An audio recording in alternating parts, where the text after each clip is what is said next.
The story begins on a normal summer morning inside one of the cheap apartments where our protagonist, Min Jun, lives. Judging by the looks of it, the guy had a fun night playing video games. As his computer is still on, he's sleeping deeply until the annoying sound of the alarm clock disrupts his peaceful rest. Like most of us, the alarm is extremely irritating, and he forces himself to grab his phone and turn it off. Since he has school to attend, he gets out of bed still half asleep. When he walks into the kitchen, he finds a note from his mother on the fridge, saying that he'll have to manage on his own today, because she's already gone to work. After putting on his school uniform, he leaves the dimly lit apartment. As he walks through the rundown neighborhood where he lives, he can't help but glance at the luxurious high-rise in front of him. It seems like he envies the teenagers who live there, while he rots in the slums, trapped in a miserable life. Still, complaining won't solve his problems, so he heads towards school. The school in question is Sangin High School. Apparently, life at school isn't much easier for Min Jun either. Of course, there are the classic bullies who pick on him for no reason, enjoying themselves while doing so. Min Jun is left suffering on the floor. Leading this group is Park Song Bin, 18 years old, from class 3 of the second year. As Song Bin keeps mocking Min Jun, a voice cuts through the air, making everyone freeze. It's a girl, followed by her loyal group of followers. She's clearly unimpressed with Song Bun's childish behavior. He's always picking on weaker students,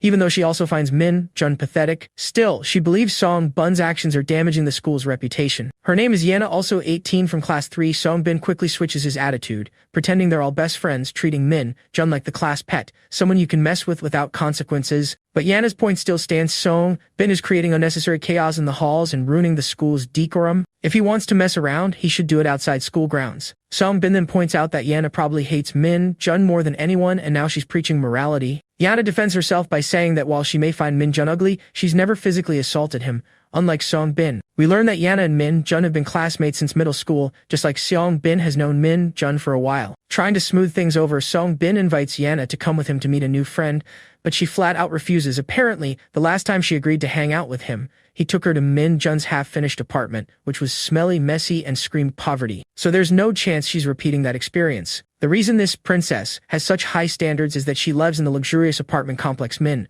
Jun was eyeing earlier, the same building visible from his home. Her parents are a hospital director and a successful professional, meaning she was born with a silver spoon in her mouth. She's always posting new pictures on social media, and pretty much everyone at school is a fan of hers. On top of that, she excels both in looks and academics. There are even rumors that she'll go to the United States next year to continue her studies. She seems like the perfect person with no real obstacles in life. But she has one major problem she can't get over. She despises poor, weak guys. And guess who fits that description? Yep, it's Min Jun. Back in 8th grade when Min Jun and Yana were in the same class, he finally gathered the courage to talk to her, but she replied with a tone full of disdain and irritation. To her, he was just a stinky little kid who followed her around like a mosquito, something she absolutely hated. Although their houses were along the same path, she couldn't stand walking next to him. She told him to take a different route so she wouldn't have to tolerate his smell. That was the moment it became clear to Min Jun this girl hated him with every fiber of her being. Speaking of smells, he had noticed that she always smelled nice. To him, that must be the scent of wealth. Under normal circumstances, after being humiliated and rejected, most people would start to hate the person who treated them that way. But Min Jun's feelings for her were unwavering. He was loyal to an absurd degree. He always sat next to her, even while being constantly ridiculed and belittled by her cruel remarks. Year after year, same school, same class, same one-sided love.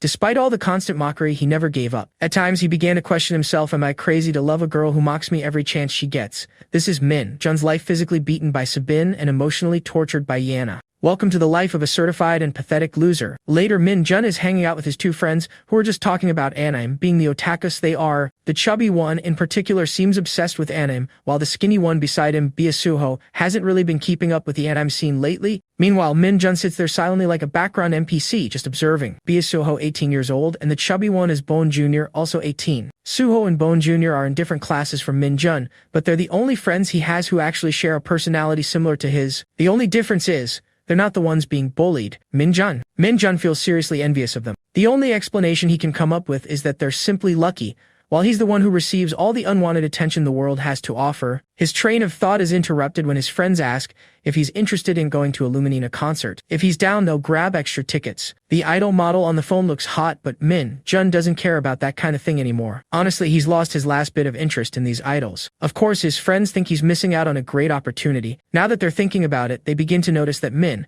Jun has been looking like a walking corpse lately. As they head out, they can't help but throw out a few colorful remarks about how depressed Min Jun seems, without any apparent reason. Back in class, Min-jun just wants the day to end so he can escape his miserable life. Then he hears Sabin and his crew talking about some random guy who stared them down when they tried to mess with him. The guy looked intimidating, but the boys are sure that Sabin could have easily taken him down. Apparently this guy came from North Korea to South Korea. They're mocking him for abandoning his parents and running away to save himself. As they talk, the guy they're ridiculing, Kanjal, shows up and hears everything. Naturally, he's not going to take that lying down. Song Bin's ego gets bruised when Akul stares at him like he's nothing. Song grabs him by the collar, but this Sigma doesn't even react to the aggressive move. He simply suggests that Song Bin shouldn't badmouth others unless he's ready for the consequences. Song Bin refuses to let go. But before things escalate into complete chaos, his lackeys step in to calm him down. Eventually, Song Bin lets go of Kuel, but not before threatening his life. While all of this is happening, Min-jun is just sitting quietly in the background, wondering to himself when he'll finally be free from this hellish school. When school ends, Min-jun walks home, his mind spinning with all kinds of thoughts. He's seriously considering dropping out completely. It seems like his only way out of this miserable life. He's made up his mind. There's no turning back now. That's when Seong Bin and his goons cross his path. Curiously, they seem happy to see him. Seong wants cigarettes and tells our protagonist to ask a woman nearby to buy them at the convenience store. After all, they're underage and can't buy them themselves. Of course, Min-jun knows this is just another way for Song Bin to bully him. And he's had enough. Instead of putting up with it, he simply ignores them and keeps walking home. Song gets furious that Min-jun is ignoring him. As expected, he and his thugs beat Min-jun up and dump him in an abandoned construction site. Song holds a brick which he uses repeatedly to bash Min-jun's head. They hope this beating will teach him to obey, but Min-jun has reached his limit. With a broken, defeated voice, he tells Song to just kill him. He's lost the will to live. Dying feels like the only escape. For some reason, that response really enrages Song. He gets even angrier and kicks the boy one last time before leaving. Before walking away, the bastard makes one final threat: if Min-jun ever tries to kill himself and mentions them in his suicide note, he promises to find his mother and kill her on the spot. With that, they leave Min-jun broken and battered at the construction site. Dawn begins to rise on the horizon as Min-jun makes his way home after everything. The only thought in his mind is that he wishes the world would just end by tomorrow, but he knows that won't happen. So his best option is to go to the top of that luxury apartment complex he's always stared at and jump. It'll all be over in minutes. With that plan in mind, he starts heading toward the building, ready to end it all. That's when he runs into Yana, the girl who despises him the most. She gets irritated just by his presence and demands to know why he's wandering around there if it's not his home. Seeing how badly he's injured, she's certain he's not there to deliver anything. On the contrary, he looks like he's planning some kind of robbery. Of course, she then remembers how pathetic he really is. Well, that's exactly why he came, to end it all, once and for all. On the other hand, the girl starts to question his bruised face, wondering if someone beat him up. She's genuinely annoyed that he never fights back and always takes the blows like the damn dog he is. She goes on a long rant for a while, and eventually, the guy just turns and walks away from the building. That spoiled brat keeps complaining about how he's ignoring her, but eventually gives up and decides to continue this conversation the next day. Later, Min-jun returns to his cramped, smelly apartment to relax. He turns on his PC and puts on his headphones to dive into some video games. Thinking about everything that happened, he realizes she wasn't wrong. He really does deserve everything she said. That's why he's never going back to school again. Starting tomorrow, he plans to get a job and help his mother with household expenses. Night falls and Min-jun is still wrecking enemies in his FPS game, mowing down waves of zombies. Suddenly, his friends in the live chat say they're logging off and leaving, which doesn't make any sense to Min-jun. After all, it's only 10 p.m. There's still a good 2 hours until midnight. That's when his friends remind him about the breaking news, the outbreak. The world outside is in chaos right now, and as if it were fate, Min-jun hears a commotion outside. He gets up and cautiously walks to the front door. Just as someone starts banging insistently, he checks the peephole before opening it. It appears to be one of his upstairs neighbors, asking him to open the door in a trembling voice. Upon hearing this, Min-jun assumes the guy is drunk again, but he doesn't realize that man is no longer his drunken neighbor. He makes the mistake of opening the door. The first thing he notices is the blood covering the man's entire body, along with a massive torn wound on his stomach. Even so, Min-jun thinks the man must have been seriously injured and considers calling emergency services. But then the zombified man lets out an inhuman scream before lunging at Min-jun. They both fall to the ground, the zombie landing on top of him. Min-jun finally kicks him away after realizing the man is completely out of his mind. He crawls backward and locks the door. His heart is pounding, his breathing is heavy, his legs tremble uncontrollably. There's no way that psycho is just his normal neighbor. He grabs his phone to call the police, but nothing connects. That's when he notices the emergency alerts on the screen. Unknown attacks are happening in Seoul and in unspecified regions. Everyone is being advised to stay indoors for their safety. Then he hears chaos erupting just above his basement apartment. He opens the window just enough to peek outside, and what he sees is pure hell. People are literally tearing each other apart. He even sees his neighbor again, still roaming the streets and causing destruction. That's when he starts worrying about his mother and tries calling her, but there's no signal. Night falls and Min-jun turns off all the lights in the apartment, curling up in a corner under a blanket. He tries connecting any network, but nothing works. no signal, no updates. He turns on the TV in search of answers about this chaotic situation. The news anchor reports a series of brutal murders committed by unidentified civilians across the country. The government is calling it an act of indiscriminate terrorism and says they are investigating the cause and those responsible, but there are still no concrete details. The anchor urges everyone to stay home, lock doors and windows, and avoid any contact with the outside world. The next update reveals that Busan has also fallen. Similar violent incidents are being reported not only in Seoul, Busan, and Incheon but also in smaller cities. Police and military forces are being mobilized, but the situation already seems out of control. Min-jun feels utterly hopeless, overwhelmed by terrifying news after terrifying news. He's so shocked it feels like a nightmare he can't wake up from. From what he's heard, it seems like the world's been taken over by zombies, but that only happens in games and movies. It's too ridiculous to be real. And yet everything he's seen so far confirms it. He wants answers, and staying locked in this dim apartment isn't going to help. He decides to go out and secure the building's front door as firmly as possible. Before opening it, he peeks through the peephole to make sure no zombies are lurking. With the path clear, he carefully opens the door and steps outside. As he climbs the stairs to the ground floor, an eerie silence surrounds him. When he reaches the main entrance of the building, he peeks outside and spots a zombie wandering the street. He immediately shuts the door and locks all the bolts. His next goal is to check if there are any survivors on the upper floors, but with the deadly silence, it seems like no one's there. For now, he decides it's not worth the risk. He'll wait until morning. He's convinced that the police or military will eventually show up to rescue them. He turns the TV back on, hoping for updates. But before anything important appears, the transmission cuts off. With no other choice, he lies down and tries to sleep, but with all this madness happening, he can't fall asleep. More than anything, there's a disturbing feeling inside him. Just yesterday, he wanted to end his own life because the world was too cruel. He even wished the whole world would burn. And now, it seems like his wish has come true. But that doesn't mean life got any easier. In fact, now he's just fighting to survive. It doesn't take much reflection to realize that nothing's really changed. It was already hell before, and it's still hell now. So all these zombies and the end of the world don't really scare him, because honestly, he was already as miserable as a person could be. Morning comes. The streets are filled with abandoned cars, zombies wandering everywhere. Min-jun finally opens the main door and risks peeking outside. The air feels wrong. There's a strong metallic smell of blood hanging over everything, so intense that he slams the door shut and locks it again. Going out without preparation would be suicide. He heads to the kitchen and luckily he has enough supplies. 4 packs of ramen, 6 cups of instant noodles, some pre-cooked rice and raw rice. Enough food for about 2 weeks. He has 3 bottles of water. Thankful the tap still works. Even the gas is still running. For now, if he manages his supplies well, he can last about a month. That should be enough time for someone to find him. Maybe a rescue team will eventually help him escape. For now, his biggest concern is his mother. Since he can't connect to the network, there's no way to know what happened to her. All he can do is hope that she's alive and safe. Then he remembers, there are 5 families living in this building. In one of them, a college student used to live in the rooftop room. He recalls the guy being a real flirt, always bringing his girlfriend over every Tuesday for their little fun. Since yesterday was Tuesday, that means the couple might still be trapped up there. Min-jun gathers his courage and finally starts climbing to the upper floors. On the way, he checks each apartment, but there doesn't seem to be anyone around. The only place left is the room on the rooftop. As he climbs the stairs, he hopes to find the couple alive and well. Strangely, the rooftop door is wide open. When he gets there, he notices the college student's room is also open. Naturally, he steps inside, but what he sees is something he wishes he hadn't. On the other side of the room, the girl is already dead, while the college student has turned into one of those flesh-hungry zombies. Fortunately, Min-jun's eyes don't focus on the body, as it's in his blind spot. The only thing he sees in front of him is an absurd amount of blood.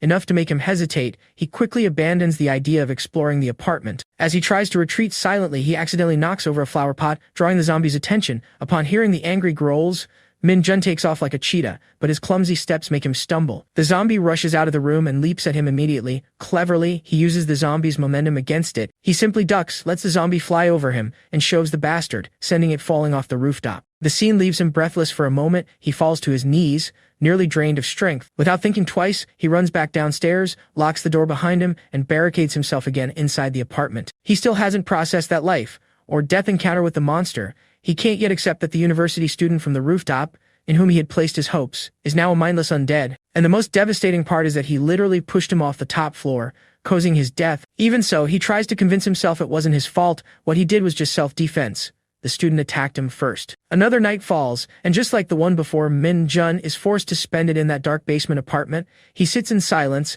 the weight of guilt over the student's death gnawing at him from the inside. He gets up and goes out to the street, hoping to see the student again. In front of him stands a zombie. When it turns to face him, Min-jun notices the student's broken neck hanging over his right shoulder. Seeing this, he feels both relief and fear. Relief that his classmate is alive, but fear because the boy in front of him is no longer human. He mentally apologizes and closes the door behind him. That encounter teaches him that those people are nothing more than zombies now. The next day arrives, marking the third day since the apocalypse began. He prepares a meal using the rice cooker. In fact, he's trying to use the foods that require cooking first, since he plans to rely on them while the gas lasts. Afterward, he can turn to packaged goods. There's a persistent thought in his mind. He can't afford to waste time waiting for help.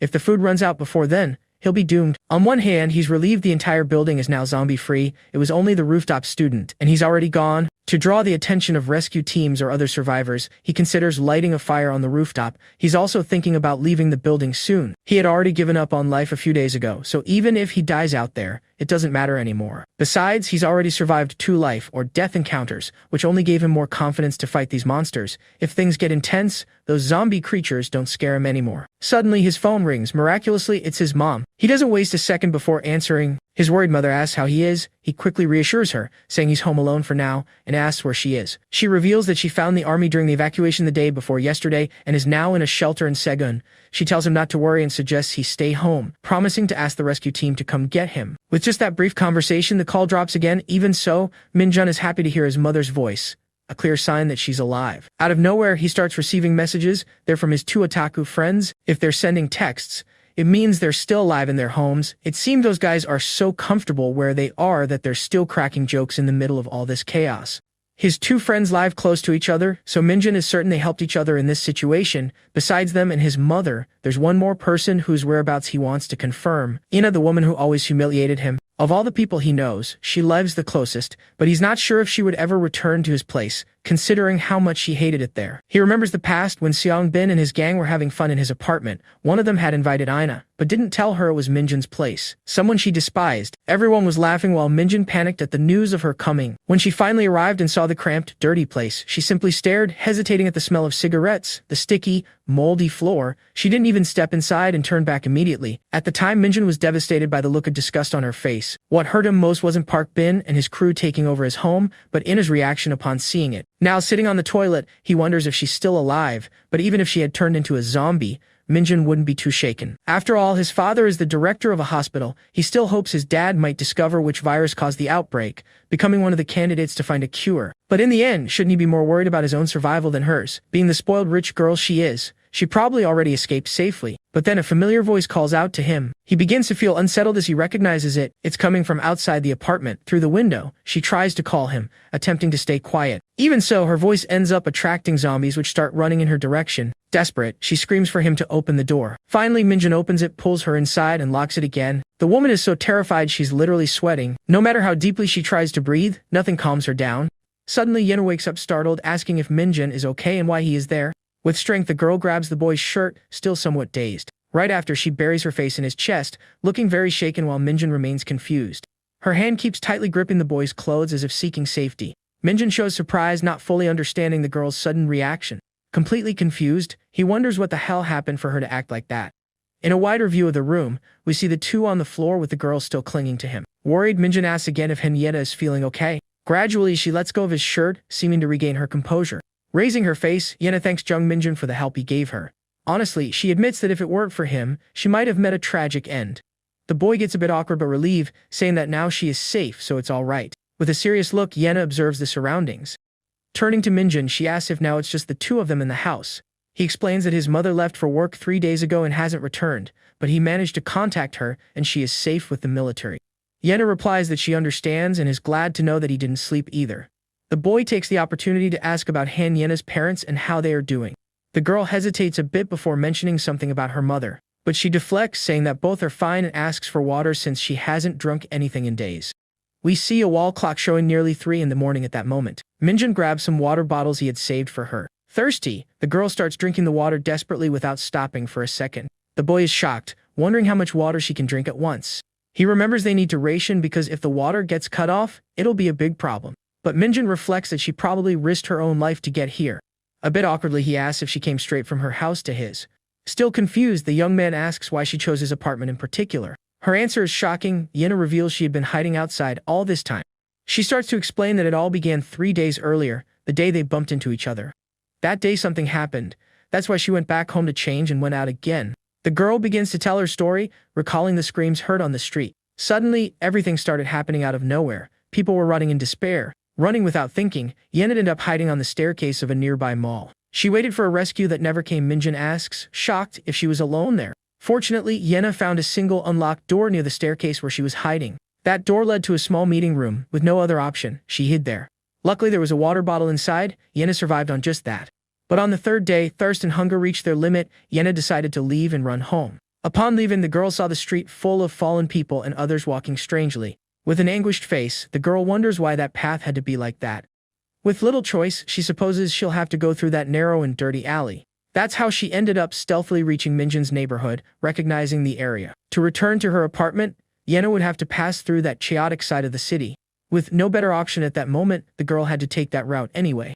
Yena realizes she's getting close to Minjun's house. She somewhat remembers the way. Yena wonders if Minjun is still at home since he went there 3 days ago. The girl says she dodged the strange people until she got near his house. Relieved, Yena sits while Minjun praises her courage for going out. Sighing, the girl admits it was a relief to find him at home. With messy hair and sweating a lot, she asks if there's still water in the house. It's noticeable that her clothes are quite damp from the sweat. The boy just looks at the girl with a focused expression. Minjun comments that she sweated a lot and asks if she wants to change clothes. The girl seems surprised by the boy's question, blushing a little. Annoyed, Yena calls him crazy and kicks him, saying he deserved to get hit. Too tired to argue, she asks if she can take a shower if the water is working. A bit awkwardly, the boy just agrees and tells her to go ahead. She thanks him, and Minjun sits pensively, wondering what all of this was. Soon after, we see the bathroom door being closed by the girl. Alone in the living room, the boy remains seated looking toward the bathroom. Minjun reflects on his plans. He wanted to leave, but now he can't leave Yena alone. Food is another problem. He only has supplies for one person for a month. Now time is cut in half. The boy feels the whole situation is completely hopeless for the two of them. Still processing, he finds it unbelievable that Han Yena is now showering in his house. A memory comes to mind. At school, Minjun always walked alone through the empty hallways. Back then, whenever he tried to approach, the girl would simply ignore him blatantly. The girl wouldn't even look in his direction and treated him like he was some kind of insect. Back to the present, Yena comes out of the bathroom wearing lighter clothes, surprising the boy. The girl asks to borrow some clothes from Minjun. She needs to wash hers urgently now. Nervously, the boy starts looking for something for her to wear while Yena just asks for anything. Minjun hands her a gray t-shirt. He seems a bit embarrassed by the situation. Yena complains about the musty smell of the shirt and asks if there's another one. Minjun is left awkward. The girl smells the t-shirt again. She seems to dislike the unpleasant odor very much. Despite the strong smell, Yena decides to wear the t-shirt anyway until her clothes dry. She suggests using a spray. Minjun defends himself, but Yena blames the place in her sensitivity to odors. Yena calls out to Jung Minjun, who responds a bit surprised. The table shows remains of their meal. The girl then asks what they will do now. She believes all that's left is to stay there and wait for rescue. Minjun confesses that before she arrived, he was thinking about moving to another place the next day. Yena is shocked by the idea. She asks if he's gone crazy and why risk leaving when there's food there. She emphasizes that she barely survived to get there. That's why she refuses to go out again. Minjun tries to calm her down, explaining it was just a thought before she showed up, not a current plan. The boy seems to accept the situation now that she's present. He concludes they'll have to hold on and wait for help. Worried, Yena raises an important issue about what they'll do if the food eventually runs out. Sitting face to face in the room, the girl insists on the question about their future without supplies. Minjun considers that the only way to last longer would be to look for supplies in other houses or upstairs. He admits he's not sure about the safety outside, noting that the screams from other buildings have recently decreased. Yena's expression turns to shock. Minjun concludes that if the food runs out completely, they'll have to go out. Getting up quickly, Yena vehemently denies the possibility of leaving. Minjun reminds her she couldn't stay where she was either, reinforcing that going out will be necessary if food ends. She prefers to postpone that worry, saying they should think about it only when the time comes. Agitated, Yena argues that he hasn't even been outside to know what it's really like. Yena confirms his thought and says those people are like zombies from what she's seen. Sitting down, Minjun replies that they still need to learn more, but from what he saw through the window, if you get bitten, you turn into one of them. With a distant look, the boy confesses that honestly, he doesn't even care if he gets infected. Surprised, Yena says that it doesn't matter since he has nothing to lose anyway. Minjun then deduces that the key is simply to avoid contact and remembers she managed to get there. The boy adds that she herself said she was only seen when she was almost at his house. He explains that not all the infected attack the same, some just walk and others seem collapsed depending on their injuries. Moreover, Minjun observes that their running speed is actually slower than that of a normal person running. Therefore, the boy concludes that the two of them can completely avoid the infected while Yena seems to reflect on this. Trying to lighten the situation, he asks if Yena ever played tag when she was a child, leaving the girl confused. Smiling a little, Minjin suggests thinking of it as a game of tag, maybe dodging them could even feel a little exciting. Yena doesn't like the comparison to tag, thinking the idea is crazy. She says she's being serious about the fear she feels. Either way, the girl says she's going to sleep now. She asks if Minjin can get her some blankets. The young girl mentions she hasn't had a decent night's sleep in days. That's why she's really starting to feel sleepy now. Surprising Minjin, Yena asks if he's gone crazy for trying to sleep next to her. Pointing to a corner, the girl tells him to sleep far away from her right there. The boy gets a bit awkward. He reminds her that the house isn't sleeping in front of the bathroom is a bit much. With a sigh, Yena finally seems to understand his point of view and gives in a little. Changing his mind, Minjin now says he'll sleep in the bad spot and she can have the comfortable one, leaving Yena surprised. The boy deflects by saying he'll just sleep on the stairs, but Yena insists he should just sleep there comfortably. A small argument begins over who gets the more comfortable place. Minjin even jokes about sleeping in the kitchen. However, he backs off quickly when he realizes Yena took the kitchen idea seriously. In the end, Minjin ends up lying improvised on the floor near the house door. Resigned, the boy thinks that's how he ends up losing and sleeping alone. At least he's still inside the house. Even so, he mentally thanks Yena for not being alone anymore, even though he thinks she talks a lot. The door remains blocked with several boxes and lots of adhesive tape to ensure safety. A single lit candle illuminates a bit of the dark and tense living room. On the more comfortable bed, Yena remains awake, looking at the ceiling with a worried expression. Breaking the silence, the girl calls out to Jung Minjin, who is also awake in his corner. Minjin hears Yena calling him still awake. He looks surprised.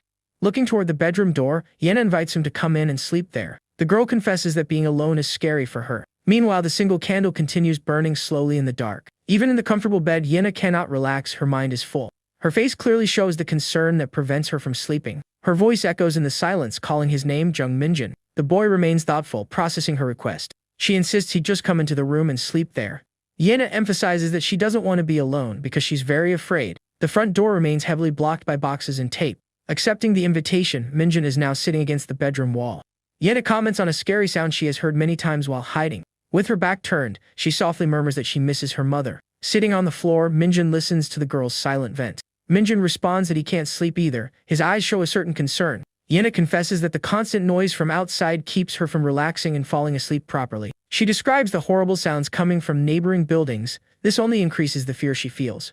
Despite the fears, the night goes on and Yena finally manages to fall into a deep sleep. The sun rises and Minjin watches the girl sleep. He wonders how long she'll stay out cold. The boy finds it ironic that she's sleeping so well, since she previously said she was too scared to close her eyes.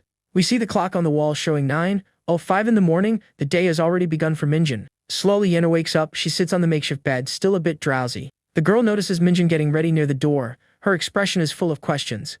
Confused, she asks where he's going while watching him finish putting on a jacket. Jung Minjin calmly explains that he intends to go back to the rooftop to check the situation. Worried, Yena scolds him. She reminds him that he didn't know if there were still infected people up there.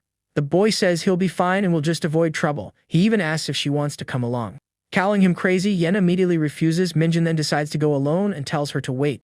Determined, the boy starts climbing the stairs. He goes alone toward the rooftop of the building. Turning quickly, Minjin becomes alert at Yena's sudden call in the middle of the night. Looking at the door, he notices a crack that's appeared in the reinforced glass with concern. The boy thinks it won't last long. After all, glass is still glass even when reinforced. Worried about safety, Minjin begins climbing the stairs to check the floor above. Along the way, a strange odor catches the young man's attention. Something smells bad up there. Yena follows closely behind and comments that she has a terrible feeling about it. Minjin's expression becomes serious. He also feels something bad might have happened. They reach the rooftop access, a place that used to feel so calm during the day. Peeking through the door, the boy freezes upon seeing a disturbing scene in the small room. Shocked by the image, a drop of cold sweat runs down Minjin's frightened face. Lying on the floor is the rooftop neighbor's girlfriend. She seems to have not made it. Faced with the sad situation, Minjin decides the least he can do is say a quick prayer for her. With sorrow, the young man moves away from the entrance of that now silent room. Yena asks if there's anyone in there. He confirms but explains that the person has already passed away. To spare the girl the sight, Minjin thinks it's best she doesn't go into that room. Somewhat hesitant, the girl begins to say something to the boy.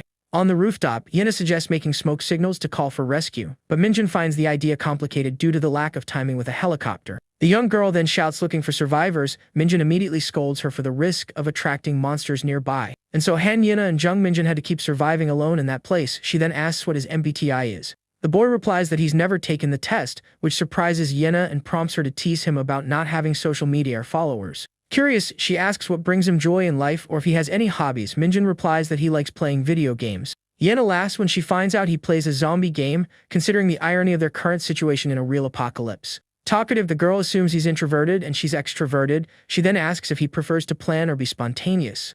She then wants to know what Minjin thinks her MBTI is. He thinks about how she never noticed him before, but now only has him to talk to. The boy keeps pondering this whole unexpected situation. He reflects that he ended up alone with the girl he liked, while she chatters and swings her leg near him nonstop. In the past, Minjin thinks that just imagining a conversation like this with Yena would have made him extremely happy. Even with the world destroyed and death close by, he questions whether having these feelings still makes any sense now. Annoyed at being ignored, Yena calls him a crazy loser for spacing out right in front of her. Meanwhile, the front door remains heavily blocked with boxes and duct tape to ensure their safety. A few days pass and Yena is lying on the floor peacefully reading a book. Suddenly, she calls out for Jung Minjin, asking if he's finished washing the laundry. The girl also complains that she's hungry while Minjin hand washes the clothes and grumbles. Annoyed, the boy thinks he might just leave her behind and run away alone someday. He wonders if he's become her servant, because Yena should be washing her own clothes. Without electricity, he has to wash everything manually by candlelight, but the water still works. However, their emergency food supply is becoming dangerously low. Minjin tells Han Yena that he's heading out. She asks him not to take long and be back in 30 minutes. She seriously threatens that if he makes her wait again, he'll be in trouble, and Minjin reluctantly agrees. The boy approaches the reinforced glass door that has some cracks and marks. Carefully, he opens a gap and peeks outside before stepping out to check things. Minjin explains that he patrols the neighborhood once a day using only safe routes. After observing and studying the infected for several days, he's learned a few things. He discovered that they behave similarly to zombies, attacking only the living.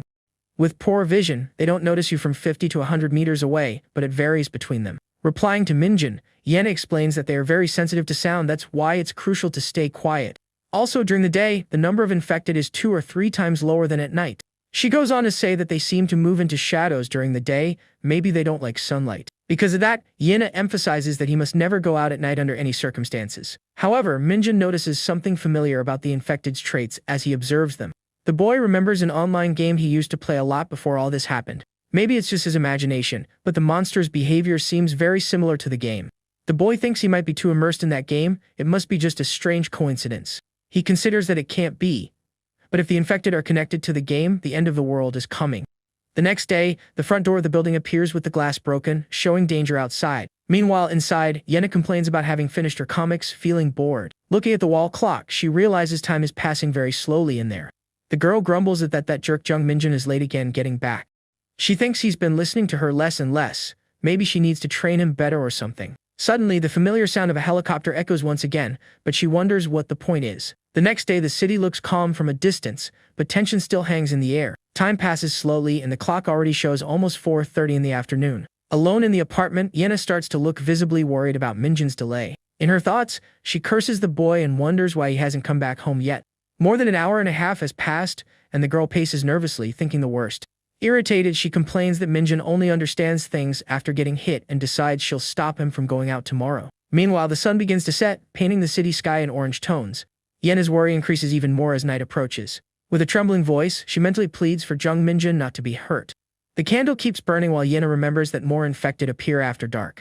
Curled up in a corner, she quietly begs for the boy to come back home soon. The fear of being alone consumes her, and she pleads not to be abandoned there. Suddenly, a noise at the door makes Yena raise her head quickly, startled. The door opens and Minjin comes in, panting, calling out for Han Yena and asking her to look at something. The boy seems surprised or maybe confused by what he found upon returning. Turning to the boy, Yena looks at him with an unhappy expression. She asks if he's gone crazy, wondering if he really wants to get in trouble for being 3 hours late. The girl moves forward to deal with him, but Minjin asks her to wait a second and look at something. Showing a piece of paper, he explains that a helicopter dropped leaflets earlier, and that's why he was late picking them up. With wide eyes and a tear rolling down, Yena seems shocked by the boy's sudden revelation. Not understanding anything, the girl grabs the leaflet and asks what the hell it is. Looking directly at Minjin, the girl is still processing the information she just got from him. Annoyed, Yena repeats that he's very late and asks if he has a death wish. About to scold him physically, Minjin interrupts, asking her to calm down and look at what he brought. The boy explains his delay by saying he had to fetch the leaflets dropped by the helicopter earlier. Holding the paper, Yena's face shows a mix of shock and apprehension as she reads the content. Confused and a bit scared, she asks again what the warning on the paper means. The leaflet says that the gangbuk area will go into lockdown, requiring immediate evacuation. Yena realizes that's where they are. She notes the deadline is tomorrow. Minjin points to the back of the paper, telling her to check the safety status. The back shows that their neighborhood Jongmun-dong is koshin, but surrounding areas are labeled. very dangerous. Yena turns to him with a serious look. She warns that things could soon get even worse there. Holding the paper, the girl concludes that waiting for rescue is the worst choice they could have made. Worried, Minjin asks if they need to flee Gangbuk immediately. He wonders if that's even possible. The boy recalls hearing that Yuzhongbu is also dangerous. He tries to figure out where exactly the blockade will be. Given the situation and the information about the north, Minjin realizes they need to believe what they read. Concluding his thoughts, the only option left is to try crossing the Han River to the south. Minjin analyzes the fastest routes but realizes that Yongsan and Sangdong are also very dangerous areas. Fortunately, the paper shows that Yangqi and Dong, not too far from there, seems to be at a safer level. Surprised by his analysis, Yen admits she thought Minjin was a nobody, but he's smarter than she expected. Crouched and determined, the boy reinforces that either way, they need to leave there immediately. Yena gets nervous. She asks if he's thinking of leaving right now since it's nighttime. She suggests leaving in the morning to avoid the infected and questions whether they can really reach Yangqi and Dong. Desperate, the girl asks to wait a few more days. She believes the rescue will still come. Minjin loses his patience and yells her name. He says that if she wants to stay there and meet a bad end, she can stay. He seriously warns that he'll leave as soon as the sun rises the next day, leaving Yena shocked by his firmness. Yena asks if she should pack her things first and asks Minjin for an extra bag. Outside, the sun has already risen, indicating a new day has begun in the city. The door remains blocked by boxes and tape, ensuring their safety for now. Minjin then turns and asks if they can go. Yena hesitantly agrees. Before they leave, however, the boy seems to have something more to say to her. The boy asks if she's sure about not going to the hospital where her father is. He reminds her that she mentioned her father worked there and suggests checking if he's okay. Yena's eyes show a quick change, maybe touched by his concern. Forcing a smile, the girl dodges the topic, saying it's all right and hurries to leave. She explains that in their last conversation, her father said he fled with her mother to a shelter. The girl insists again that they leave right away, leaving Minjin a bit confused by her reaction.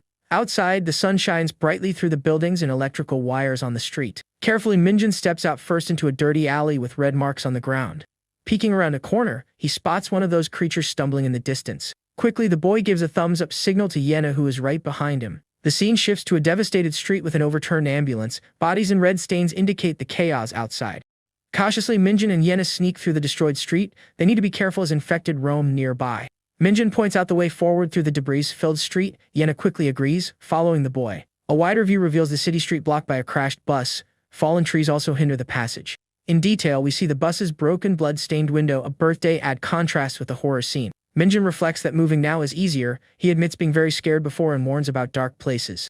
The boy explains that there usually aren't many infected where the sun hits hard, but that doesn't mean they never attack. Yena asks if their destination, Yangqiandong, is still far away. Minjin asks for patience while she complains about not having a bicycle. Minjin agrees that transportation would help, but without communication it's difficult. He also wonders why all the bikes disappeared from there. Sweating and visibly tired, Yena asks for a 5-minute break. She thinks they're walking too fast. The girl insists, saying that her legs hurt a lot from the walk. Minjin just watches her silently for a moment. With irony, Minjin suggests they go have a coffee and simply keeps walking. Yena stays behind, irritated, calling him a bastard. Yena complains that now he's starting to annoy her and threatens him for when they arrive. Minjin just tells her to stay quiet so they don't attract zombies. Again, a more distant shot shows the buildings of the silent city. Only their footsteps echo faintly through the empty streets. Focusing on their feet as they walk, Yena asks once more how much longer it will take. Minjin confirms they still have a long way to walk. Walking through the blocked street, Yena asks if they're almost at their destination. Minjin replies not yet and asks her to hang on a little longer. As they walk, listening to Yena's complaints and avoiding dangers, the boy thinks she asks for water but Minjin refuses, saying it's precious now. Getting closer, they see a street completely blocked by a truck and old furniture. Do not enter, signs are visible. The two youths stop at the sight of the huge makeshift barrier that blocks the way. Minjin comments on the size of the barricade made there. The boy identifies the area as Yangqiandong and believes the blockade suggests it's a safer place. Yena expresses relief at the news. Excited, she asks if there might be survivors and suggests checking quickly. Minjin reflects that survivors would likely be guarding the area. Minjin notices the absence of infected and the usual foul smell. He starts climbing the barricade, asking Yena to stay alert. Already on the other side, Yena calls Minjin, pointing to a spot. She suggests they rest there as she's very tired from walking, but he refuses. Annoyed by his refusal and comment, the girl asks what he meant by exaggerating. Watching Minjin already distant after jumping over the barricade, Yena stands still, looking quite upset by his attitude. Moments later, the two stare at each other from opposite sides of the barricade, near some empty bottles on the ground. With tears in her eyes, Yena seems shaken, recalling that they're back in a situation similar to Chapter 0. Minjin looks at her with a serious expression, perhaps processing what she said or the situation itself. Lowering her head, the girl apologizes to him for her behavior or complaints. Surprised by the sudden apology, Minjin doesn't understand the reason behind it. Yena, with teary eyes, apologizes again. Her voice carries the weight of the fear she feels at that moment. Terrified, the girl points behind her, screaming. Minjin turns his face with an expression of pure panic. A horde of blood-covered creatures runs toward them. Their guttural screams echo through the deserted street. Without thinking twice, Jung Minjin grabs Han Yena's wrist firmly so they don't get separated. Pulling the girl with him, the boy starts running desperately away from the imminent danger approaching. They flee through the chaotic street, dodging obstacles. The infected continue the relentless pursuit right behind. Yena screams in shock as she runs. She can't believe the supposedly safe neighborhood is so infested. Ahead, they spot a man hurriedly trying to block an entrance. He seemed to be a survivor. The man gestures frantically and yells for them to go quickly in that direction. He seems eager to help. Minjin pushes Yena to safety but says he'll help the man close the door and block the passage. The girl is surprised to hear his name. Jung Minjin yells for Han Yena to hide quickly inside. The boy and the other survivor grab a heavy wooden shelf, ready to use it as a barricade. Counting to 3, they push the furniture with force, just as a creature reaches the entrance. The horrifying creature tries to force its way through the gap. Its deformed face stares at the man. Seeing the scene up close, Minjin screams, desperately for the creature to back away from the man immediately. An infected roars fiercely, thrashing violently on the ground. The improvised barricade gives way, and someone screams desperately for everyone to run away. Yena panics, yelling for them to run to the back immediately. Without thinking twice, the two dash down the narrow alley. They climb a pile of furniture as an infected gets dangerously close. At the top of the barricade, Yena says they need to jump and Minjin nervously agrees. The two jump together, landing hard on the other side. After the fall, Yena screams in pain, saying she twisted her ankle, leaving Minjin shocked. Seeing the situation, the boy can't hold back a scream of pure terror. In front of them, two infected run toward the motionless pair. A close-up of Minjin's eye reveals a flash of memory or decision. A memory comes back, reminding him how frustrating it was and that he had to fight back. The memory is of Yena thinking he was pathetic for not having the courage to fight. Recalling how miserable his life was, he draws a knife, thinking it doesn't matter if he dies there. The girl watches him with a surprised expression at his sudden change. In a low voice, Yena calls the name of Jung Minjin, who is lying near the door. Minjin's mind returns to a tense moment, facing an enemy while thinking he wouldn't die running away. Putting the knife back in his coat, the boy considers the possibility of meeting his end in that situation. Back to the present, Yena watches Minjin with a worried expression on her delicate face. Seeing him silent, the girl insists, softly calling the name of Jung Minjin once again. At that moment, his thoughts were firm. He wouldn't die running away like a pathetic coward. Suddenly, the sound of a motorcycle approaching quickly grabs everyone's attention. A shout warns Minjin to duck as the motorcycle dangerously appears from behind. Caught completely off guard, Minjin's face shows only shock and momentary confusion. Quickly, the motorcycle rider hits the enemy with a bat right in the head. The attacker celebrates the hit while another guy nearby yells for them to also get Jung Minjin. The attackers shout heavy insults and threaten to brutally wipe out Minjin. With a sinister laugh, the attacker comments how insane the impact was and how beating others like that is so fun. Turning, the attacker finally notices Han Yena standing nearby with a scared expression. Surprised, the attacker recognizes her, calling Han Yena by name and asking what she's doing there. Confused, Minjin wonders who this unknown guy that suddenly appeared might be. Realizing who's approaching, Minjin thinks to himself that he's completely screwed now. With a bat in hand, Park Seongbin appears. He calls Minjin an idiot and asks why he's with Han Yena, laughing a bit. Minjin regrets encountering someone he wanted to avoid more than the infected themselves in that tense moment. Seongbin notices the knife in Minjin's hand and starts mocking him, asking if he planned to fight monsters with that. The bully then asks if the two just randomly met, finding their pairing quite odd and funny. The girl thanks the group, saying she would have been gone without their help, but Seongbin just mocks, saying he saved her life. Changing the subject, Seongbin invites Yena to go with him to a safe hideout with other survivors. The boy then wonders if that place is really safe, while Seongbin assures it is because there are adults there. One of Seongbin's buddies mentions that gangbook is closing, suggesting they leave, but Seongbin says it's too late in a suspicious tone. Seongbin offers Yena a ride on the scooter, which she accepts. Minjin asks where she's going, and the bully tells him and his friend to use the kick scooter. Seongbin's look shows he might be plotting something or hiding his true intentions from the group. Han Yena seems a bit thoughtful, maybe suspicious of the situation or just processing everything that recently happened. Seongbin's friend asks if it's safe to bring Yena with them. Seongbin fakes surprise but agrees, leaving the girl confused. Seongbin brushes it off, saying it's nothing, and hurries the girl to hop on the scooter without giving any further explanations about the matter. Yena asks about Minjin, wanting to know how they're going to take him along. The other guy seems surprised by the idea. The girl suggests abandoning Minjin. She thinks he'll only slow them down and they still need to save food. Mockingly, the girl wishes Minjin good luck surviving out there alone with a small laugh. The guy with the bat decides they'll take him. He argues that it doesn't hurt to have one more person in the group. Watching everything, Minjin refuses the offer. He says he's not going with them, leaving the other guy confused. Minjin says he'll handle everything on his own. He mentions that he has a specific place to go now. Yena shows concern about his decision and calls his name. Her expression is one of distress. Ignoring the call, Minjin turns his back and starts walking away from the group, going his own way. The back guy gets annoyed at being ignored. He reminds Minjin of the last time and makes a serious threat. The aggressor says the country is finished so he can do whatever he wants. He threatens to beat Minjin like he did with the monsters. Minjin stares down the bully with a cold and serious expression. He doesn't seem intimidated by the threat. The group gathers, staring at Minjin. The leader calls him a loser and tells him to come over to them now. Yena is shocked by the threat. She asks Park Seongbin if he's gone crazy for wanting to attack him. Minjin remembers that it was Seongbin who attacked him before. He realizes the guy is still the same as ever. Elsewhere, or in a memory, a boy suggests to Changmin that taking Yena along would be the perfect chance for something. Still awake, Yena asks if Minjin also saw the strange guy who was following them earlier. The boy isn't sure who she's talking about, looking thoughtful about her question. She describes a man with a hat covering his face and wearing a strange suit. With the description, Minjin remembers having seen someone suspicious like that near his house before. Meanwhile, Park Seongbin chats with his friends, mocking Minjin because of Yena. He mentions having seen photos of her on Instagram and confirms she's just as attractive in person. A friend asks why Seongbin is messing with her and if Minjin wasn't already involved with her. Back on the street, Minjin seems apprehensive upon seeing Seongbin's group approaching them. Seongbin falsely apologizes for overreacting earlier in front of Yena. Minjin, with little choice and looking cornered, agrees to go along with their group. Seongbin looks at Minjin with an air of being in control of the situation now. He says it's better that way, claiming leave in the neighborhood at that moment would be too dangerous.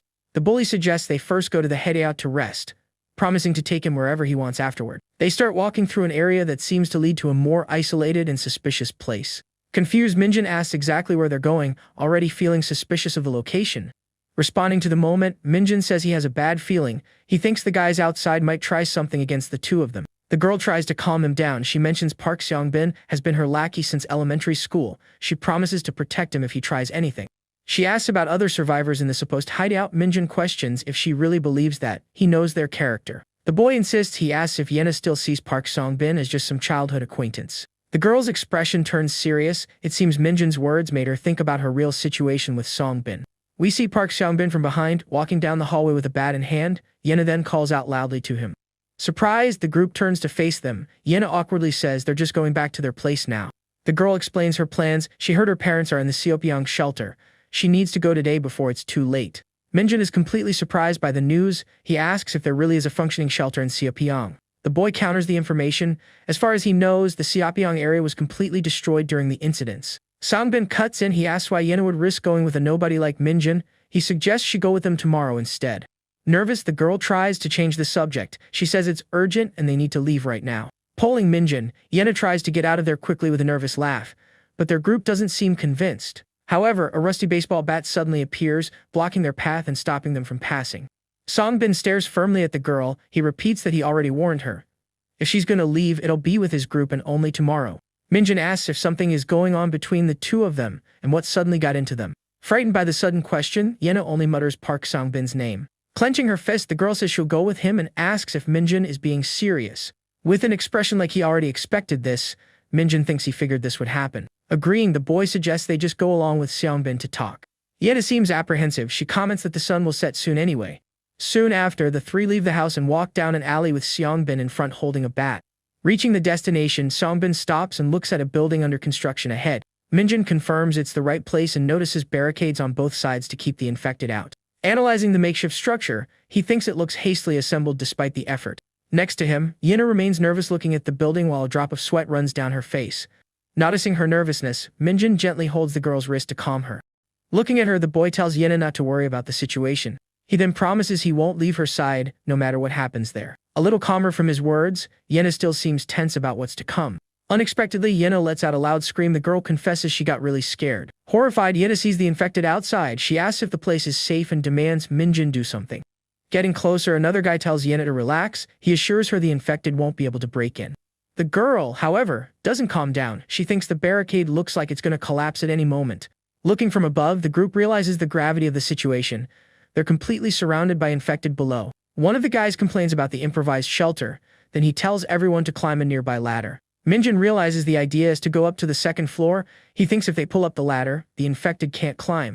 Wasting no time, Minjin starts climbing the makeshift ladder. Soon after Minjin reaches the upper floor, he's followed by Yena and the guy who alerts Ha-young about them. The trio enters a new makeshift room on the upper floor. 2 more people are there, including a big guy sitting. The large seated man notices their arrival. He loudly asks what's going on, mentioning the new guests. The boy explains they're from the same school and class. He asks the man if he's heard of Han Yena, surprising him.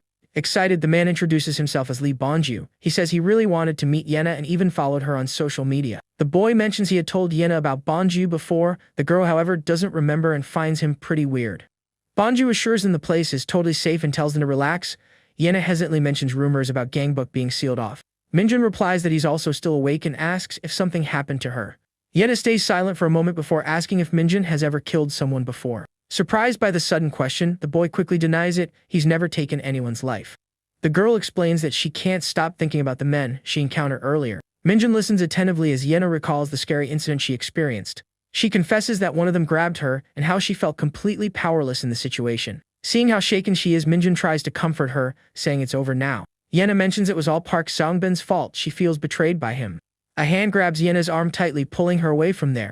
Turning around, Yena asks to talk for a bit with Park Seongbin, who ignores her. Impatient, Seongbin asks what she wants. Yena asks him to stop and let her leave. The girl says she honestly didn't know it would be like this and hates that kind of environment. She says she can't stay and doesn't believe the story about the blocked bridge. Yena says she's going back to where she was going before and turns to leave. When Yena calls for Minjin to leave with her, Seongbin grabs her arm, stopping her. Suddenly, a bully glares at Yena and aggressively asks if she thinks she can just leave. He continues saying the world doesn't work how she wants while the girl looks at him, scared. Forcefully, the man grabs Yena's arm, preventing her from leaving.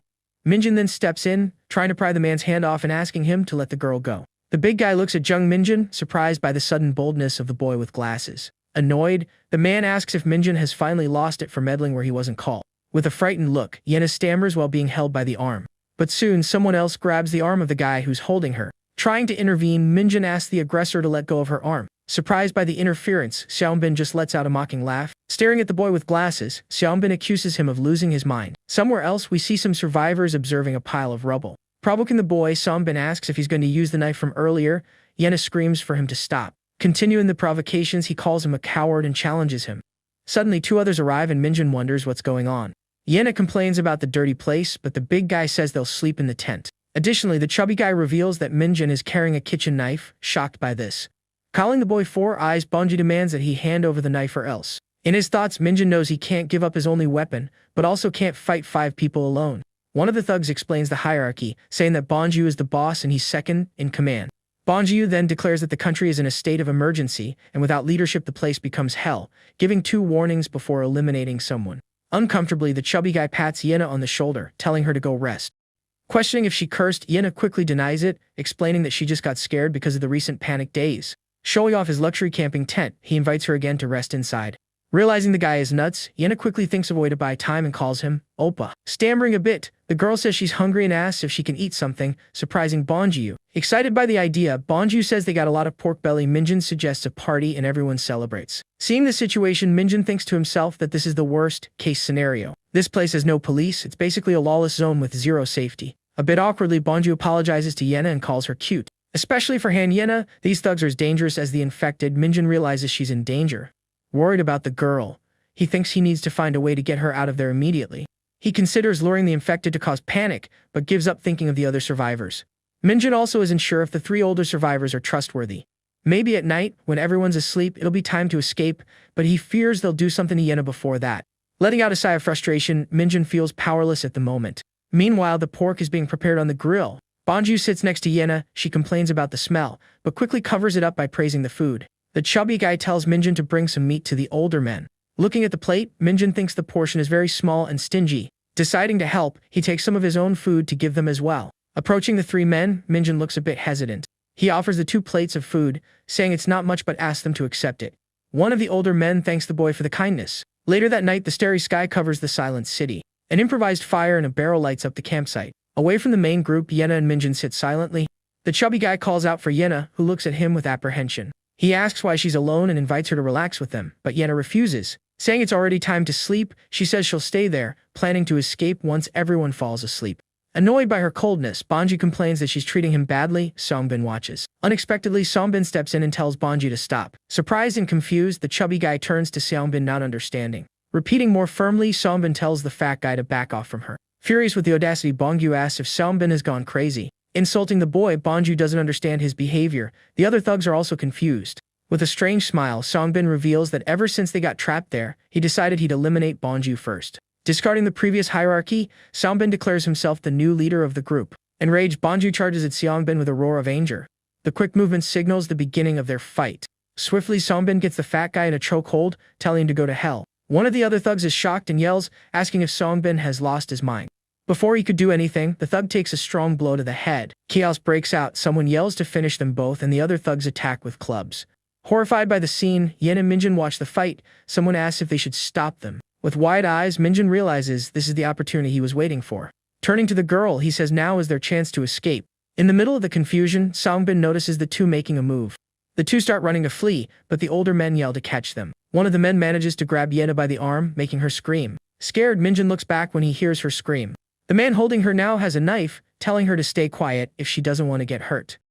Threatening again, he yells at her not to move or he'll use the knife. In a desperate act, Yena bites the aggressor's arm hard, making him scream in pain. Minjin watches the scene, and the man turns to him in anger. Cursing at the boy, the man charges with the knife to attack him. Surprisingly, Minjin manages to block the attack, grabbing the man's arm. Yena is shocked to see Jung Minjin's unexpected action. The aggressor is also surprised and irritated by the boy's resistance. Asking where a wimp like him gets courage, the man kicks Minjin hard. The impact throws the boy back, who groans in pain. From the blow, the man's knife falls to the ground. A few drops of red broth scatter across the floor. Shocked, Yena covers her mouth, starting to call Minjin's name. Minjin places his hands on his stomach, revealing a wound there. The other men notice Minjin's injury and approach. Calling the boy names, one of them punches Minjin. The men start beating Minjin while Yena screams in despair. Taking advantage of the distraction, Songbin grabs Yena's wrist. With a disturbing smile, Songbin reveals he's been after her since high school. He complains that other girls gave in easily, but not her, asking if she thought she was better for being rich. Comparing himself to her, he boasts about having money, eating well, and having a better body than the others, with nothing to be ashamed of. He then asks why she always acts superior around him, leaving Yena terrified. With a terrifying expression, he says he'll see what core Yena is really like. She screams in horror. The older man, Manager Kim, tries to intervene again, shouting at Seongbin. Annoyed by the interference, Seongbin kicks the older man hard. Manager Kim falls to the ground groaning in pain, while the other two men worry. Staring at the fallen man, Seongbin reminds him of the previous warning about interfering. He declares was the second warning, and now it's time for Kim to go away permanently. Grabbing Manager Kim's clothes, Seongbin lifts him off the ground. With force, he throws the older man far away, who screams during the fall. Yena's eyes widen in pure horror at witnessing the scene. Down below on the first floor, Manager Kim's body lies motionless on the ground. Injured and surrounded by approaching infected, Kim begs for help. The other two men scream furiously at Seongbin, shocked that he threw Kim to the infected. The aggressor orders his partner to deal with the others too. Surprised, the thug asks what he means by that. Annoyed, the man yells, explaining what else could it be. He orders them to throw everyone except Yena to the first floor. On the floor, Minjin groans in pain from the hard impact. Yena desperately calls his name, asking if he's okay. As Minjin tells her to run quickly, Yena appears completely terrified. The aggressor then cynically asks her where she thinks she's going. With a sinister smile, the man stares directly at Yena, claiming it's hell out there. He says she'll stay here with him, whether she wants to or not. Lying face down, Minjin screams in complete despair. The boy begs to be let go. Looking at the boy lying on the floor, the aggressor calls him by name. Then, he warns threateningly that now it's his turn to rest. Mocking the boy on the ground, the aggressor calls him a pathetic loser, ironically asking who told him to act tough. He calls out to Yam Tang, ordering him to help throw Minjin down as well. Grabbing the incapacitated boy, the two men prepare to throw him. The aggressor comments that he thought Minjin was light, but he's heavy as hell. Then they begin counting. 1, 2, 3. Surprisingly, at the last moment, Minjin's hand closes tightly, grabbing the shirt of the man holding him. Caught completely off guard by the unexpected resistance, the aggressor freezes. Minjin then firmly declares that the bastard is going down with him. With a strong pull, Minjin manages to unbalance the aggressor, taking him down with him as he yells, "To the abyss." One looming menacingly over Minjin's fallen body, Sung Yan declares that Jung Minjin will now meet his end there too. Sung Yan mocks Minjin, calling him a loser and feigning pity, then shouts for Yam Tang, ordering him to help throw the boy off. Together, Sung Yan and Yam Tang struggle to lift Minjin's body. The aggressor comments that Minjin is heavy, starting the count 1, 2, as he shouts 3. Minjin's hand in a final effort grabs Sung Yan's shirt tightly. The injured boy states they'll go together. Completely surprised by the unexpected resistance, Sung Yan's eyes widen. A sound of pure astonishment escapes his lips. With a determined shout of "to hell," Minjin pulls Sung Yan down with all his might.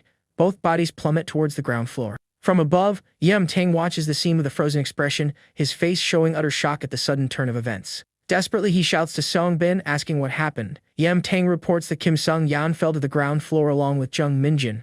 On the ground floor, the sound of impact echoes as the two hit the hard ground. Screams and groans of pain cut through the air for a moment. Kim Sung-yan lies on the ground, his face contorted by the excruciating pain of the fall. He clutches his side, visibly injured. Looking down at his own legs, Sung-yan feels terrible agony. The man wonders what's wrong with his limb after the tumble. Nearby, Jung Minjin is also sprawled on the ground, hurt but still conscious. He slowly turns his head towards Sung-yan. Despite his own pain, Minjin extends his arm with difficulty. His hand firmly grips Sung-yan's leg, immobilizing him. Sung-yan looks down, startled to see Minjin holding his leg.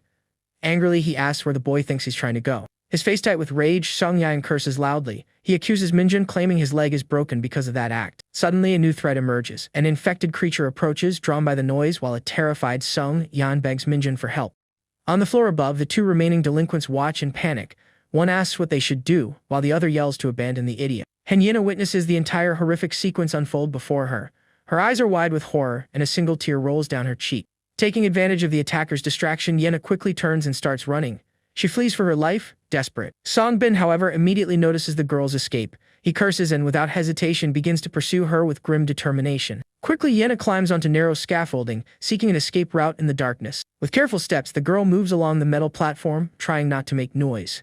Suddenly, Song-bin appears and shouts Henyena's name, asking if she's still there. The pursuer grinds his teeth, furious at the girl's audacity in trying to escape him. Crossing a plank, Yena hears the man call her crazy and question where she thinks she's going. She reaches the edge, eyeing the neighboring rooftop as her only hope. Tears stream down the young woman's face as Song-bin threatens that he's going to catch her. Without hesitating, Henyena propels her body forward and starts running along the narrow ledge. With a brave leap, the girl launches herself across the gap between the buildings. As she lands, she stumbles for a moment and lets out a small cry of fright. Though terrified, determination shines in Yena's eyes as she keeps going. Song-bin watches in disbelief, cursing as he realizes she's managing to get away. With a roar of anger, the aggressor vows he will catch her no matter what. The man runs and also jumps between the structures, following her tracks. However, looking down during the jump, Song-bin realizes something is wrong. His foot slips on the edge and the pursuer loses his balance, falling into the void. A dull thud echoes as Song-bin's body hits the ground with full force. From above, Yena watches the fall and realizes this is her chance to ensure her escape. Cupping her hands around her mouth, the girl shouts loudly, "Over here, over here!" Immediately, the infected on the lower level turn their heads towards the sound. At the sound of Yena's cry, the infected quickly surround Song-bin on the ground below. Fallen, the man looks up hatefully, seeing Henyena and screaming her name. From the rooftop, the girl points at the aggressor, alerting the creatures to his presence. Enraged, Song-bin curses Yena and swears he will definitely end her life. Drawn by the yelling, the undead advance thirstily towards the trapped pursuer. Realizing the imminent danger, the man curses and desperately tries to escape the horde. Yena watches the scene unfold, but her concern shifts to Jung Minjin's whereabouts. Clasping her hands in supplication, the young woman prays that her friend is safe somewhere. A desperate cry for help echoes from below, making Henyena wonder if it's Minjin. Unexpectedly, she spots Jung Minjin himself nearby, calling for her to climb up. Relieved to see him, the girl asks if he can climb up to where she is. With difficulty, the boy's hand grabs a metal bar, beginning his ascent. Minjin pulls his body up with great effort, struggling to reach the safety of the roof.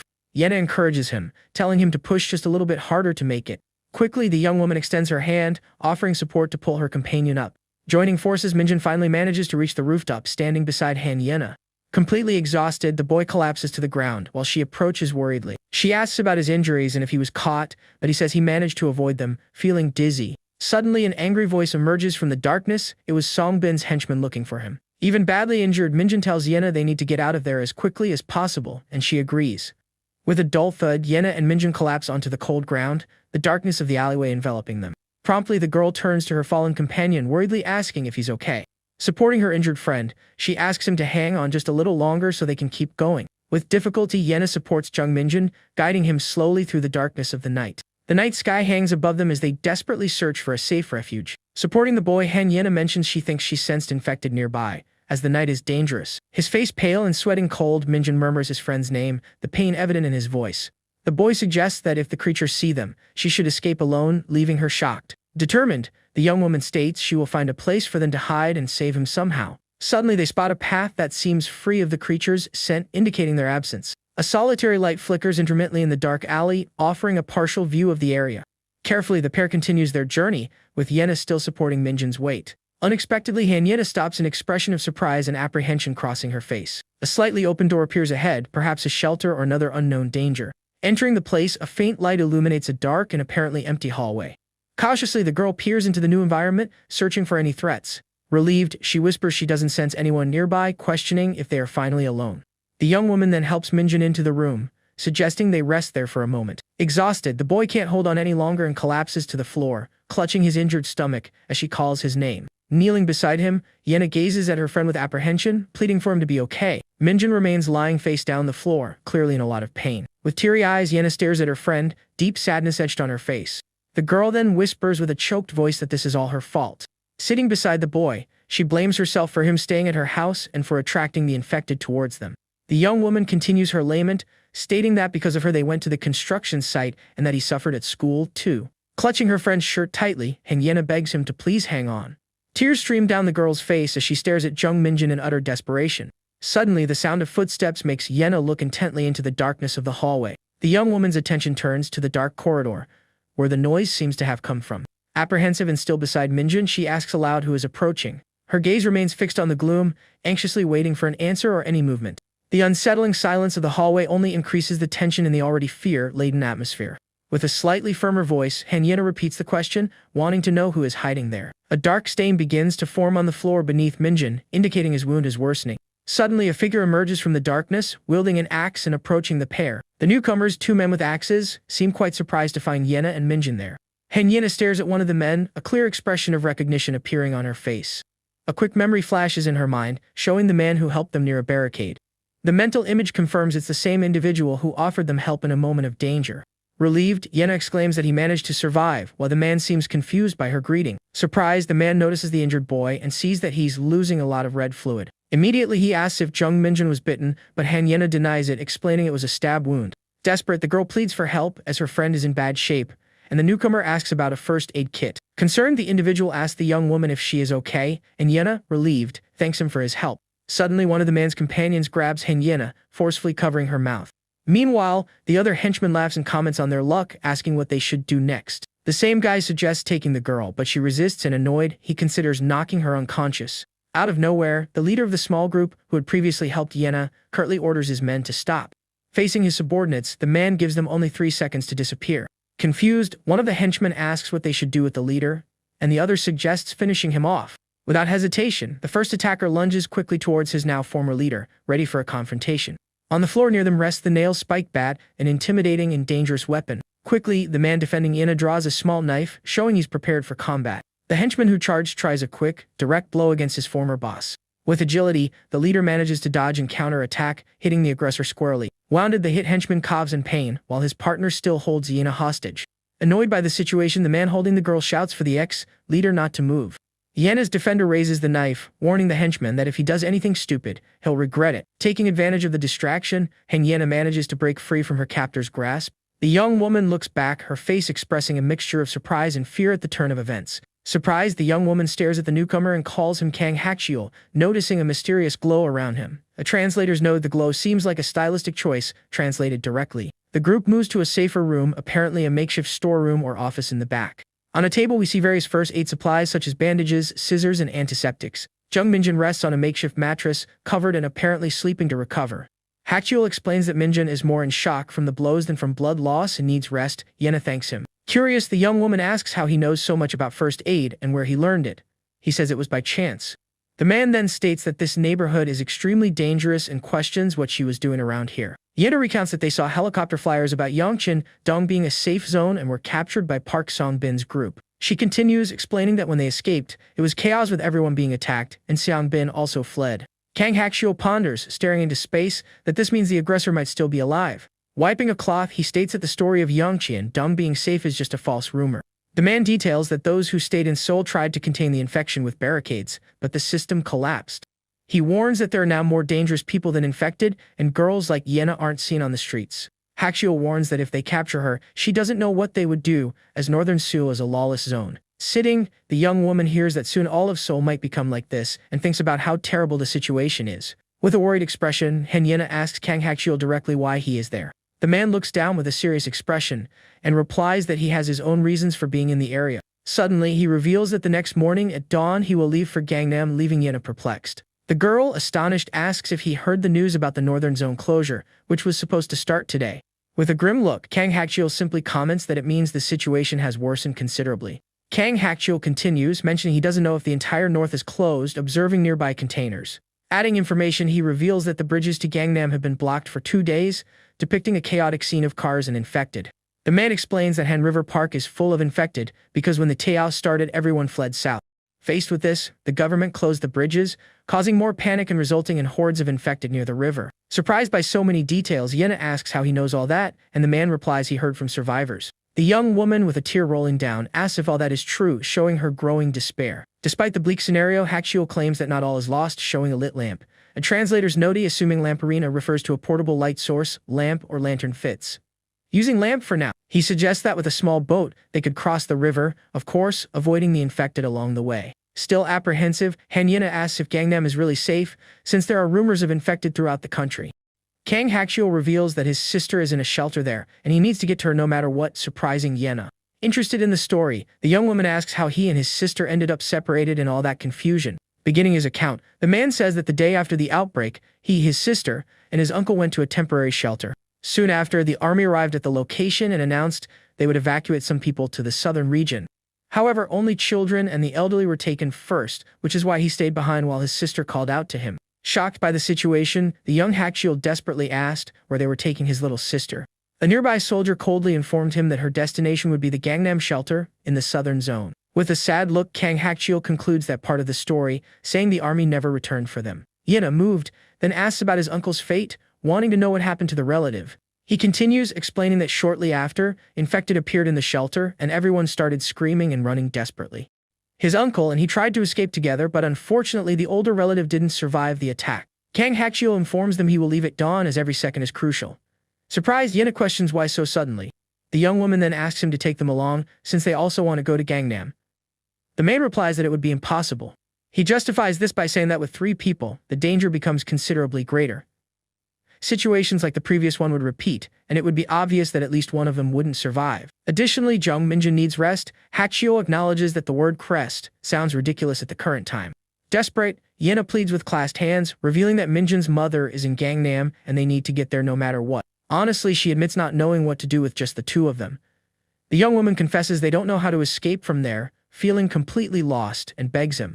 Faced with the girl's plea, Kang Hakchiel observes her with a serious and thoughtful expression. The man comments that Han Yena has changed considerably since the old days. He continues, mentioned that even though they were classmates, he didn't know her well. Her current demeanor is very different from how she was in school. Hakchiel decides they will talk more at dawn when Minjin wakes up. He then asks them to rest for a bit. Kneeling beside Minjin's makeshift bed, Yena shyly thanks her classmate for his consideration. Through the window blinds of the office, the faint morning light begins to break, signaling the start of a new day. In the room they use as a refuge, Minjin sleeps on one side while Yena rests on the sofa, both exhausted. Asleep on the sofa, Yena is suddenly woken by Kang Hakchiel calling her name. With a start, she wakes up. The man asks if, when escaping the construction site, she saw what happened to Park Songbin, and she hesitantly confirms. He then questions the reason. Kang Hakchiel firmly declares that he is going to check the situation personally right now. Surprised by the decision, Yena doesn't understand. The man explains that if Seongbin's motorcycle or scooter is still there, he'll bring them back, as he needs to confirm something. Alarmed, the young woman begs him not to go. The barricades were destroyed and the place is full of infected, warning that everyone there must be turned, including Park Songbin. She seriously warns that he could meet a tragic end if he insists. The young man looks away, seeming to ponder. Hakchiel downplays the danger, stating it's only 300 meters away. He then asks if she'd like to hear something and questions if she knows how he escaped North Korea at age 12. Yena is dumbfounded to hear that Kang Hakchiel traveled 10,000 kilometers to escape. Unable to hire smugglers, he and his uncle crossed the Tumen River like ghosts, an arduous journey. During those 2 years and over the 10,000 kilometers, the man reveals he lost a younger brother. Holding a modified bat, Hakchiel asks her to take care of Jeong Minjin, promising to be back soon. In the office, Yena waits on the sofa, worry etched on her face as she watches him leave. Outside, the construction building, site of the recent tragedy, is Kang Hakchiel's destination. With dexterity, the young man climbs one of the building's side protections, determined to investigate. His feet touch the ground lightly, moving cautiously through the hostile and silent environment. With his back turned, he murmurs as so, preparing to uncover the truth about the place. Reaching the top, Kang Hakchiel wonders if Park Songbin really met his end there. Back at the refuge, Minjin begins to wake up slowly on the makeshift bed, still groggy. The young woman notices the movement and hears an "you" from the boy, indicating he's awake. Surprised, Hanyet asks if he's already awake, and Minjin, confused, asks where he is. She quickly explains that Kang Hakchiel treated his wounds, and her classmate is startled to hear the name. Minjin tries to remember, mentioning the fall from the second floor, but his memory is hazy due to shock. Extremely relieved, the girl holds his hands tightly and the boy reacts with surprise. With teary eyes, Yena confesses how worried she was, fearing he wouldn't survive. Faced with her emotional declaration, Jiang Minjin becomes visibly flushed and speechless. She still squeezes his hand, and the young man, confused by the intensity of the moment, just murmurs. Unexpectedly, Yena shoves him forcefully away, letting out a scream of fear. Still yelling, Yena questions Minjin about letting himself get hurt like that. She thanks him for the help, but says he shouldn't have risked so much and asks what she would do if he died. With a guilty expression, Minjin apologizes for the situation. Quickly, Yena denies the need for apologies and just thanks him, asking if he has any idea how difficult it was to carry him. Visibly agitated, the girl mentions that Kang Hakchul told him to rest for a day. She adds that they will assess the situation the next day. Surprised by the information, Minjin questions is she serious. Worried, the boy mentions the closure to the north and states they don't have time. Suddenly, the boy feels a twinge of pain and doubles over, letting out a groan. Startled by his reaction, Yena asks if he's okay. Scolding him, Yena calls him an idiot and orders him not to move yet. The young man can only mumble something in response to her order. On a nearby table, a box contains some assorted supplies and tools. The place seems to be a small makeshift office where they are staying. Unexpectedly, someone knocks on the door of the room they are in. Both Yena and Minjin turn their attention to the entrance, curious about who it could be. Announcing his arrival, Kang Hakchul enters the room saying it's him. Surprised, Minjin murmurs that so this is the famous Kang Hakchul. Without much ceremony, the newcomer throws a backpack onto the floor. The object seems to contain some important belongings for someone there. Turning to Minjin, Hakchul asks if that's his backpack, the one he always used at school. Jiang Minjin excitedly confirms the backpack is his. Kang Hakchul explains he found it on the second floor of the construction site and brought it back. He mentions it contains clothes and personal items in case he needs them. Adding more information, the man says there was also a lot of emergency food and he took some. Minjin remembers his mother bought that, feeling nostalgic. With one last item, Hakchul reveals he also found Minjin's glasses. He holds out his hand, showing the pair of glasses he recovered from the site. Visibly relieved, Jiang Minjin stammers a sincere thank you. Taking the glasses, he thinks about what a huge relief this is for him right now. Now wearing his glasses, the boy comments that Yena told him Hakchul treated him and asks how he is doing. Kang Hakchul replies he's a little dizzy, but fine. Changing the subject, Yena questions Kang Hakchul about his trip to the construction site. She asks directly what happened to Park Seongbin. With a serious and direct gaze, the young man faces her question. Kang Hakchul simply confirms with a brief "yes" before continuing his explanation. Recalling the scene, he states that, as expected, Park Seongbin was not at the location. A brief image shows his search in the construction building. The memory reveals a horrible scene at the construction site, with everyone else already infected. Kang Hakchul concludes that all the others turned into creatures. He continues explaining that the motorcycle was gone, maybe Seongbin took it, and the scooter was destroyed. Yena asks if they might encounter Park Seongbin again, and Hakchul confirms it's possible but tells her not to worry. With a determined look, Kang Hakchul states that he might lose a fight, but when it comes to finishing someone off, he always wins. Minjin just murmurs, frightened. Anyway, the man reinforces that, as he said yesterday, he is going to escape to the north. The translator's note a correction. He previously said he was going to to Gangnam. This seems like an inconsistency in the original text, assuming he meant Gangnam as planned. Then he turns to the two and asks if they will be able to accompany him on this journey. Minjin readily answers that of course they will and that they should leave immediately, but Yena scolds him, saying he needs to rest today. Hakchul agrees with the girl, stating they can leave when the young man recovers, but Jiang Minjin insists he's fine and that tomorrow could be worse. The newcomer suggests not rushing and making a plan first because haste makes waste. Kang Hakchul then reveals he thought of an option and that there's another way to cross the Han River, leaving the other two curious about how they would do it. Turning to the board, he draws a simple map and says they will use Line 5. Jiang Minjin, wearing glasses, expresses surprise and asks if he means the underground river tunnel. The boy asks if it's safe, as high-density places like the subway must be full of infected, but Hakchul explains that Line 5 has platform screen doors, and the tunnel should be clear.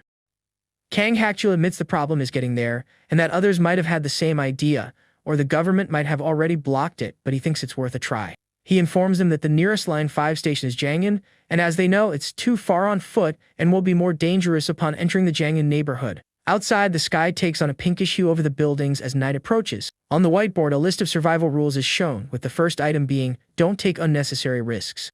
The man then declares that these are his survival rules and begins to explain them. He reminds them that the north is already closed, a translator's notee, still referring to the north closure despite planning to go south. Translating as written, but noting the potential directional confusion in the source, and asks them not to rush because of time constraints. If they find a safe place, they should stay for a few days to recover. Sitting on the sofa, Minjin and Yena listen attentively as Hakchul dictates the second rule when exploring, only one or two people should go out, avoiding all three leaving together. With a serious expression, he says the most important part comes next. Pointing to the third rule on the board, which reads, "Your life is at stake," he concludes that in extreme situations, they must never sacrifice their lives for others. Jiang Minjin listens intently to the newcomer's example. He explains that if someone can escape, they shouldn't try to save someone else. With a serious expression, Kang Hakchiel states that even he will prioritize his own survival in any risky situation. Sweating coldly, the boy with glasses hears the man repeat never to sacrifice yourself for anyone, reinforcing the harsh rule. In the small kitchen of the hideout, morning light enters through the window, illuminating the sink and some utensils. Suddenly, Hakchiel calls for Jiang Minjin, who turns around, surprised by the older man's call. The man then hands him a modified baseball bat, telling the boy to take it as a weapon. Startled, Minjin and Hanyena observe the object. The young man asks if that's really a bat with nails. Kang Hakchiel explains that the weapon isn't just for the infected, but also the intimidate dangerous humans. Just holding it will make them think twice. He continues, reminding them that the infected will attack to kill, and when Minjin counterattacks, he must use all his strength. The boy with glasses reflects on the words. The man says a strong blow to the heart or head will suffice and asks if he understood. After the tense conversation, the newcomer decides it's time and tells the two it's best they get going. Outside, the blue sky with a few clouds hangs over the buildings of the abandoned and silent city. The trio then begins to walk down the deserted street with Hakchiel in front, followed by Yen and Minjin, who carries the bat. However, a doubt arises in the boy's mind. He wonders if it's okay to finish off the infected like that.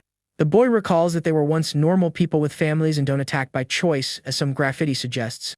He thinks that if he does this, wouldn't he become a murderer, looking at a door marked with a warning about infected. Jiang Minjin questions what would happen if the judicial system still existed, wondering if he would be charged with homicide or judged later. Noticing the young man's hesitation, Kang Hakchiel calls his name, making him look back.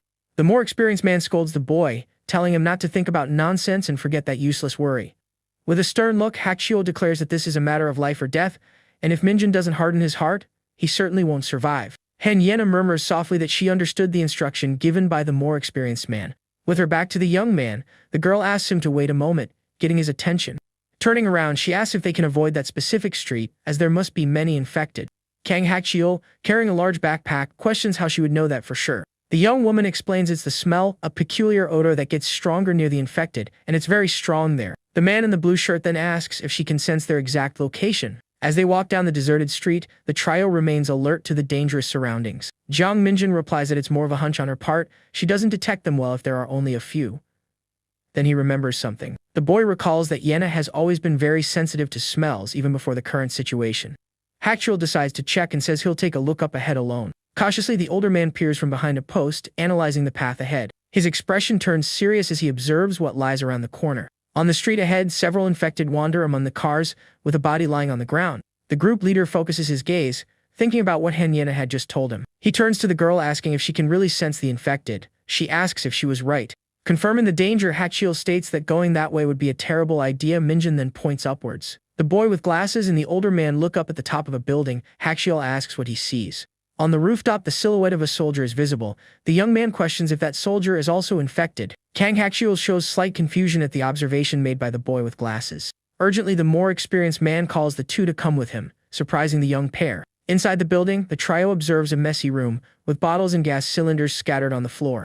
Kang Hakchiel assures them there are no infected on the upper floor and calls them up, while Hanyena, surprised, questions why they are going up. Jiang Minjin uses binoculars, focusing his vision on the soldier he had spotted on the rooftop. After taking the binoculars, Kang Hakchiel observes and says he sees at least 3 soldiers, all infected. Observing more closely, Hakchiel notices that one of the zombie soldiers is carrying a rifle on his back. Jiang Minjin, hesitant, asks if they plan to steal the weapon and suggests it would be better to just leave. The boy argues that with 3 infected it would be difficult to retrieve, plus they don't know if the rifle has bullets or if firing it would attract more. Contradicting the young man, Kang Hakchiel dismisses the problems and surprisingly states that he knows how to use that type of weapon. In the room, the more experienced man declares that the weapon is essential for them, and then decides they will go get it. Detailing his observation, Hakchiel comments that with the binoculars he sees at least 3 soldiers and they are all infected, but there is one detail. He then reveals that one of the soldiers carries a rifle with him, and this leaves the others surprised by the information obtained. Minjin quickly asks, wary if the older man isn't thinking about stealing that rifle, and suggests that they just leave. The boy with glasses argues that with 3 walkers it would be difficult to get the gun, and they don't even know if it has bullets or if the shot would attract others. Furthermore, the boy remembers that they don't know how to use it, but Hakchiel counters by saying no, because he knows how to handle the rifle. In front of the young people, the leader of the group declares that the weapon is essential for them and then decides that they will go get it immediately.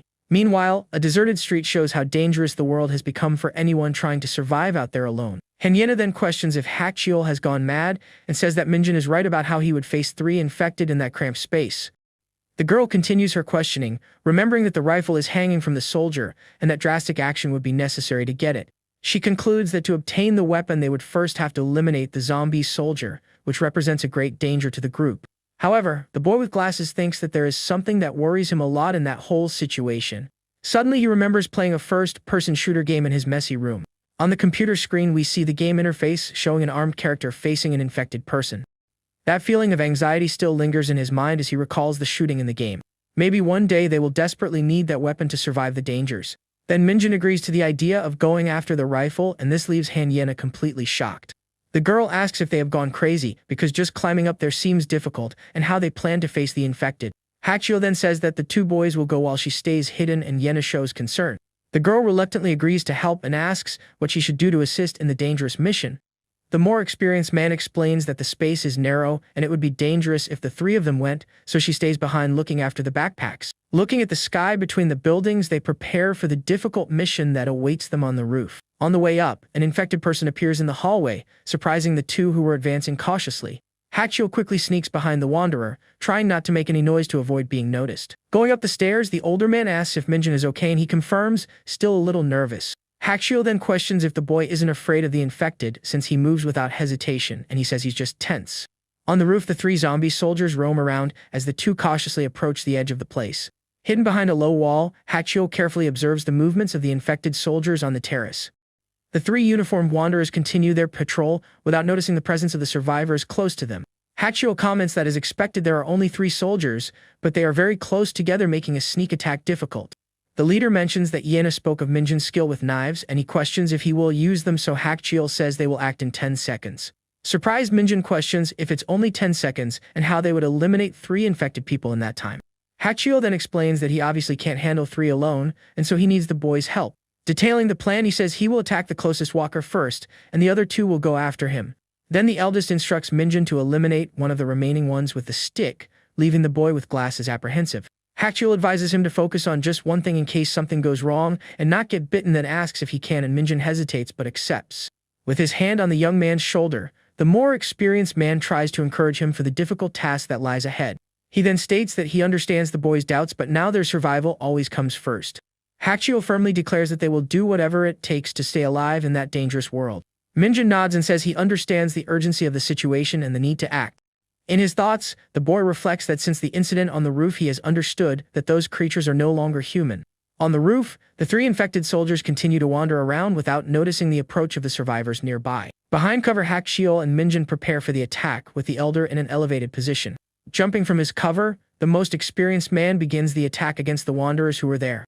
Noticing the movement, the zombie soldiers scream and turn to face the sudden threat that has appeared. Hachiel quickly advances with his knife in hand towards the first infected soldier in his path. He then delivers a lethal blow with the blade, showing his close combat and very precise combat skills. The soldier who was hit staggers back after the surprise attack by the most experienced and skilled man in the group. With a quick movement, the group leader finishes off the first wanderer, demonstrating his coolness and skill in combat. After taking down the first target, he looks over his shoulder at the other 2 infected remaining on the roof. One soldier is already on the ground, but the other 2 are now furiously advancing towards Hachiel, who is thinking, damn it. He thinks it is necessary to finish off at least one of the walkers while defending himself from their attack on the roof. Hachiel then attacks another soldier, but quickly realizes that his blow was not enough to take him down. While trying to hit one of the soldiers, the older man is grabbed by another wanderer who immobilizes him right there. In trouble, Hachiel shouts young Minjin's name, asking for help against the 2 remaining infected in front of him. In fear, Minjin runs with his modified baton towards the soldier who was approaching him and Hachiel. The boy then lands a powerful blow with the baton directly on the head of the infected soldier who is staring at him. Minjin is a little surprised to see the result of his attack against the walker there on the roof of the building. Even though he was hit, the soldier screamed and continued to advance towards the boy, leaving Minjin shocked by what had happened. Still trapped, Hachiel shouts for the infected to back off and realizes that his previous attack really wasn't enough. The more experienced man continues to fight desperately against the 2 zombie soldiers surrounding him on the roof.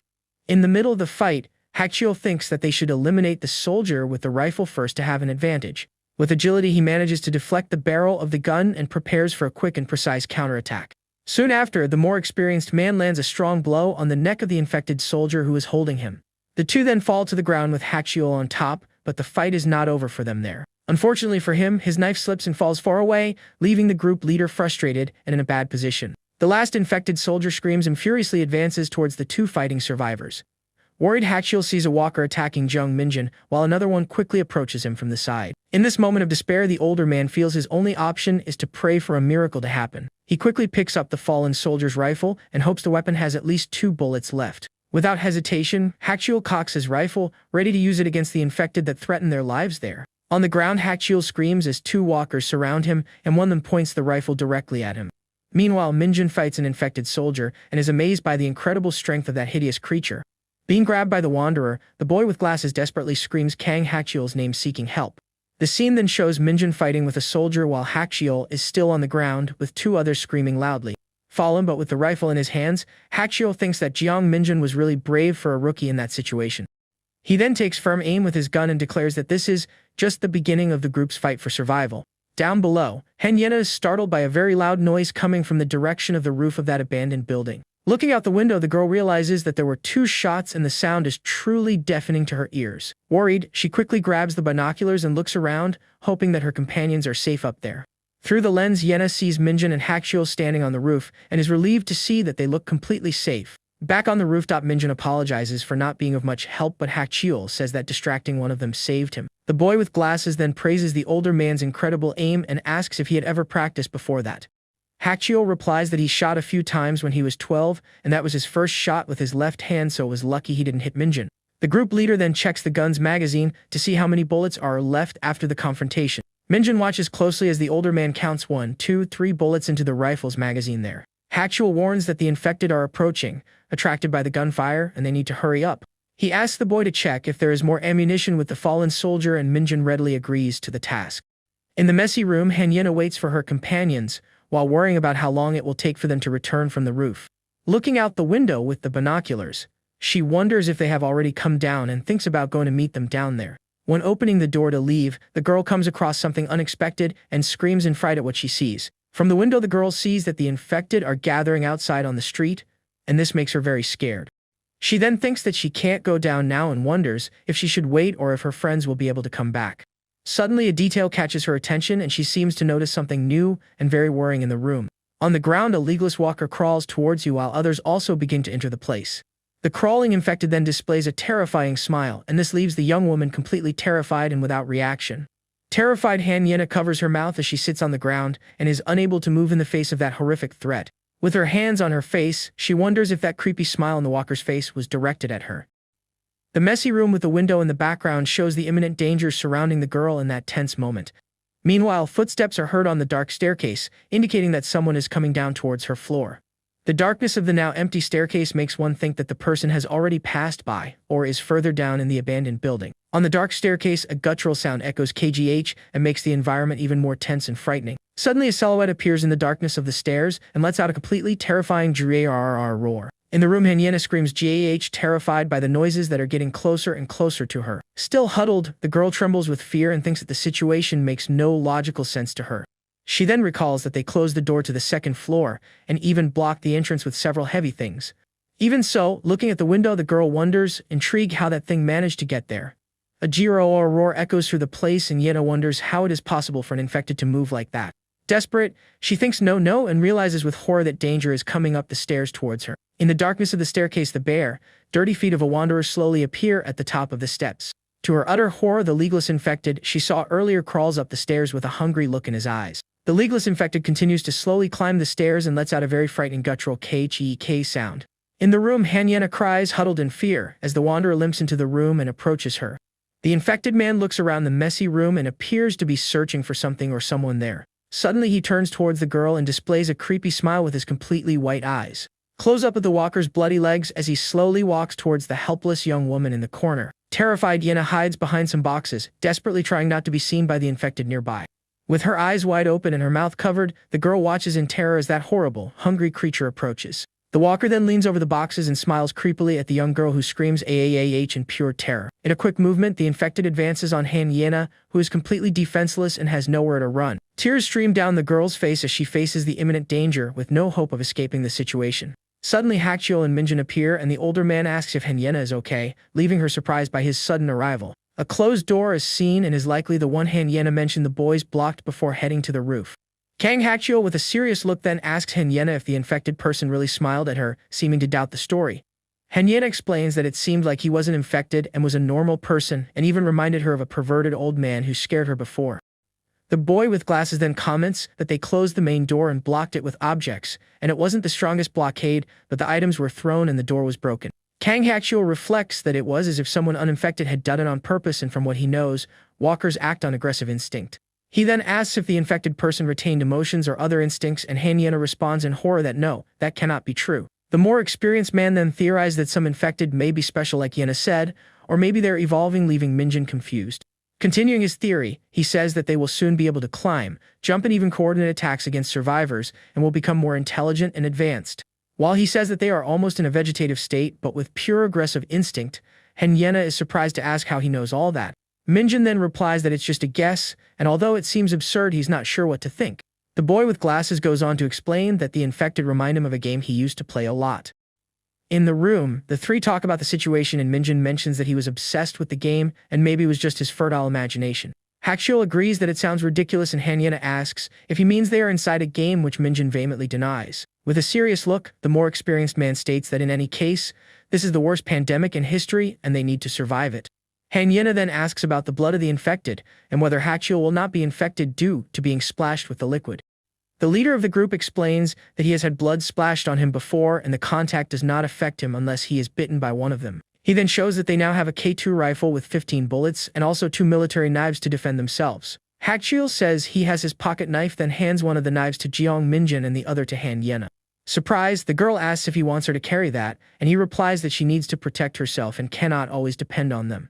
Furthermore, Hachiel says that he will later teach how to use the rifle, and this leaves the two young men surprised. He then explains that if Minjin dies, he may need the weapon, and Hyena may also have to use it. In the room, the three continue to talk about weapons and the need to be prepared for any situation. Minjin then asks Hachiel not to say bad things because whoever says that always dies first in movies, and he is repeating the cliché. The more experienced man replies that he will not die and will do whatever it takes to survive, but they need to prepare for the worst. The boy with glasses agrees and says he has always wanted to shoot a gun, but they can't practice because of the noise and limited bullets.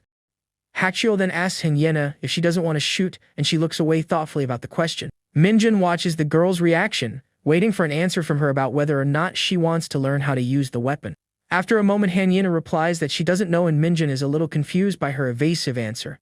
Then the girl asks him not to come near her and turns her face away, looking a little irritated by the situation. Confused, Minjin asks why, and Hyena replies that she simply doesn't want to be around him at that particular moment. The boy with glasses becomes even more confused and asks what happened suddenly, and if he did something wrong to her. In her thoughts, Hyena complains that he acts like he does at school and has no idea what is going on there. She then covers her face with the hood of her coat, looking embarrassed about something she is feeling. Sitting on the couch, the girl thinks that she hasn't showered in days and feels disgusting, so she wonders if she smells bad. She ponders whether it is a life or death situation and is worried about it and how stupid it is for her to worry. The truth is that Hyena simply doesn't want to be around Jeong Minjin at that moment for some personal reason. Looking to the side, the boy with glasses wonders since when she cares about him and seems a little uncomfortable. With her face hidden in the hood, the girl thinks about how all of this is really irritating to her right now. Outside, the blue sky with a few clouds and electrical wires between the buildings show a seemingly normal day. On a street, an abandoned white van with the door open and blood stains inside shows the dangers of the place. The feet of the three survivors are seen walking together down the deserted street with great caution and attention to their surroundings. Hachiel asks if that path is okay, and Hyena replies that there might be 2 or 3 wanderers inside, but she's not sure. The group leader comments that thanks to Hyena it seems easier, and if they continue like this they will advance quickly, but they must not let their guard down. As they walk, Minjin notices that Hachiel is limping a little and worries about the older man's condition. The boy with glasses then asks if he is okay, and Hachiel replies that he is, and that he got hurt when he fell with the infected soldier. He then reveals that he thinks he sprained a ligament, and this leaves Minjin completely shocked and very worried for his friend. The young man says that he should rest and remembers that Hachiel advised him not to overexert himself before thinking it was something serious. The The more experienced man replies that it is nothing compared to when he escaped from North Korea, but they should find a place to sleep. Suddenly, Hanyena stops in front of a door with a red X and Hakchiel asks, "What's wrong?" and she says there's something there. Suddenly, a loud URG noise comes from inside the door and Hanyena screams H in fright at the sudden scare. A voice then asks, "Hey, you guys are survivors, right?" And the trio looks up confused at the unexpected call. On the roof of a building, a man says he has been trapped there for 2 days and desperately begs for help to get out. Hakchiel asks how he ended up there, and the man explains that he went out to get supplies and the infected chased him there. He goes on to say that there are now infected on the stairs, and he can't get off the roof because of them. The man explains that another survivor heard his screams, but said they were infected and closed the gate on the first floor before leaving. Hakchiel then asks if there are many walkers on the stairs, and the man replies that there are about 6 or 7, leaving the trio surprised. The leader of the group thinks that if there are infected people inside, the man is definitely trapped, and even if that is true, 6 or 7 is a lot. Hakchiel then apologizes and says that with so many it is impossible to help as they are not in a position to take risks. He then says, "Let's go," and starts walking away, leaving the man on the roof shocked and begging them not to leave. The man on the roof begs for help and says he hasn't been home for 2 days and his wife and son are waiting for him, and he hasn't found his daughter. Minjin asks the man not to scream as he is putting them in danger, and Hanyena asks if they are really leaving, and Hakchiel says they can't help. The group leader says that they should avoid unnecessary risks and repeats, "Let's go," so that they can continue on their way down the street. With a worried look, Jong Minjin watches the man on the roof and seems to be thinking of some alternative to help him. Suddenly, the boy with glasses asks them to wait and asks if there isn't a way to save the man trapped in the building. Hakchiel stops walking and looks back at Minjin, waiting to hear what the young man has to say about the situation. The older man sighs HH, looking a little tired but willing to listen to the boy with glasses' suggestion about the rescue. He then turns around and asks what Minjin suggests to solve that problem and save the man trapped on the roof of the building. Hesitantly, the young man says he has an idea and thinks he can save the man from that dangerous and unexpected situation. With a confident smile, Minjin thinks about his idea and seems certain that he can save the man trapped in the building. Elsewhere, a mysterious man looks at a painting left by the group and wonders about them. He looks through the notes and discovers that their plan is to cross the Han River using subway line 5. Back in the present, the rescue is a success and the group accompanies the man to the door of his house.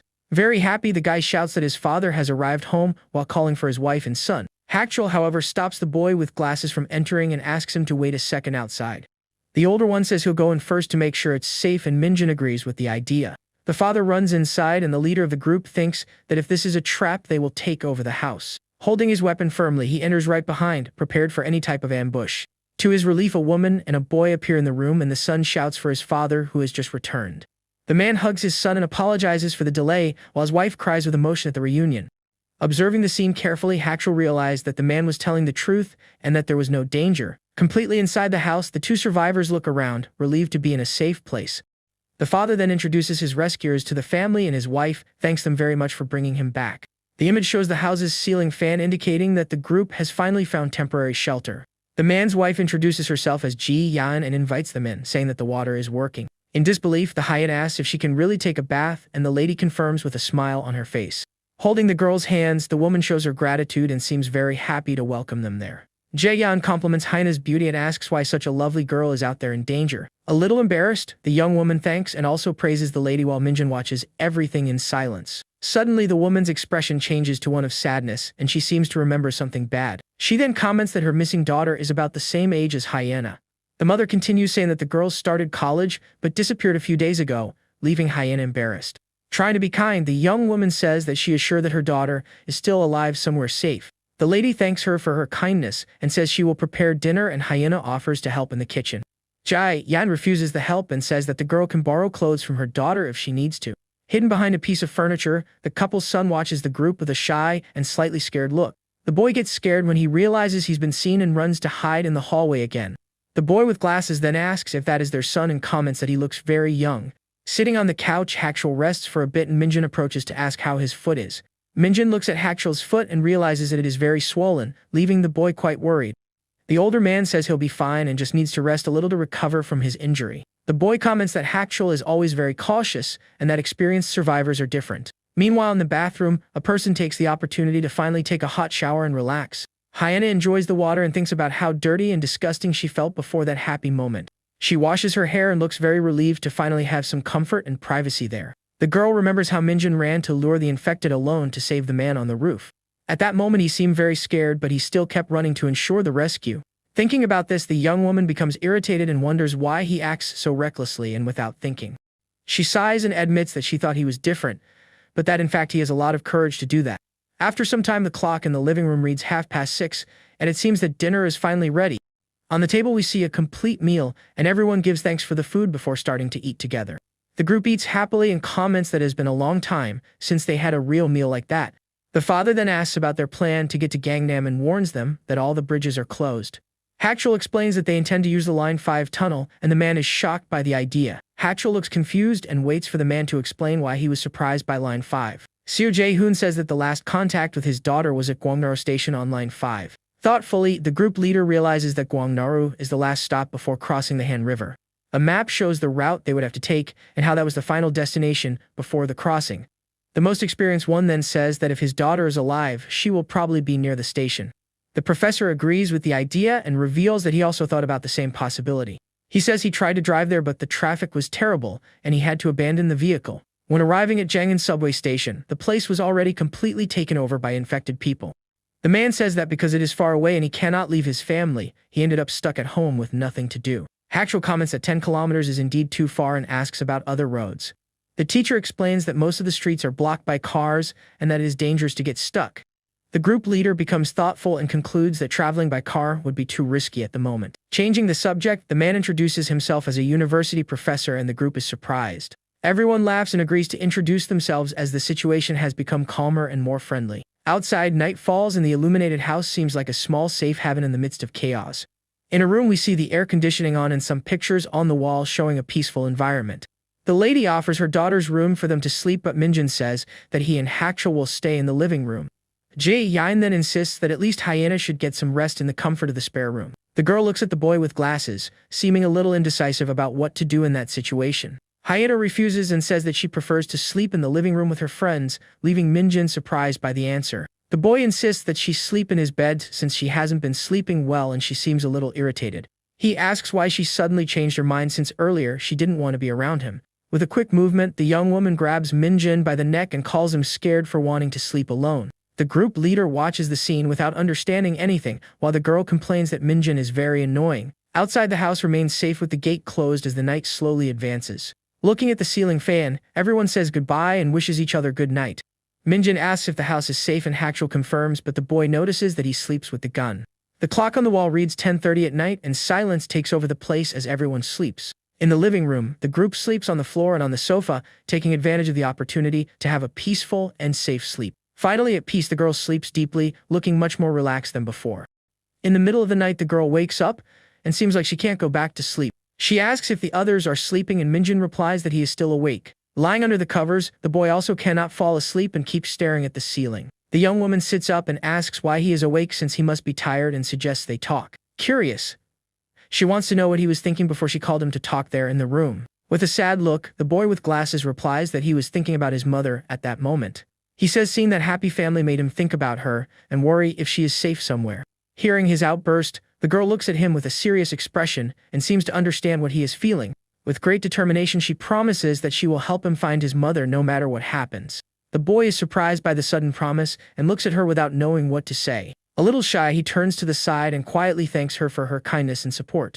Suddenly, the boy sits up and looks at the girl as if he wants to ask her something important. He then asks about her parents and if she still has no news of where they are. Worried, the boy wants to know if she is really okay with the whole family situation.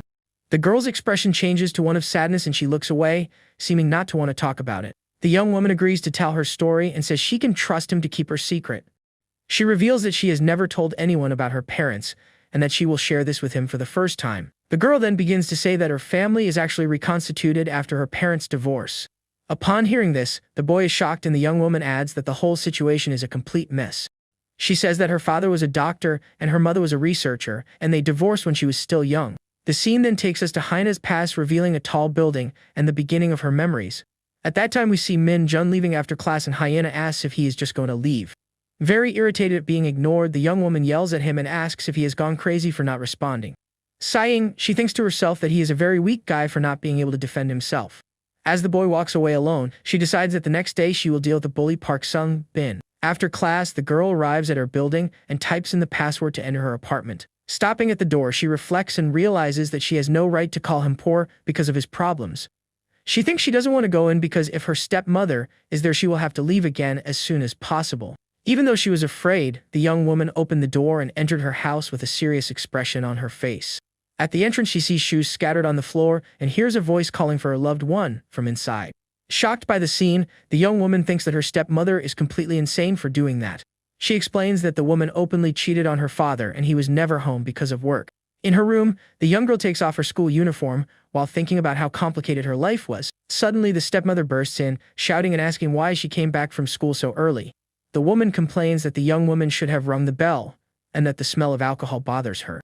The girl sarcastically says that her stepmother didn't want to be caught red-handed with her lover in the bedroom.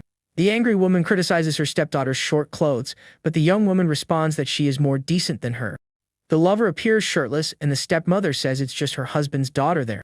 The girl quickly takes out her cell phone and takes a photo of the couple to use as proof of the betrayal. With a victorious smile, she threatens to send the image to her father and expose their affair.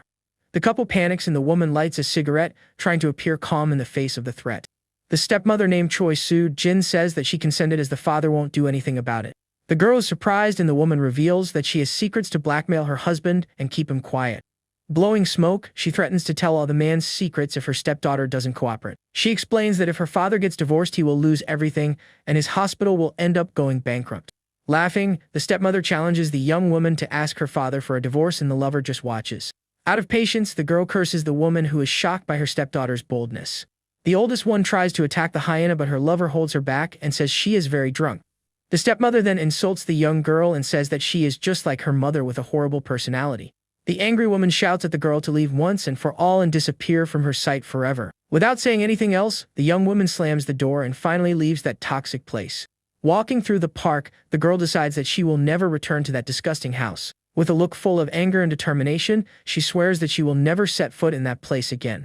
Alone in the darkness, she walks aimlessly and thinks she would rather the world ended. Sometime later, we see the entrance to a karaoke bar where the young woman went to have some fun. At the scene, a friend sings happily while Hyena sees news of sudden chaos on her cell phone. Another friend receives a message and panics because her mother had a serious accident. Walking down the street, the young woman notices many disaster alerts on her cell phone and becomes confused. Suddenly, a panicked scream catches her attention and she looks forward, quite scared. People run desperately towards her, screaming to escape, and she doesn't understand anything. Crouched on a ladder, the young woman breathes heavily and thinks that she barely managed to escape danger. The image shows the emergency staircase where the girl managed to find temporary shelter. She tries to call emergency services, but the line is busy, so she decides to call her father. He doesn't answer, and the young woman thinks that she is always the last priority in her father's life. A tear runs down her face as she remembers her mother who is far away. Desperate, the girl wonders who she can ask for help since her mother can't do anything. Without many options, she holds her cell phone and prepares to call the person she least wanted to call. In her desperation, the girl calls her stepmother in the hope that she can help her. The woman answers the phone irritably and asks what the young woman wants as she is very busy at the moment. The stepdaughter explains that she is stuck on a staircase and asks for help because the emergency lines are not working. With a look of shock, she hears her stepmother tell her to fend for herself and solve her problem. The older woman says that their building is also in chaos and hangs up on the desperate young woman. The cell phone shows the call ended and the girl realizes that she has been abandoned once again by her stepmother. Alone and without hope, she remains silent, not knowing what to do to get out of that situation. Back in the present, the story ends and Minjin screams for Hyena, asking her to open the door.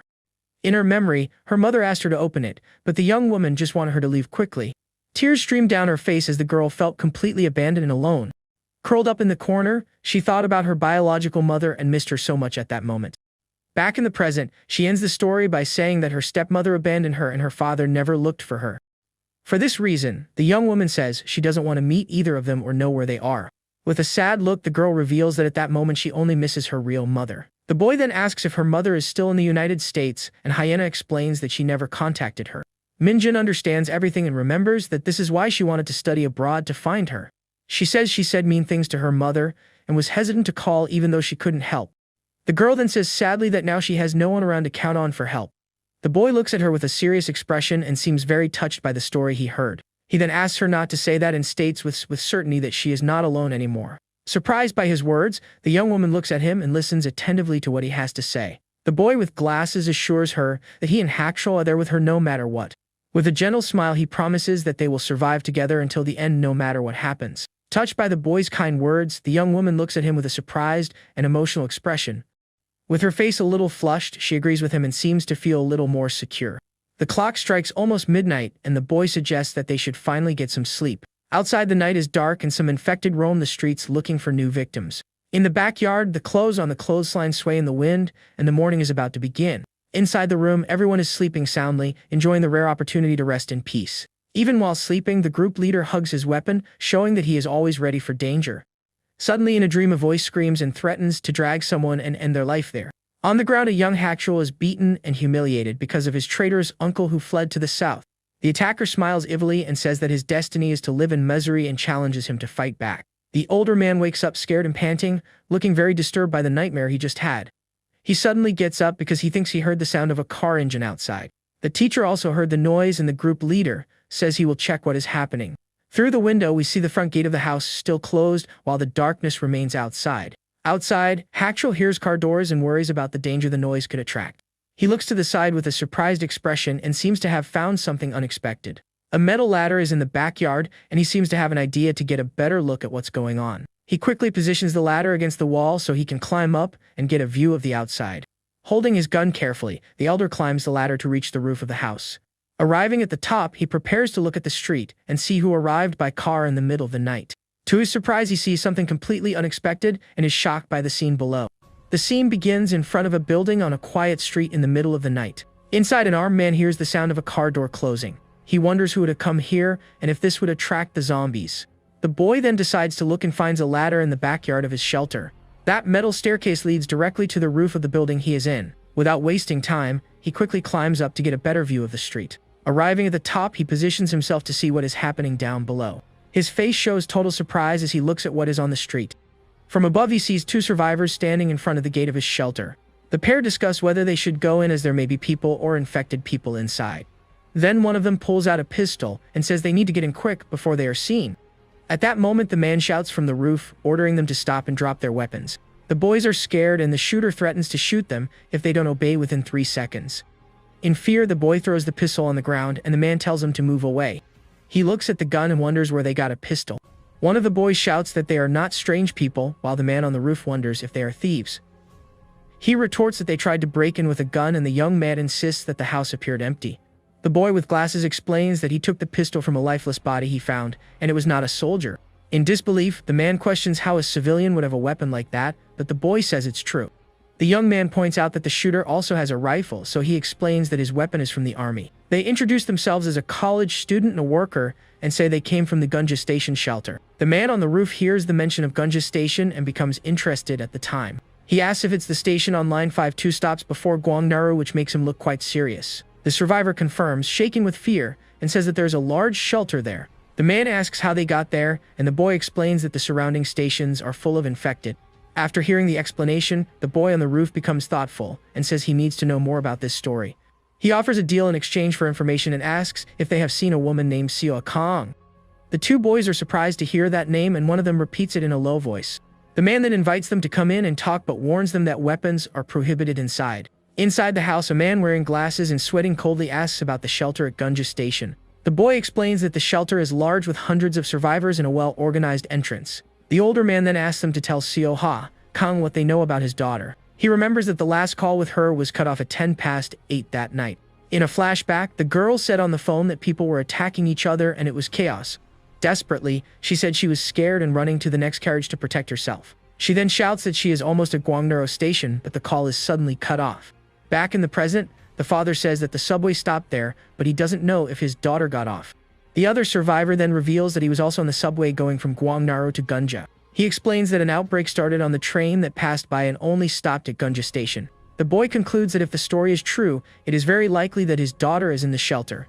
The father asks if they saw her, but the boy says it is difficult to recognize someone in a crowd.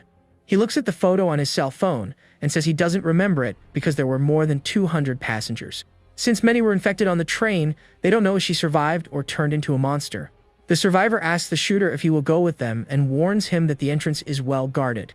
The man says there are too many to go together and suggests they rest and leave in the morning. He then hands a radio to the boy, who is surprised by the object. The man tells them to wait 1 kilometer away and get food for 2 days. The survivor asks if by doing all this the shooter will finally trust them.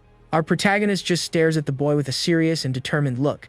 The scene then changes to the next day, showing some light on the street. Inside the house, he tells his group that they have agreed to go to Gunja Station. The long-haired girl questions whether the boys might not be lying. He turns to the teacher and asks what he's going to do since they are leaving tomorrow. The boy thinks about the difficulties of traveling on foot along such a dangerous path. He suggests that if they can get a 6-seater vehicle, the trip becomes possible.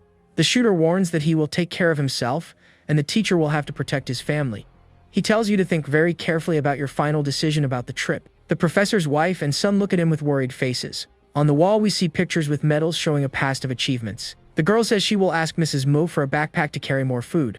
While preparing the food, the pretty girl wonders where Jun is gone. Soon after, she goes up the stairs of the house to look for the boy with glasses. Upon reaching the second floor, she peeks through the door and hears a conversation about games. Inside, the two boys talk about a zombie game called Rage Z that one of them plays in secret. The youngest then reveals that his dream is to become a game developer like the creator of that game. The girl enters the room, surprising the pair, and asks when they became so close.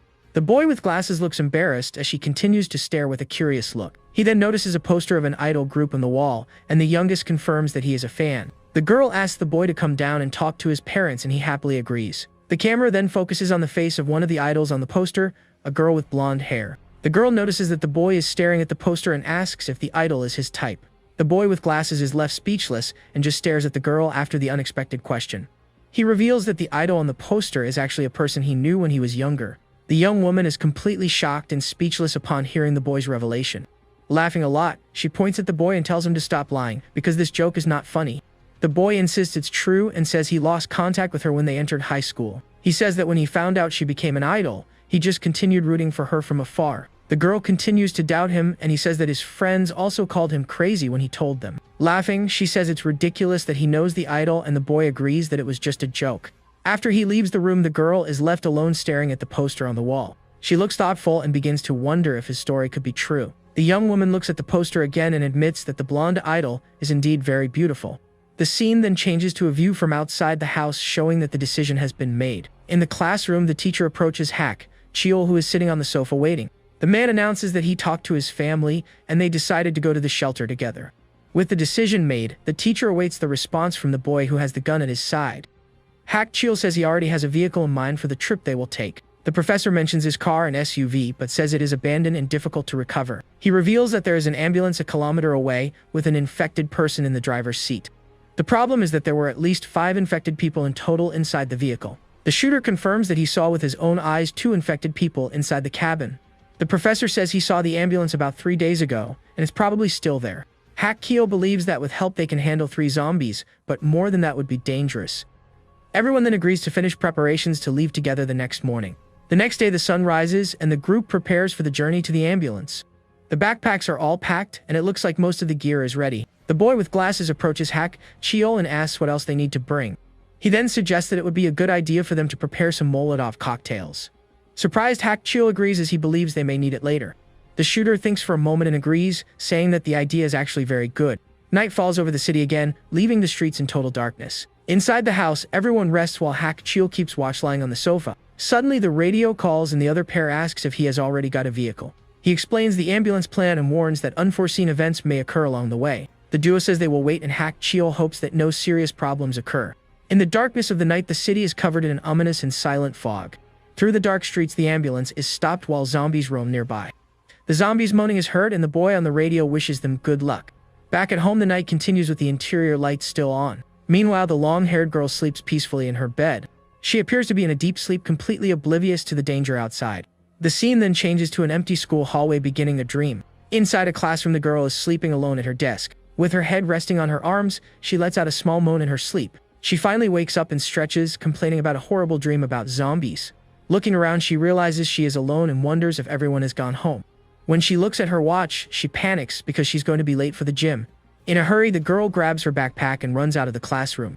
In the hallway, she ends up bumping into someone and lets out a cry of surprise. To her surprise, the person is the boy with glasses, and she is shocked by the encounter. Surprised, the girl recognizes the boy with glasses as Jun. Without understanding, she asks why he is still at school and hasn't gone home. The girl finds the way he looks at her strange, because normally he doesn't even look her in the eyes. Suddenly, he grabs the girl's wrist tightly, and she lets out a scream of pain. The boy then pushes her against a notice board, leaving her scared and with no way out. Completely in shock and sweating coldly, she only manages to say his name. Frightened, she demands to know what has gotten into him and orders him to release her immediately. He just whispers the damn word with a look full of anger and contempt. The boy then insults her and asks if she likes continuing to ignore him like that. He accuses her of treating him badly and ignoring him like he was a bug at school. Without understanding, the girl asks if he wants her to treat him rudely too. He threatens her, saying that he will attack her if he continues to be called an idiot. The boy says he doesn't want to look at a beggar and tells her to shut up once and for all. The girl defiantly tells him to hit her if he has the courage and calls him a coward. With her eyes closed in pain, she calls him damned and says that if he continues like this, the girl lets out a low moan as she remains trapped in her nightmare. With her eyes still tightly closed, she appears to be in a very restless sleep. Finally, she wakes up and realizes with relief that it was all just a dream. But when she really opens her eyes, she screams when she sees that she is hugging the boy. The scene shows the two lying together in the same bed, leaving the girl in panic. Confused and blushing, she wonders how she ended up sleeping with him in her arms. She wonders if he pushed her on purpose and pretends to be asleep now. In the same room, we see Hak-Chil sleeping peacefully on the sofa next to them. The girl gets angry at the boy with glasses, but soon a doubt arises in her mind. She finds the whole situation very strange and starts to think about something. In one memory, she remembers the bad smell he had at school. But now lying next to him, she no longer smells that unpleasant odor. The boy sleeps peacefully and she can feel his breathing very softly. She wonders if it's because he took a shower because he smells good now. With a confused look, she remains lying down trying to understand what happened. The girl wonders if she finds him handsome and if this is all just a dream. She's sure he wasn't that handsome and wonders it's because he doesn't have his glasses on. Suddenly, the boy opens his eyes, leaving the girl completely surprised and without reaction. The two stare at each other in silence for a moment, still lying in the same bed. With her face red and in a cold sweat, she is left speechless by the unexpected proximity. Then in a panic attack, the girl screams and punches the boy in the face. The noise wakes Hak-Chil, who grabs his gun, but Min-Jun tells him to go back to sleep. The girl complains that he scared her by appearing out of nowhere and almost had a heart attack. He asks why she was awake and the girl lies, saying that his eyes were already open. Trembling with rage, the boy looks at the girl, who calls him a bastard, and is confused.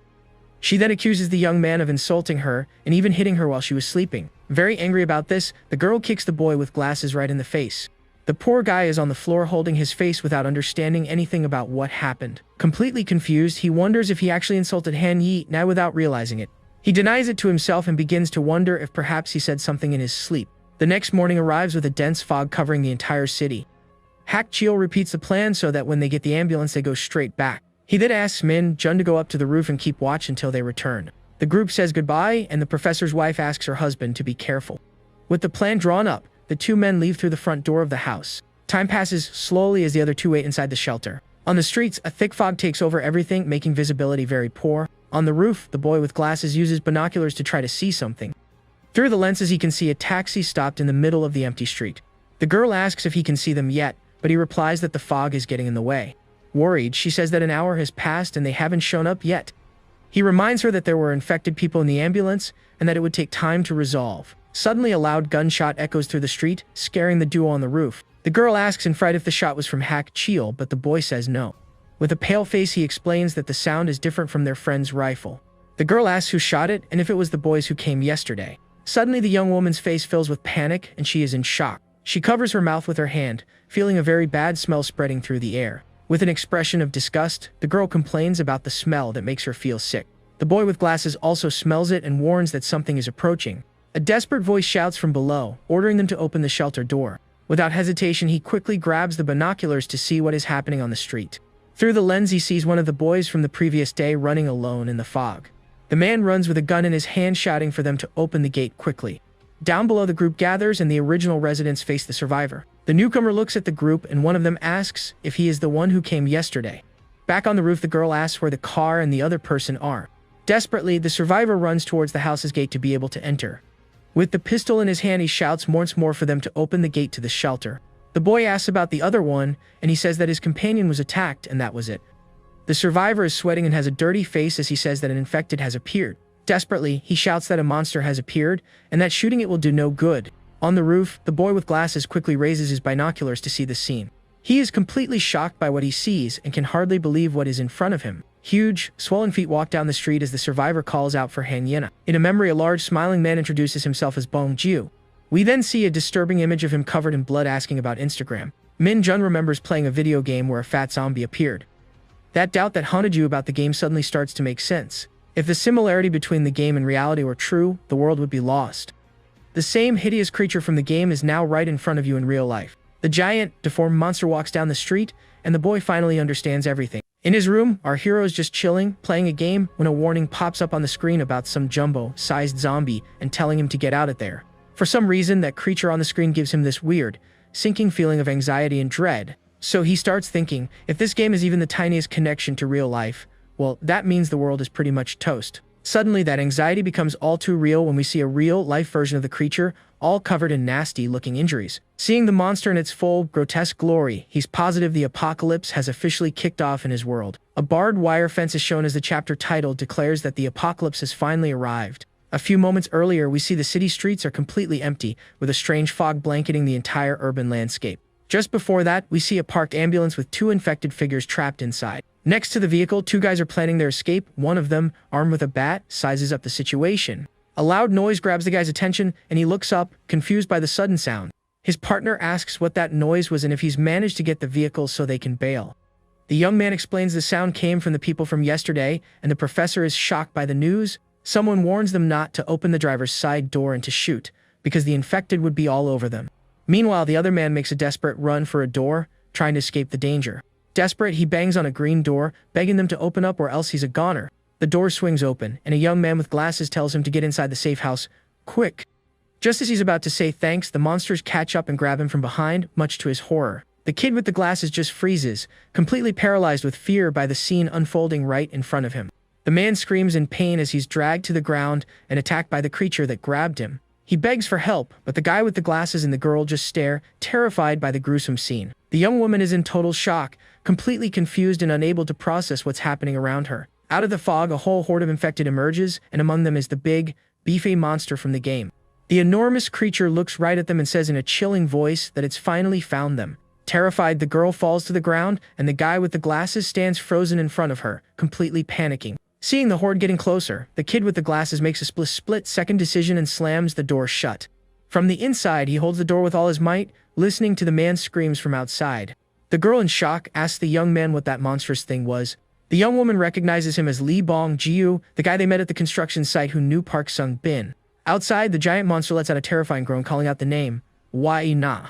The guy with the glasses starts breaking out in a cold sweat and says they need to get out of there fast. He says not even a rifle can stop that thing, and that they need help from some guy named Kang Hak Cheel. His eyes go wide as he suddenly seems to get an idea to handle the situation. With this new idea in mind, the guy with the glasses whips around, facing the inside of the house. He then sprints toward the back of the house, getting away from the door as fast as he can. An older woman asks about the noise, and he tells her to grab Ha-jun and hide on the second floor. Then he remembers fire and gets the idea to use Molotov cocktails against the creatures outside.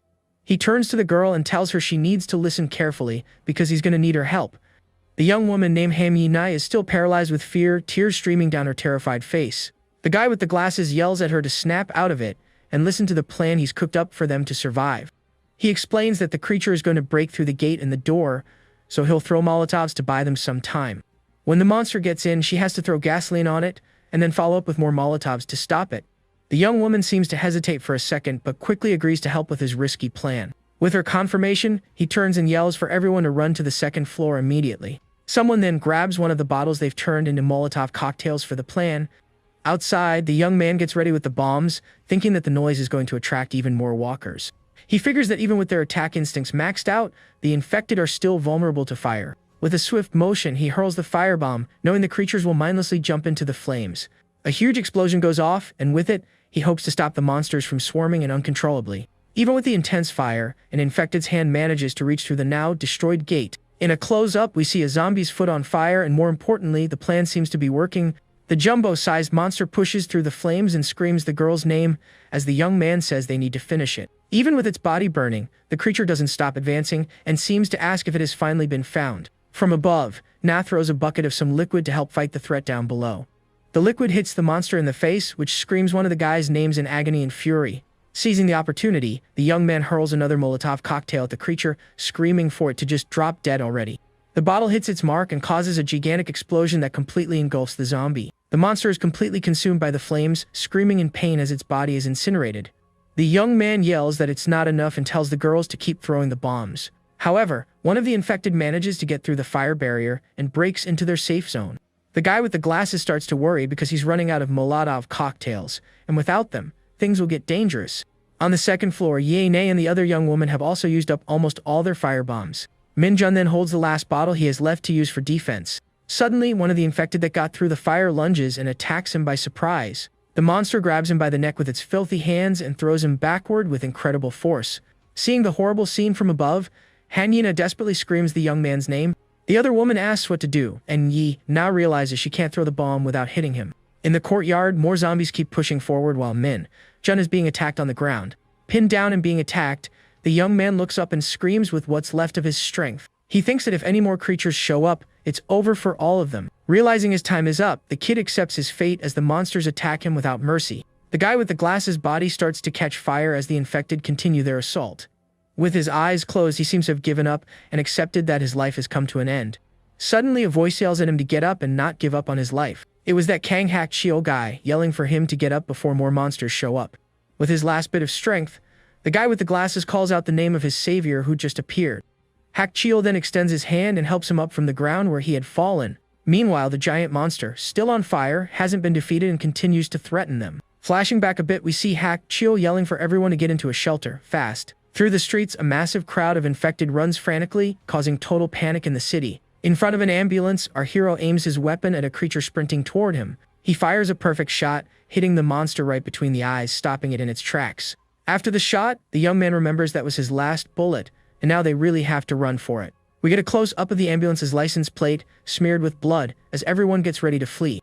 Inside the vehicle, he yells at the driver to step on it, and the man agrees to get them out of there as fast as possible. The vehicle floors it, leaving behind a horde of furious creatures chasing after them. They finally manage to escape at high speed, leaving the monsters in the dust. The ambulance driver, sweating bullets, looks incredibly tense as he navigates the streets. In the rearview mirror, he sees the house engulfed in flames and the horrific scene they left behind. The flames completely consume the building that was once everyone's safe haven. With a serious look, the man focuses on the road, trying not to think about what just happened. The city streets are pure chaos, with infected running every which way. A very dense fog blankets the entire urban landscape, making everything even more terrifying.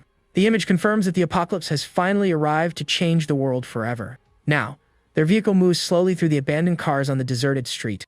Inside the ambulance, the survivors are silent, their faces showing the trauma they've endured. The guy with the glasses seems lost in thought, sweating as he remembers a tragic event. In his mind, he flashes back to the moment a man was banging on the door, desperately begging to be let in. With a shocked face, the young man opens the door and yells for the man to get in quickly before it's too late. Just as he was about to say thanks, a creature grabs him from behind, preventing him from getting inside the shelter. Back in the present, his eyes widen with the horrible memory of that tragic moment. Suddenly, the guy with the glasses feels a sharp pain and puts a hand on his stomach, complaining about the injury. Ye Na asks if he's okay, and he explains that the wound started hurting again. He'll just wait it out until tomorrow. Through the narrow, fog-filled streets, the ambulance inches along through the desolate scenery. In the front seat, the driver says they're close to the rendezvous point they'd arranged with someone.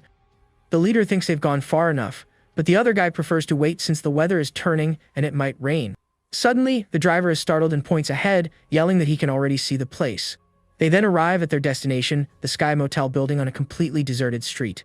Getting closer, they notice another ambulance parked at the entrance of the abandoned motel. Inside, a dark blood-splattered hallway leaves Ina terrified and on edge. Hak Chio says the floor is secure with 3 rooms and that he's more afraid of people than he is of monsters. He warns him to be careful with doors marked with an X and that there are more infected on the 4th floor. The professor asks how they should split the 3 rooms, while Yi Na complains that the flashlight is making everything look even creepier. The camera then focuses on the dark door of room number 203, one of the safe spots. Inside the room, the leader asks if Yi Na would be okay on her own, but she says she'd rather stick with them. He suggests the young woman bunk with the older lady while the men split the other 2 rooms. Alone in the bathroom, the guy with the glasses seems to be in severe pain and clutches his stomach. With a pained expression, he complains that the wound is getting more and more painful. He then lifts his shirt, revealing the large bandage covering the injury on his abdomen. As he lifts his shirt, he's shocked by what he sees on his wound and starts to sweat nervously. With his eyes wide with terror, he wonders what the heck is happening to his body now. Looking at the injury, he sees that the stitches look strange, and he can't figure out why. In front of the mirror, he gets a better look and realizes the wound seems to be completely infected. Terrified by the possibility, he questions if he might have been infected by the monsters outside. Desperate, the young man tries to remember when and where it could have happened during the zombie attack. He then checks his arms and the rest of his body, but doesn't find any bite marks from the monsters. A memory surfaces of the moment he was injured in a fight at the construction site. He recalls that during that fight, he ended up falling and passed out for a while after being hit. He thinks that if he was infected during the fight, the incubation period wouldn't be this long and he'd already be a zombie. So, he tries to remember when he was attacked, but the clothes he was wearing on the day of the injury were completely different. The guy wonders if the infection could have been from bodily fluids, like blood in his eyes or mouth. He remembers Chiel saying that the only way to get infected was by a bite, and that blood wasn't contagious. Maybe his friend's theory was wrong, or maybe it was just a normal inflammation in his recent wound. Suddenly, his eyes widen in pure terror with the horrifying conclusion he's finally reached. Sitting on the bathroom floor, he's certain his gut feeling isn't wrong and that this is an infection. Meanwhile, back in the room, a small oil lamp dimly illuminates the dark space. The young woman named Yi Nai has a very worried expression on her apprehensive face. Worried, she thinks that he's been in there for a long time and calls out his name, saying she needs to use the bathroom. She threatens to come in if he doesn't come out, and at that exact moment, the bathroom door slowly creaks open. Surprised, the young woman asks him what he was doing in there, since she didn't hear a single sound or response from him. The young man then asks if he can sleep alone in the remaining room, leaving the girl confused by his request. The guy with the glasses just says he wants to be alone, leaving the young woman even more baffled by it all. The young woman presses for a reason, but he just says he feels sick, and that's why he wants to be alone right now.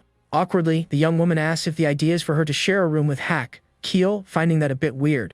Without answering, the guy just grabs his backpack and starts to leave as she asks him to wait. The girl asks if he's uncomfortable because of her, but he just stares at her and says her name. With a serious look, the young man says he wants to stop playing games with her and asks her to please just leave him alone. Not understanding at all, the young woman is left completely confused by the guy's sudden and strange reaction. The young man then turns and leaves the room, leaving the young woman standing alone in the doorway, completely clueless. In another room, Chiel is leaning against the door with his arms crossed and a serious expression. He says he'll share a room with the others, and that it would be better for her to stay with the older woman. We then see the door to room 202, where the guy with the glasses decides to isolate himself from the rest of the group. As he turns the doorknob, he thinks that everyone probably expects some kind of action movie life. Entering the room with his backpack, he reflects that life isn't like being the main character of a movie. He looks at the window and thinks that people believe in a happy ending, no matter how tough things get. Standing in the middle of the messy room, he feels a sharp pain in his stomach and feels completely hopeless. The young man then sits on the floor, leaning against the door, and seems to accept his tragic and lonely fate. He holds his wound and realizes that in real life, there's no such thing as a happy ending for everyone. The young man understands he was far from being a main character. His life was just ordinary and unremarkable. In the end, he decides to just get infected and disappear, since he was just another background character in the story anyway. He wonders what he was even expecting out of life, reflecting on his own pointless existence. Sitting on the floor of the messy room, he cries because he knows his end was going to be like this one way or another. Outside, the city remains shrouded in fog, and the groans of zombies echo through the empty streets. The next morning, a cloudy sky illuminates the Sky Motel sign where the survivors spent the night. Ye Nai then knocks on the door of room 202, calling for Min Jun to see if he's awake yet. Chiel appears behind her and, with a serious expression, says he's going to open the door to check. He then turns the doorknob but notices something strange and gets confused by the situation. Surprised, the man says that the door is locked from the inside, and the young woman is shocked by the unexpected news. With a bead of sweat running down his face, he thinks that he hopes he's wrong, but he has a very bad feeling about this. Kiel then tells the young woman that he thinks the guy got infected by the monsters. Shocked, the young woman can't believe what she just heard and is left speechless. The young woman says that's nonsense because he'd be making noise if he were a monster. The man shoots back that if the young man were okay, he would have already opened the door. He then raises the possibility that the kid might have just stopped breathing. Angry, the girl calls him crazy and tells him not to even joke about that. Desperate, she pounds on the door, yelling for Min Jun to stop messing around. The young woman keeps banging on the door and says that this isn't funny at all. With no response from the other side, she falls silent in front of the door. The young woman calls the guy's name, still standing in front of the door to room 202. Desperate, she starts hammering on the door and yells for him to open up right now. With her face covered in tears, she curses him out and demands he stop this stupid prank. Suddenly, the sound of the doorknob turning echoes down the hall, and the door begins to open. Seeing the door move, the girl is completely stunned by the unexpected scene. Worried, she asks if he's okay, but the young man just calls her name in a weak voice. The young man then reveals that there's something very wrong happening with his body. The young woman keeps pounding on the door, desperately screaming for the guy to stop his silly game. With her face covered in tears, she curses him out and demands he stop the stupid, tasteless prank. Suddenly, the sound of the doorknob turning echoes down the hall, and the door finally begins to creak open. Seeing the door move, the girl is completely stunned by the totally unexpected scene. Worried, she asks if he's okay, but the young man just calls her name in a very weak voice. The guy then reveals that something very strange is happening to his body, leaving them both extremely concerned. The scene then shifts to 18 years in the past, showing us a quiet street in a suburban American neighborhood. We see two young boys near a tall fence, one of them rushing his friend to get to that strange place already. One of the boys warns the other not to get close to the weirdo who lives there, because his aunt forbade it. The other kid replies that it's just curiosity, he only wants to know why the man thinks the world is going to end. His friend warns him that the man might shoot them with a gun, but he doubts something like that would ever happen in their neighborhood. Even though he's a little scared, the young man doesn't seem to know what to do, as his curiosity about the man is much stronger. His fearful friend then gives up on the idea and decides to go home, not wanting to get an earful from his aunt later. Alone, the curious boy stands there, staring at the large metal gate, still wondering what's on the other side. Suddenly, a mysterious voice from inside the property asks loudly who's out there, startling the young man. The mysterious voice warns that soon there will be zombies everywhere and questions him about putting his life at risk. The boy wonders about zombies and what that even means, still not understanding any of this crazy situation.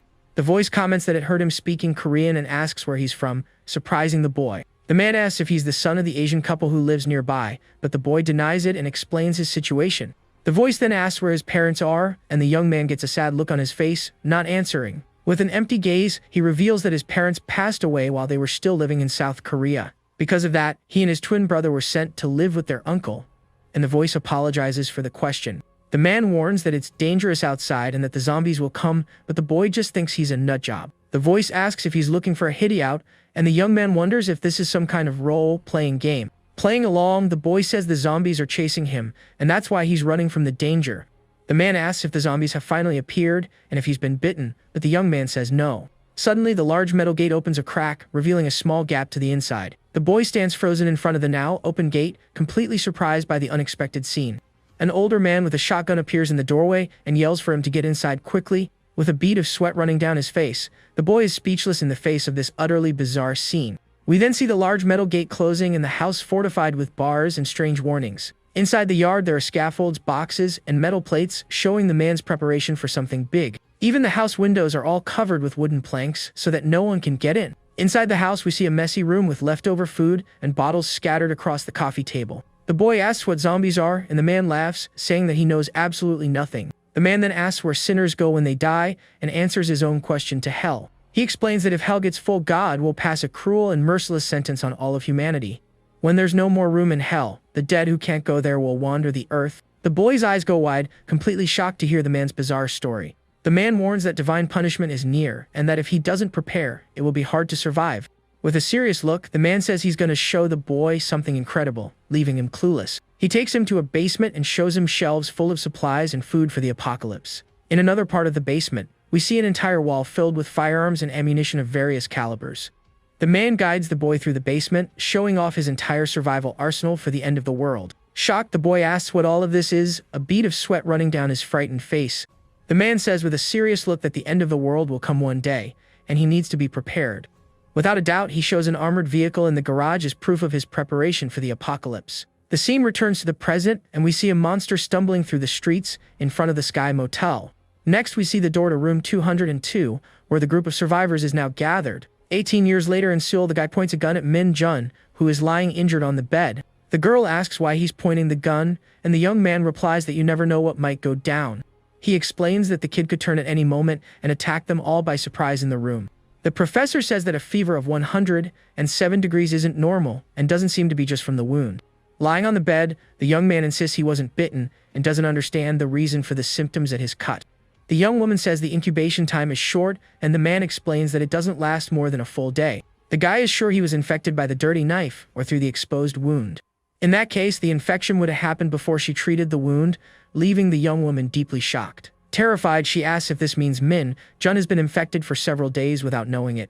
The young man confirms it and says that if he doesn't turn by tomorrow, then something different might happen. He then raises the possibility that Min Jun might be immune to the infection, leaving the boy very surprised. The guy admits he's no expert, so he can't be certain about the boy's immunity. Lying on the bed, the young man with glasses is completely shocked by the unexpected news he just heard. With wide eyes, he wonders if he really could be immune to this strange and deadly disease. Time passes slowly and night finally begins to fall over the Sky Motel building. Darkness takes over the city and a tense, terrifying silence hangs in the air. Suddenly, one of the lights on the motel sign flickers and goes out, making the environment even gloomier. In the room, the sick young man finally manages to get some rest after all that tension and fear. Sitting in a chair, the young woman stays up all night watching over him and monitoring his condition. Suddenly, she notices he's awake and asks in surprise if he's already up. She says his fever has gone down and his face looks better, then asks how he feels physically now. He asks how long he slept, and the young woman replies that it's been since yesterday for several dozen hours. Confused, the young man asks what she's doing there, and the girl says she's just checking on him. Worried, he asks if she isn't scared to be near him, since he could turn into one of the infected. The young woman stares at him with a serious and steady gaze, showing no fear of the situation. She says he's not scary and reminds him that the other guy said he might be immune to the infection.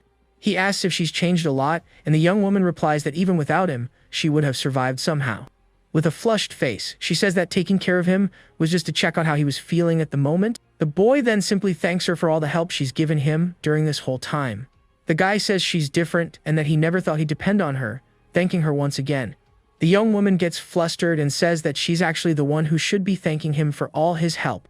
Looking at the mess, he says he's much better, because yesterday he almost checked out, and you have to do whatever it takes to live. The camera then focuses on the Sky Motel sign, where the group of survivors is currently taking refuge. In the room, the other guy asks if that monster was similar to the zombies from his game.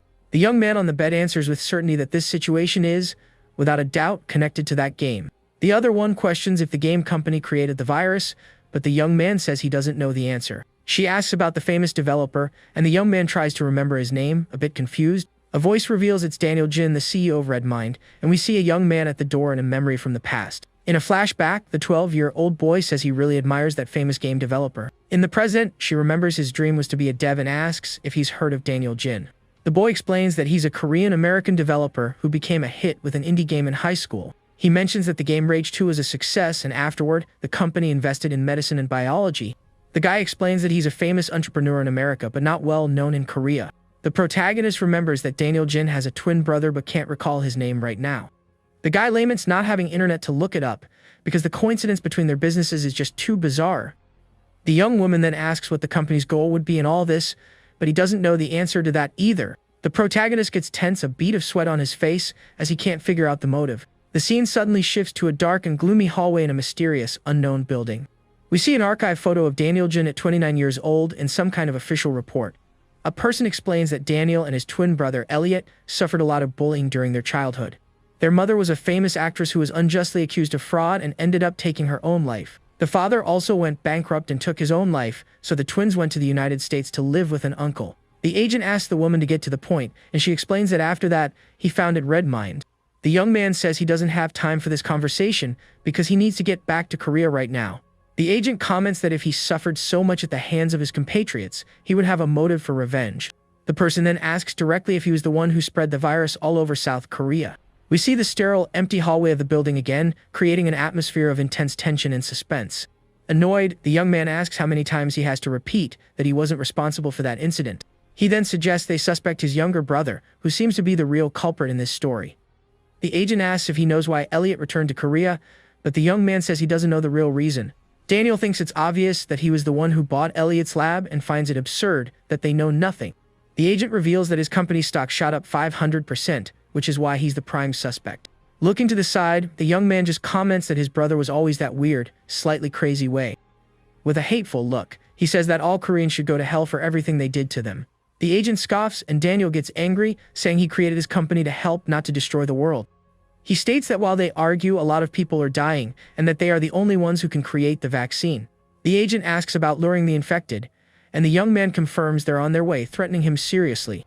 The virus has already spread to other countries, and he needs to go to Korea to clean up his brother's mess. The agent informs him that there's still no news on Elliot's whereabouts, as the local agents haven't responded. Another agent comments that although Elliot is the main suspect, there is no concrete evidence against him. The agent then decides that they will go after Elliot themselves, and that they won't release Daniel until they find him. The agent agrees with the plan and decides to move forward with that pretty crazy idea. Daniel then proposes that the agents accompany him to Korea and guarantees he won't try to escape. With a determined look, he thinks that his brother won't be able to escape him. No way. The agent stares at Daniel as he claims to be the person who knows his own twin brother best. With the air of a hero, he asserts that in the end, he alone will be able to save all of humanity. The scene then shifts to an empty, fog-filled street with abandoned cars everywhere.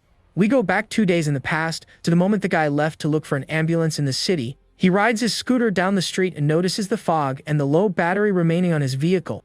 The guy thinks about heading to Gunjar and Akasan stations, as the group might have changed their route. Suddenly, a man covered in injuries appears in front of him, screaming loudly in pain and desperation. The guy slams on the scooter's brakes, and the blood-stained tire stops right in front of the strange man. The man then lunges at him, and the guy is terrified by the aggressive and unexpected move.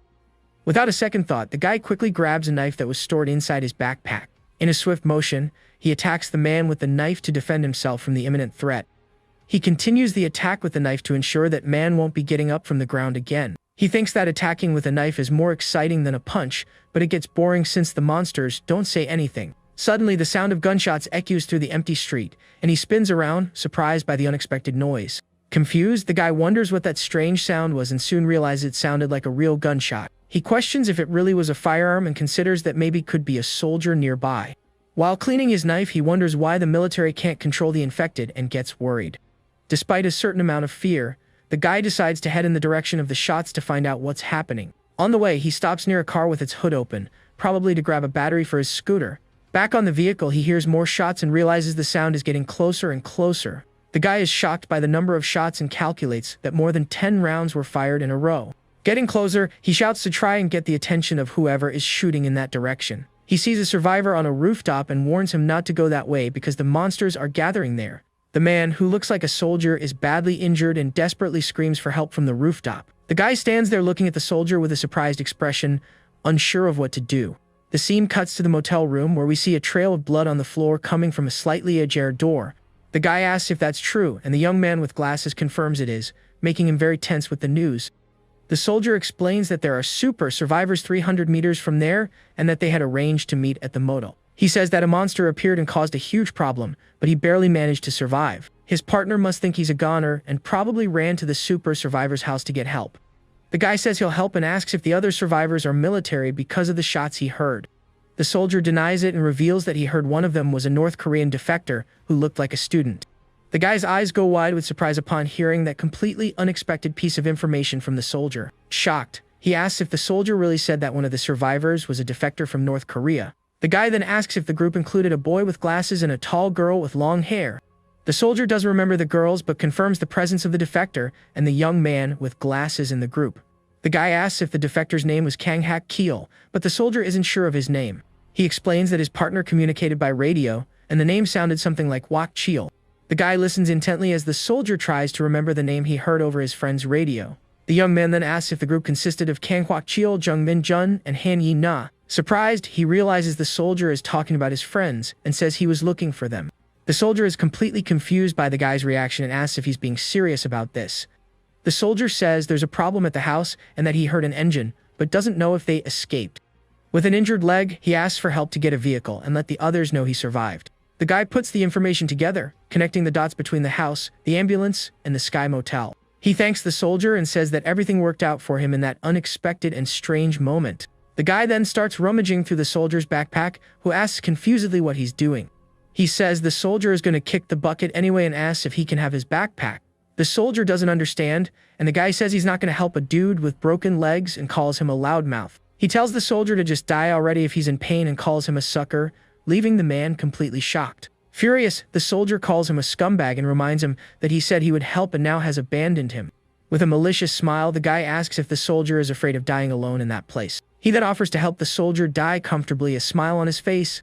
A scream of pain echoes through the area as a window with an intricate pattern appears in the scene. Outside, we see a house with a crashed car in the driveway and an atmosphere of abandonment and despair. The guy's scooter battery finally dies, and he gets annoyed with the unexpected situation. He realizes he's made a huge mistake and is now carrying the dead soldier's backpack. He tries to remember the name of the neighborhood where the Sky Motel is, but his memory fails him at that moment. 2 days later, in the present, the scene focuses again on the Sky Motel sign where the group has taken refuge. They discuss whether immunity is a glitch in the game and the possibility that Daniel recreated the game. The young woman says he could be humanity's hope, but first, he needs to confirm if he's really immune. The guy says what worries him most is the weapon he saw with the mysterious person last time. He reveals they were Desert Eagle pistols, weapons that aren't commonly used in that country. The other guy suggests they might be from a shooting range with live ammo, but the hypothesis is unlikely. On the bed, the young man with glasses still seems a bit shaken by everything that has happened so far. The young woman suggests they leave now that the weather has improved, and the guy goes to tell the parents to get ready. The boy with glasses gets up to check the route, and the young woman offers to go with him. The young woman is surprised by the boy's unexpected invitation and doesn't know what to say to him. The other guy tries to stop the boy with glasses from going alone, and the young woman seems worried about the situation. She asks where he's going and if he's not afraid of passing out, but he assures her he's recovered. The young woman asks if he's going to leave her there alone and offers again to go with him on the mission. The other guy watches the scene and comments that the young woman is completely attached to the boy with glasses. The girl denies it, her face red, and yells that she's just worried because her friend nearly passed out yesterday. Furious, she yells that he doesn't know anything and grabs him, telling to just go if he wants to leave. The guy pulls away and tells her to go to hell, while the young woman sits on the bed, not understanding a thing. The young man with glasses calls for him to go, and he agrees to leave the room, leaving the shocked young woman behind. Looking over her shoulder, she wonders in disbelief if that jerk really just walked out. The scene then shows us the outside of the Sky Motel, where the group of survivors is hiding. We then see a pair of blood-stained white sneakers walking down the empty street of the abandoned city. The guy in the military jacket finally arrives at the Sky Motel and sees the ambulance parked out front. With his back to us, he celebrates finally finding the place after searching all over that part of the city. With a sinister smile on his face, he repeats the name Sky Motel quietly to himself with a strange look in his eyes. Taking advantage of a soldier's carelessness, he grabbed the gun and fired, escaping with his brothers. He reveals he was only 12 years old at the time, leaving Hobbin completely impressed. Our hero then wonders if every North Korean is that strong, but the guy immediately denies it. In fact, most are weaker, and he only got strong after fighting for his life for 2 years. Even so, Hobbin asks if he doesn't want to go back home, but the other guy refuses the idea. After walking for a bit, they finally arrive at the door of apartment 203. Inside, Yena has a very sad and worried expression for some reason. Her mother notices she's down and asks why, but the young woman says it's nothing. Yena then lies, saying that a friend is just bothering her a little. Changing scenes, a strange guy arrives at a motel and wonders if it's the right place. Dressed in military clothes, he says he searched all the motels and finally found what he was looking for. With a very sinister smile on his face, he confirms to himself that he's at the Sky Motel. The suspicious-looking former friend stands in front of the establishment, staring at the place. With a smile and dirty clothes, he says he's very excited to see Yena again. But his smile suddenly vanishes when he notices something and gets serious all of a sudden. He remembers that a guy named Kang Hak-chil once said he had a weapon. Knowing this, he gets worried because he'd be at a disadvantage and needs to think of a plan. However, upon looking at the motel entrance, the individual has a big surprise. We see the two guys leaving and the North Korean offers a rifle to Hobbin. Hidden, the military man watches the pair talking about the defector's escape story. He explains that he risked his life because it's almost impossible to leave the country without a guide. Then the guy recognizes them both and realizes the weapon is real and they're keeping watch. Looking at the building, the military man starts connecting the dots about what might be happening. With a smile, he understands that Yena is completely defenseless inside that motel. He then boasts, thinking that no one there is more dangerous than him. The scene then changes to a random city street, showing cars passing by. Suddenly, we hear a scream coming from a garage that is now all stained. Returning to the pair, Hobbin asks if the other guy already knew how to shoot when he was a kid. The guy confirms and reveals he had to take someone down before escaping, leaving our hero shocked. He says that his uncle escaped first, and because of that, his family was branded as traitors. The girl's mother says that even though Jung Min-jun is weak, he risks his life for them. Yena dodges the question, saying she's not worried and that he just annoys her a little. The woman then asks a serious question about what her daughter would do if he didn't make it. Then she asks directly if Yena likes that boy, leaving the young woman in shock. Blushing completely, Yena denies it right away, but her mother just laughs at her reaction. Alone, the girl starts to wonder if she really has feelings for Jung Min-jun. She then wonders if she's just obsessed and if that's what other people see. With a tear in her eye, the young woman tries to convince herself that it isn't real love. She concludes that she only feels this way because he's the only person she can trust right now. We see Min-jun's thoughts, wondering how Yena changed so much to take care of him. In her room, the young woman quietly admits to herself that she has really changed. She thinks that the world has ended, and now that everyone is equal, she isn't the same either. Yena remembers that before all this, she could have whatever she wanted and was very popular. In high school, all the guys fell for her except for one specific boy. Suddenly it clicks, and she wonders if that's why Min-jun doesn't like her. She gets annoyed because everyone falls for her except Min-jun, who doesn't react. Without realizing it, she speaks loudly, and her mother scolds her for suddenly being so sassy. At that moment, very loud knocks on the door startle the two of them, putting them on alert. Outside, we see a dark and empty hallway, which increases the scene's tension. The mother then asks who it is and if it might be Jin coming back. Still suspicious, the older woman tries to guess if it's one of the guys who has returned. However, Yena realizes something is wrong because they wouldn't be back so soon. Suddenly, the door starts being forced open with great violence, making the two of them scared. With her eyes wide with terror, the young woman yells, asking who is on the other side. Quickly, the mother goes to the door to look through the peephole and see who is there. But to her surprise, the hallway is still completely empty with no one there. Hiding to the side, the military man smiles, saying he's more nervous than the first time. He then confirms that he heard Yena's voice and another woman's inside the room. The individual decides to mark room 202 and then check the other rooms. He sees a door marked with an X and deduces he can't enter because there are infected inside. Suddenly, he notices something and his expression changes completely. He then stops in front of the door of room 206 and stares at it for a while. As he tries to open it, a man asks his son, Hajun, to wait a moment. The man then says that daddy is going to see mommy, leaving the military man confused. The door opens and a guy with glasses asks, frightened, who the individual is. With a threatening look, he replies that he's there for Yena. He is terrified and the military man asks if there's anyone else in the room. Losing patience, the individual moves forward with the blade, threatening the man with glasses. At that moment, a young boy appears at the door of one of the rooms, very scared. We see the look of terror on the boy's face, who is completely shocked by the scene. The aggressor grabs the boy's father, who screams in desperation upon seeing the situation. The boy then runs and yells for the aggressor not to touch his father. He easily shoves the boy, wondering who that little brat is. The noise from the commotion reaches Yena's room, and she looks scared at the door. She and the older woman are horrified when they realize it's her brother and father in the other room. Desperate, the mother runs to the door, but Yena asks them to go together. Quickly, the girl looks for the knife that Cheol had given her. With her hands trembling a little, she finally finds the blade. Armed with the knife, the young woman prepares to go out and help her family. But a familiar voice yells for her not to enter, surprising the young woman. Suddenly, the North Korean and Hobbin appear, running down the hallway. Arriving at the door, the defector immediately points the rifle inside the room. Inside the room, the military man holds the man still and asks who else is there. The young man surprises him from behind and orders him not to move an inch. While the boy screams in desperation, the North Korean keeps aiming at the intruder. The scene shows the tension with the MC's friend aiming at the military man holding the hostage. He then thinks that his last bullet was meant for someone named Park Sung-bin. Without hesitation, our shooter says goodbye to the enemy and prepares to fire. With a steady finger, he finally pulls the trigger to end it all. But to the young man's surprise, he realizes something has gone very wrong. The guy wonders what the heck is going on, as the weapon broke at that very moment. Seizing the opportunity, the military man lunges at our shooter without hesitation. With a swift move, the young man's rifle flies away, leaving him unarmed. Without wasting a moment, the military man pulls the knife from the North Korean's waistband, leaving him surprised. The scene opens on a quiet city street, with cars parked along the curb under the afternoon sun. As someone walks along the sidewalk, they suddenly come to an abrupt stop. His companion turns to face Jung Min-jun, asking him what is wrong. The young man looks very unwell, explaining that his symptoms seem to be returning. He lifts his hoodie, revealing a large, roughly stitched wound on his side that is still bleeding. Min-jun says he feels dizzy with a rising fever. His companion decides they should head back. He tells the youth to listen to Yena's advice and not overdo it, offering to take him to the motel to rest. With a worried expression, the young man hesitantly agrees to go back. Leaning on his friend for support, he clutches his side and wonders why he feels sick so suddenly. They make their way down the street toward a yellow van with its doors open. While driving, the defector suddenly lets out a sound of concern, his expression hardening. At that moment, a loud scream echoes from a nearby building, startling them.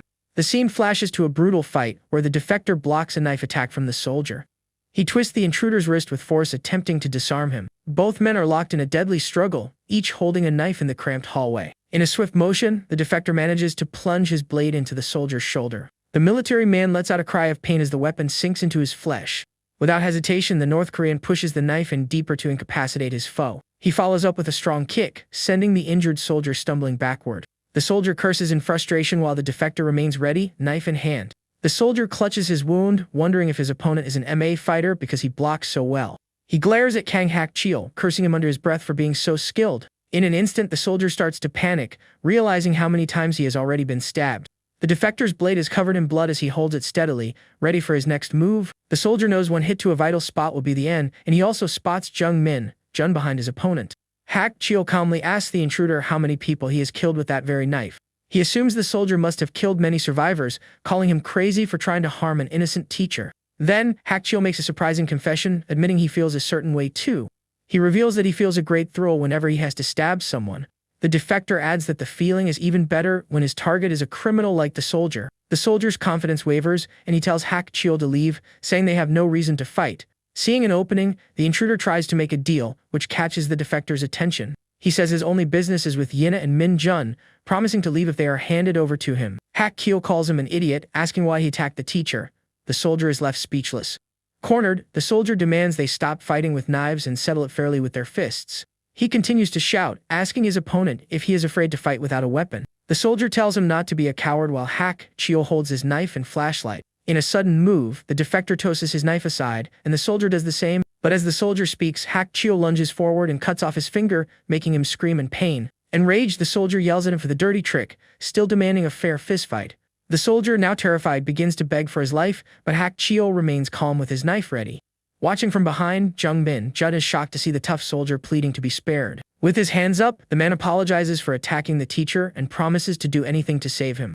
The defector listens to the desperate pleas, his expression remaining cold and unchanged.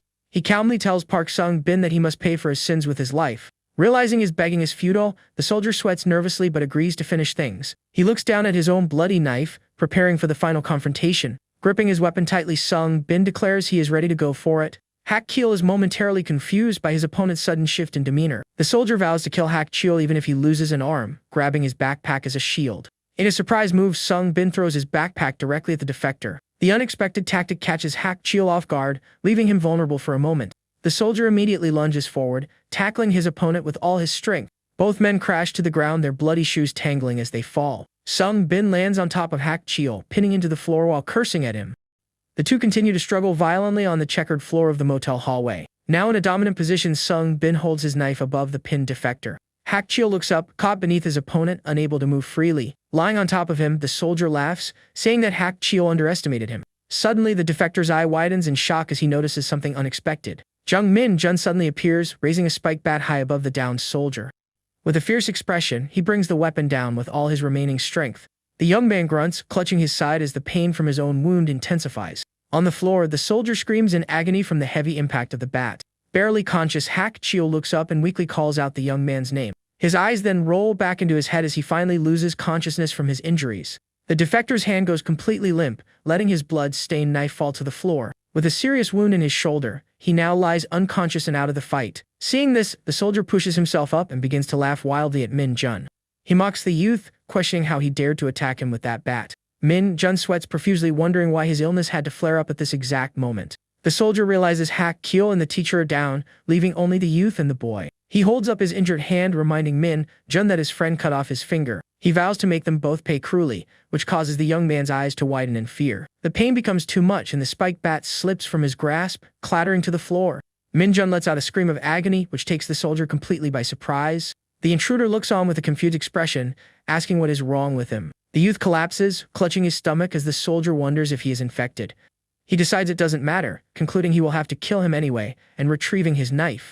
The soldier stands over his fallen foes, asking the pained young man what he thinks he is doing. To the soldier's surprise, Min Jun stumbles towards one of the nearby doors. He starts banging his fist on door 205, trying to break it down. From inside the room, someone screams, startled by the violent banging. Confused, the soldier wonders what is happening, asking if there are zombies in that room. The young man ignores him and continues to slam his body against the door, yelling in pain. The intruder asks if he's crazy, wondering if he would rather be eaten by zombies than die by his hand. The soldier decides that if Min Jun wants to die, he will be the one to do it and rushes forward. Just as he approaches, the youth manages to get the door open. Min Jun falls through the doorway just as the soldier reaches him, leaving the intruder alone in the hall. The soldier stands in the now brightly lit hallway, staring into the dark room. From the darkness, a scream echoes out, followed by another one. A pair of bloody bare feet steps out of the room, belonging to an infected person. Soon, a small horde of zombies stumbles out into the hallway, moaning loudly. The soldier is now trapped in the narrow hall with the zombies approaching and Hak Kyo unconscious behind him. He stares in disbelief, wondering what is happening as the horde shuffles closer. On the floor, the fallen warrior weakly calls out Jung-min Jun's name before passing out. Standing among the infected, Min Jun looks on with a cold and determined expression. The scene flashes back to a table littered with snacks, drinks, and cigarette butts. A young man with a smirk tells Min Jun they should rehearse before Han Yen arrives. He then humiliatingly orders the younger Min Jun to do as he says, laughing at him. The bully taunts the fallen Min Jun, calling him useless as his friends watch on. He grabs the young man, saying he just doesn't like him, and cruelly asks if he is dead like his father. Sung-bin threatens that once Min Jun is gone, he will find his mother and kill her too. The young man's thoughts turn to rage as he blames Park Sung-bin for ruining his entire life. Back in the present, he orders the zombies to attack, deciding he will be the one to judge his old tormentor. The extra character stares at the zombies, confused, and wonders what's going on. Meanwhile, Jung Min-jun watches him with a cold and hateful gaze. He thinks that his life only ended up that way because of one specific person. Pointing at the soldier, he blames him for everything that went wrong in his ruined life. Then the boy gives the order for the zombies to take down the miserable guy standing there. Immediately, the infected rush toward the soldier to obey the command. The guy on the floor wakes up, a bit dizzy, and doesn't understand anything he sees in front of him. Even without knowing what's happening, he realizes the situation has become dangerous. The young man quickly decides the best thing to do is hide in a room. He then drags himself to a nearby door and manages to get inside, locking it behind him. In the hallway, the soldier screams as one of the zombies attacks him without any mercy. The creature manages to grab him tightly, leaving him completely immobilized. The monster then bites the soldier's shoulder, who screams in pain from the attack. Behind the creature, the protagonist watches the scene with a cold, calculating look. Then the extra character manages to push the creature away and angrily yells Min-jun's name. Desperate, he looks around but can't find the boy anywhere. Suddenly, the soldier gets startled when he hears a noise coming from above him. Looking forward, he sees a pair of feet dangling in the darkness of the hallway. From above, Min-jun observes his old bully with a wicked smile on his face. The background character is completely terrified and can't believe what he's seeing. The young man who is hiding comes out of the room and wonders what happened outside. He seems worried and starts to remember some things from his past. Opening the door to another room, he finds Hakchil on the floor and is shocked. Meanwhile, in the hallway, a horde of infected continues to run wild. The extra character is cornered against the wall and seems to have nowhere left to run. Seeing a door nearby, he runs to it, hoping he can escape. Desperate, the background character tries to open the door, but to his surprise, it's locked. With no other option, he starts banging on it with all his strength to try and break it down. But the zombies are much faster and reach him before he can get into the room. The extra character leans against the door, exhausted and with no hope of escaping. He turns around, frightened, as he realizes the creatures are about to get him. One of the infected then manages to bite the background character's neck with great force. Right after, several other zombies attack him at the same time, giving him no chance to defend himself. After it's all over, Min-jun calmly walks through the hallway, which is full of bodies on the floor. He looks at the mess with a cold expression and seems satisfied with the result. Then the other young man goes to the injured Hakchil and asks if he's feeling okay. The man on the floor says the boy's name and tells him he was mistaken about something. Hakchil explains that the problem isn't the wound but the blade that struck him. The boy is silent and completely shocked by the revelation he just heard. Elsewhere, the two young men look at a fallen man and call him Dad. The friend says that if they treat the wound quickly, Hakchil will be fine and asks for help. The young man then carefully peeks through the door to see if the hallway is safe. In the hallway, Min-jun is standing near a door with the bodies of zombies on the floor. His friend comes out and asks what happened, and Min-jun explains that he locked the zombies in there. He says there was a problem because that jerk Park Sung-bin managed to get away. His colleague says he noticed the zombies weren't attacking Min-jun at all.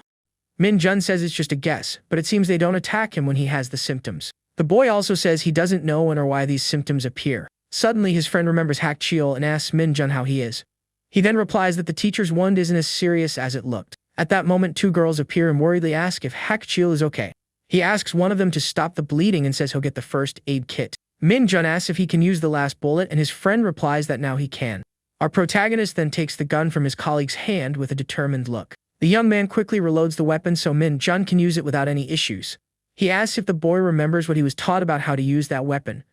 The colleague says the bully didn't get far and that he'll help after taking care of the teacher. However, Min-jun refuses the help and says he needs to finish that guy with his own hands. He then asks his friend to be very careful and protect Professor Hakchil. The young man remains silent, watching the protagonist, and understands his decision to go alone. Outside the building, Min-jun's hunt is about to truly begin. On the ground, we see a pool of blood, indicating that someone injured passed by. Kneeling in the street, the protagonist observes the trail left by his enemy. He realizes the footprints and blood on the pavement belong to Park Sung-bin. Suddenly, he notices that the symptoms on his arm are starting to disappear. Min-jun thinks that if he isn't quick, the infected might start attacking him too. So he continues his search through the city streets, following the trail of blood. The trail leads him to a dark alley, and it seems the fugitive went in that way. Meanwhile, a group of zombies continues to run desperately down the street. Hiding in a corner, Park Sung-bin looks exhausted and determined to survive. He tells himself that he will manage to survive no matter what. As he runs, he regrets not taking the ambulance and calls himself stupid. The blood trail leads him to the entrance of a seemingly abandoned house. Inside the place, everything is dark and messy, indicating that no one lives there anymore. The bully looks for a first aid kit, as he has already lost a lot of blood. Feeling a lot of pain, he falls to the floor and blames Hakchil for his serious injury. The fugitive has his back to the door, not realizing he's no longer alone. When he turns around, he's startled to see Min-jun standing in the doorway with a gun in his hand. The bully asks how he managed to get there so quickly without being caught. Min Jun then replies that for some reason, he could smell a strange scent. The bully asks what trick Min Jun used to avoid being attacked by the zombies. He mocks him, asking if the boy knows how to use the gun and says it looks broken.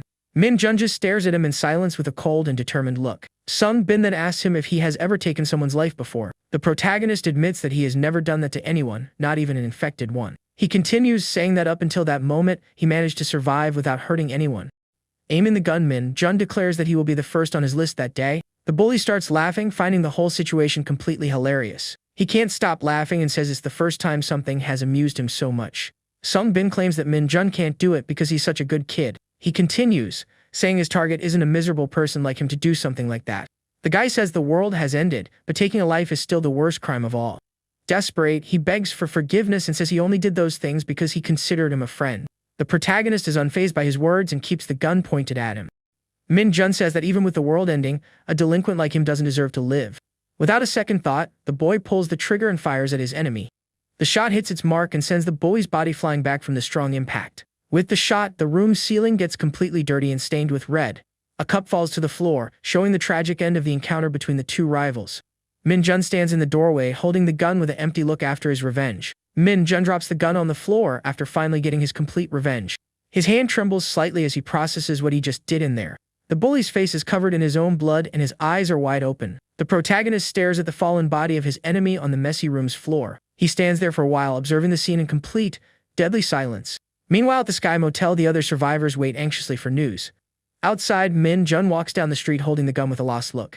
Suddenly, the boy is startled to hear someone calling his name in the middle of the empty street. It was the girl named Yena who is watching him with a very sad expression on her face. Without saying a word, the young woman runs and hugs the protagonist with great force and relief.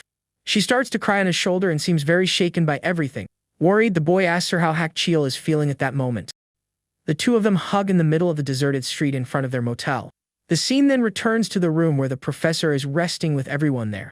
Inside the room, the young man cries a lot while Hak Cheol is lying in bed. The man tries to calm the young man down, saying there's no reason to cry so much. He calls the boy Nana Jun by his name and looks at him with a serene gaze. Hak Cheol apologizes for not telling him sooner, but he already had little time left.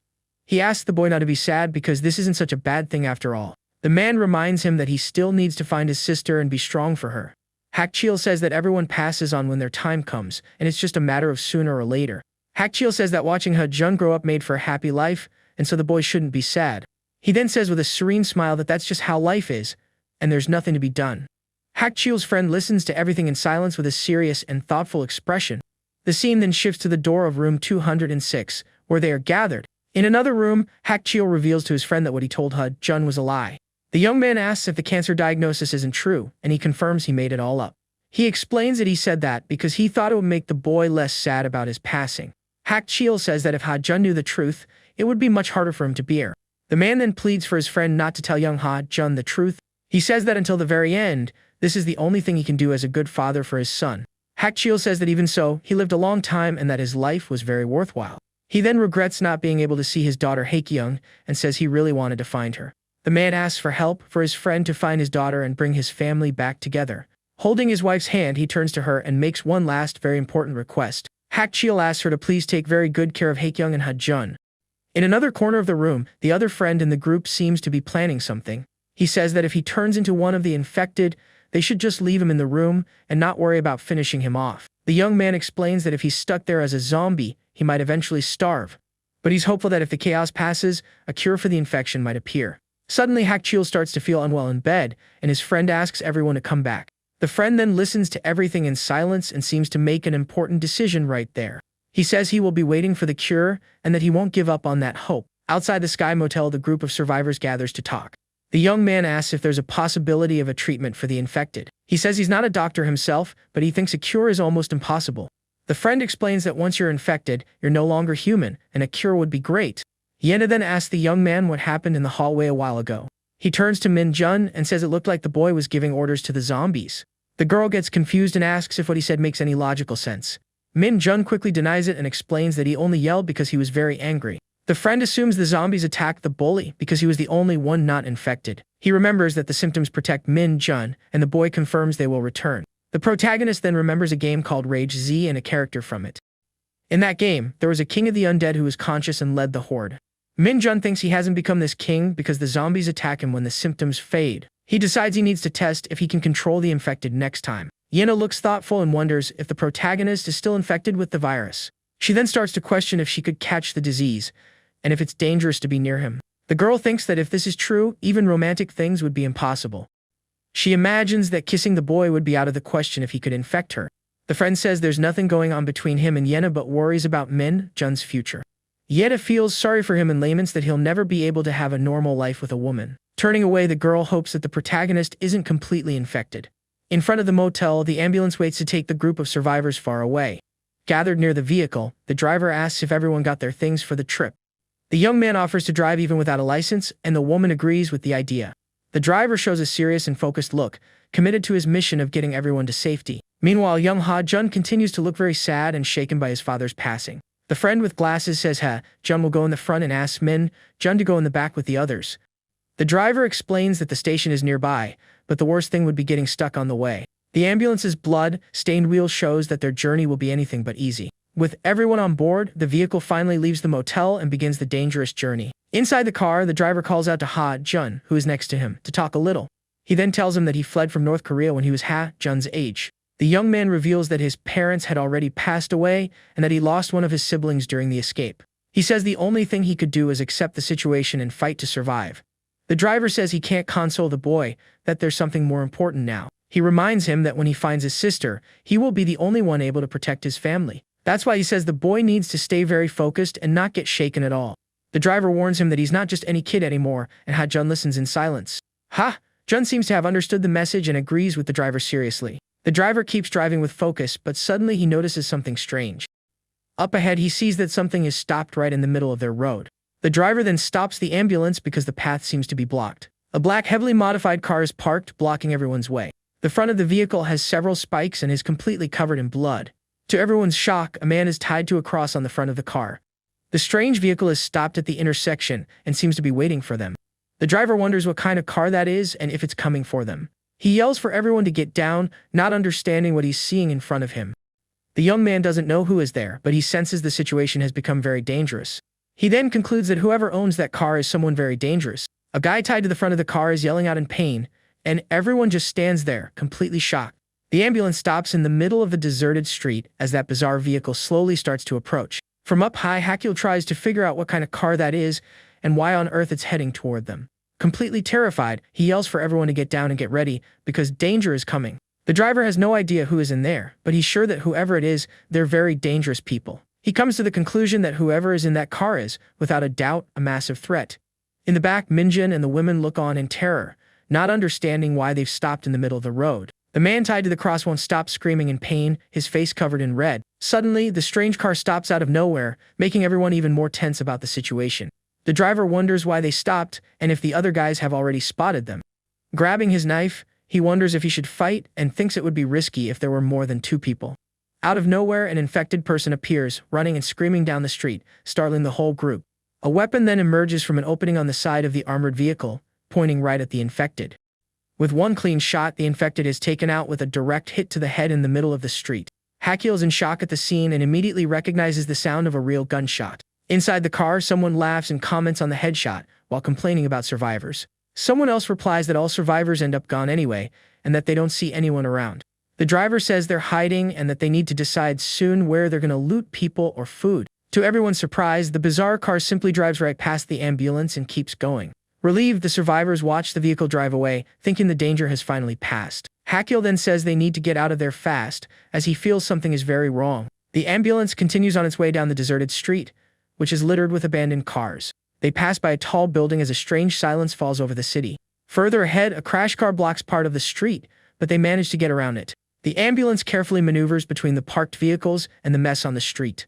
The driver comments that luckily, the road isn't as blocked as he had imagined. He thinks they'll soon be near the station and from there, they can proceed on foot. Suddenly, the driver looks to the side with a very confused expression. In the rearview mirror, he sees that same bizarre car following them very closely. Terrified, the man yells that those guys from before are chasing them, and Min-jun is shocked. Without a second thought, the driver floors it and makes a sharp turn to try and escape. The ambulance speeds down the street at full throttle, trying to lose their pursuer. After the turn, the strange car seems to have vanished and the street is empty again. Looking back, they no longer see the vehicle and think they've managed to shake it. But to everyone's surprise, the armored car suddenly appears right in front of them. The bizarre vehicle completely blocks the ambulance's path on the deserted street. The driver tenses up, unsure of what to do as he sees they've been cornered by the enemy. To make matters worse, the road ahead is also blocked because of an accident. The man then looks to the side, desperately searching for an escape route. He spots the entrance to a parking garage and realizes it's their only chance to get away. Yahello thinks there might be infected inside, but he decides to take the risk and enter the garage. With the decision made, the driver speeds up, and the ambulance rushes into the dark garage. In the back seat, the women ask what's happening, and Yahello explains that a car is chasing them. To everyone's despair, the path inside the parking garage is completely blocked by a car. With sweat dripping down, Yahello realizes that the situation is now a matter of life or death for everyone. He then tells everyone to wait in the car while he gets ready, because a fight is now inevitable. The group's leader gets out of the vehicle, saying that if the strangers are hostile, they'll have no other choice. His rifle is out of ammo, so he only has a makeshift knife and an emergency one to defend himself. He knows that fighting guns with only knives is a massive disadvantage. Yahello thinks that if the situation gets really dangerous, he'll need to take action. Reaching a conclusion, he decides that he might be able to handle the situation by himself. Very carefully, the man hides behind a pillar to peek at what's happening outside. He sees the white car that blocked the way and wonders why the guys haven't gotten out yet. Yahello continues to watch carefully, waiting for the enemy's next move. Outside, the man in the gray hoodie says he can't leave his position and tells the other one to go check. The other guy, wearing a helmet and tactical gear, understands the order and prepares to investigate. With a rifle in his hands, he thinks that if the survivors aren't useful, they'll just eliminate everyone. Seeing the weapon, the driver is shocked and realizes they need to get out of there as fast as possible. Without wasting any time, the man runs back to the ambulance to warn the rest of the group. He yells for everyone to get out quickly, as they need to find another place to hide. Worried, Yahello asks if Minjin is okay and if the symptoms are suddenly coming back. Yahello then asks Yena to sense if there's any in the parking garage, and she says she can feel a few. With a flashlight, the man begins to explore the dark place very cautiously. He shines the light on an abandoned van and finds red marks on the ground, a clear sign of danger. The group then quickly hides upon spotting some infected walking through the garage. With the flashlight, Yahello points to a door, showing the way to the exit. He whispers for everyone to follow him, and the group runs silently to avoid drawing attention. Luckily for them, the emergency exit door is open, and they manage to get through. Yahello asks Minjin to take everyone to a safe place while he deals with the enemy group. He decides to face the guy alone, even though he's armed, since Yahello is out of ammo. The more experienced one will then try to lure the enemy out and fight without using the rifle. Minjin tells his friend to be careful, and he replies not to worry about it. Yahello then steps into the darkness to face the danger and protect his friends. Two infected scream and run through the garage, making noise and attracting more trouble. The man hides and thinks that firing in there will only attract all the infected from the building. Yahello also wonders where the enemy got a rifle with a silencer in the middle of all this chaos. He sighs in relief for a moment and grips his rifle with more firmness and determination. The group leader concludes that if the situation becomes too dangerous, his only option will be to run. Meanwhile, in a dark room, we see the reception area of what looks like an abandoned school. Minjin and Yena enter the place and notice that no one is there and nothing seems to be wrong. The group then finds an empty classroom to hide in while they wait for news. Sitting at a desk, Yena sighs and thinks that Yahello should be safe out there. Minjin then tells everyone to hide there, as he's going back to help his friend. Worried, Yena grabs the boy's hand tightly and begs him not to go under any circumstances. With a pleading look, she asks Minjin to stay by her side and not leave her alone. Minjin is completely shocked and speechless at the young woman's sudden request. Realizing what she did, she quickly lets go of his hand and looks away, a bit embarrassed. Yena says she's worried because it's very dangerous, since the enemies downstairs are armed. She remembers that Yahello trusts them, and that's why he asked them not to leave until he returns. With a serious look, Minjin agrees with the girl and decides to wait a little longer. The school's reception area remains empty and silent as the group hides in the classroom. Time passes, and the professor's wife wonders if Yahello's okay, since he said he would lure them out.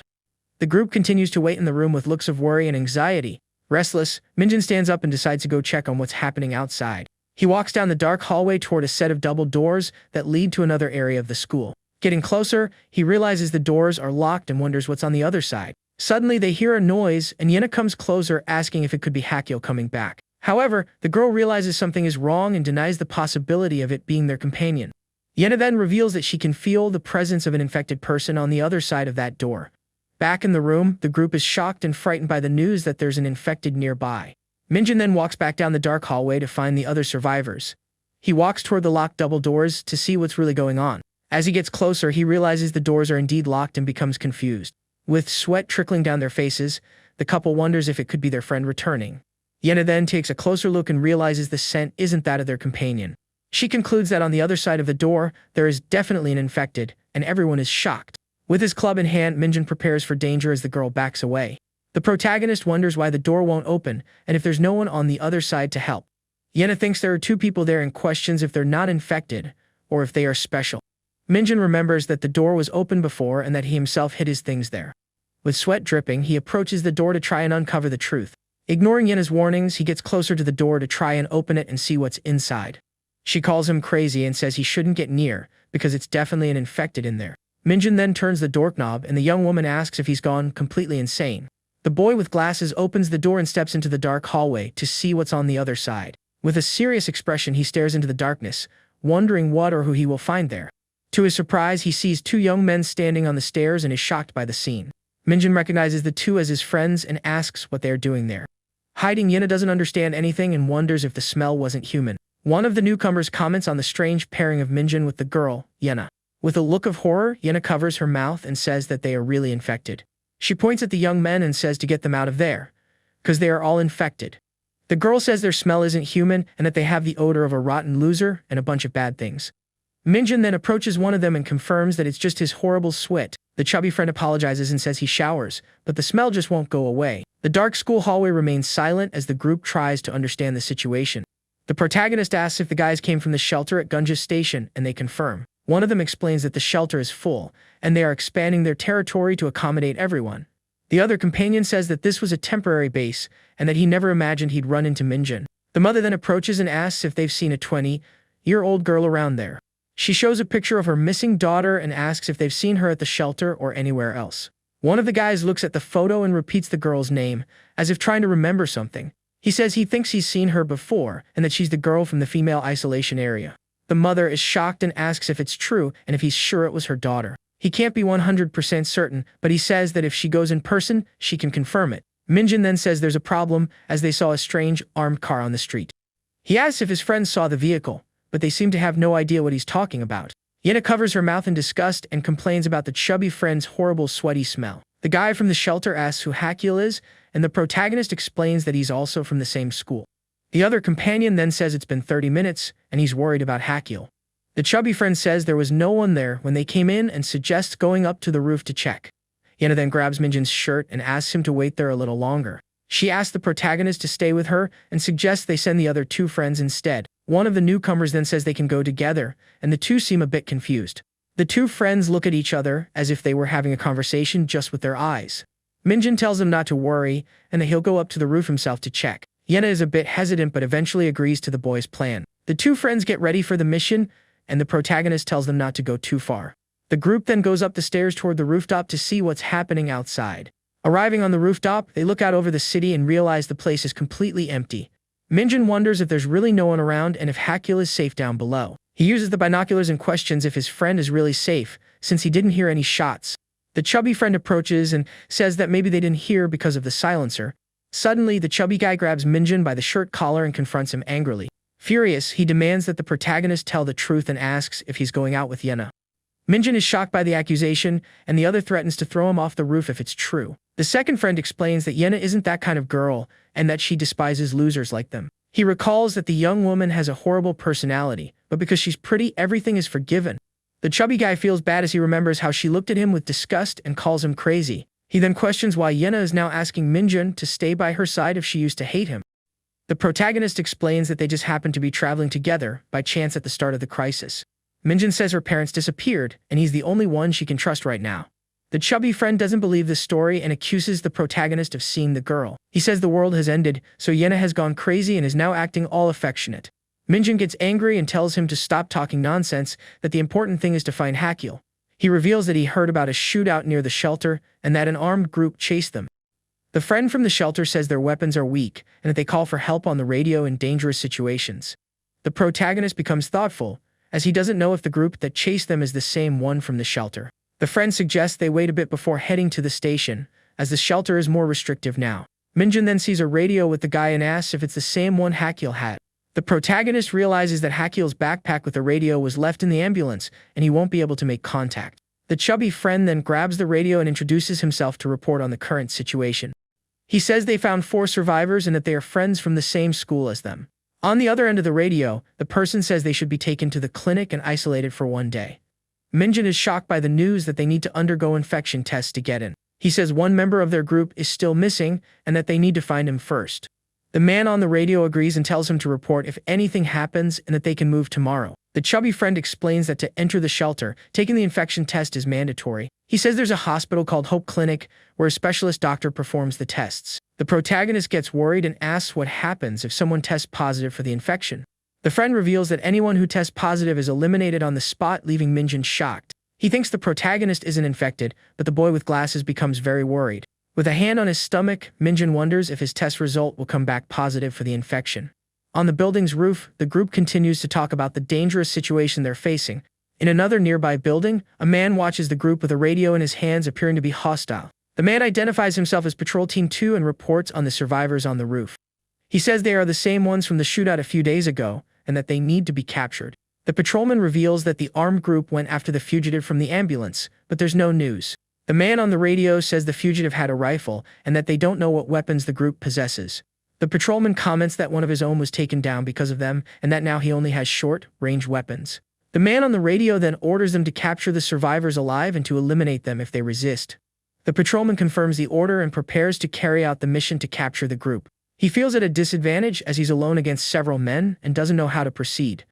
The patrolman wonders how many more survivors are with the group on the building's roof. With binoculars, he observes the group to try and figure out which floor of the building they are on. He decides that the best course of action is to simply eliminate them all at once, without hesitation. Meanwhile, on the roof, the friends are walking, and Minjin reflects on their friendship. He thinks that his friends are the only ones he can truly trust in this chaotic world. Minjin wonders if he should tell them about his infection and if they would believe he's immune. He fears that even without symptoms, the test will come back positive and he'll be eliminated by the shelter. He fears being treated as an infected person even though he's a special case, becoming a danger. The protagonist suggests taking everyone to the shelter except for him, but first, they need a diagnosis. Minjin decides that, for now, he won't mention the infection and that they need to find Yahello. The dark school hallway remains silent and empty as the group waits for news. The clock on the wall shows that time is passing, and the tension in the group only grows. The chubby friend tries to use the radio to contact the patrolman but gets no response. He says that if Yahello had the radio or something similar, he would have definitely answered. Minjin decides to wait a little longer, and if there's no news, he'll go look for him himself. He turns to leave, but suddenly he and his friends hear a strange noise coming from the hallway.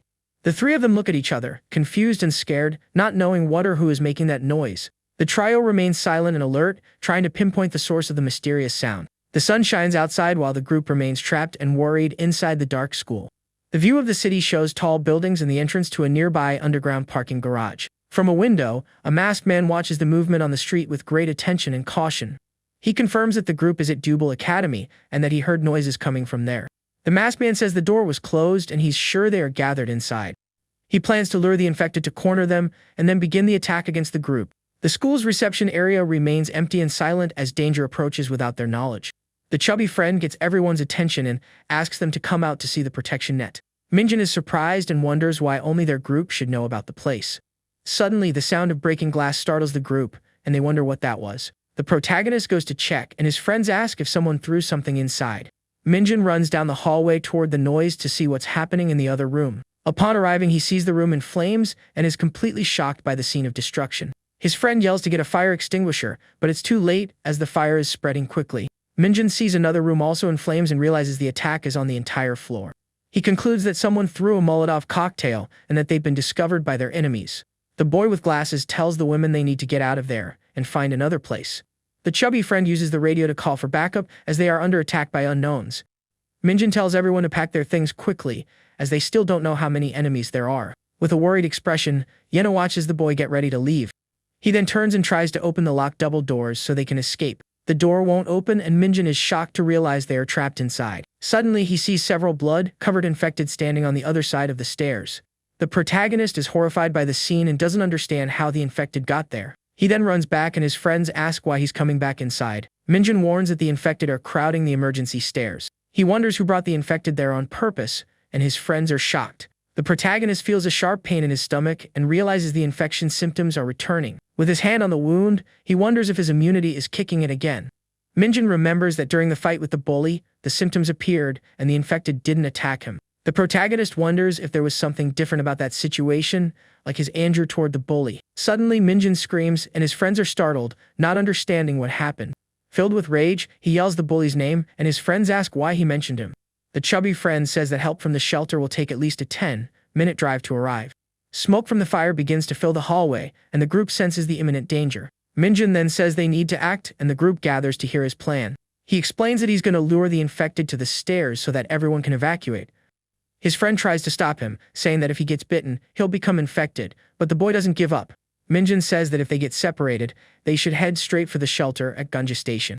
Desperate, Yena screams his name and tries to stop him from leaving on this reckless mission. She reaches out her hand to try and grab him, but he's already running away from the group. The girl clenches her fist in frustration and worry over Minjin's impulsive action. The boy with glasses then runs toward the stairs where the infected are gathered. The group watches Minjin run off with expressions of fear and concern on their faces. On the stairs, he yells at the infected and lures them to follow him away from the others. The infected hear his call and start running after the protagonist in a rage. Minjin runs with his club in hand as the infected chase him up the stairs. He thinks that since he's immune, it's better for the infect to bite him than to attack his friends. With a determined look, he keeps running, not caring if he gets bitten by the infected. A horde of infected runs up the dark staircase screaming, and the protagonist wonders how many there are. Minjin then enters a hallway and runs to escape the crowd of infected. He reaches the roof and thinks that if he can lose them there, he can go back inside. Looking back, he realizes the infected are climbing onto the roof to get him. With his club in hand, he prepares for a fight and wonders what the heck is going on.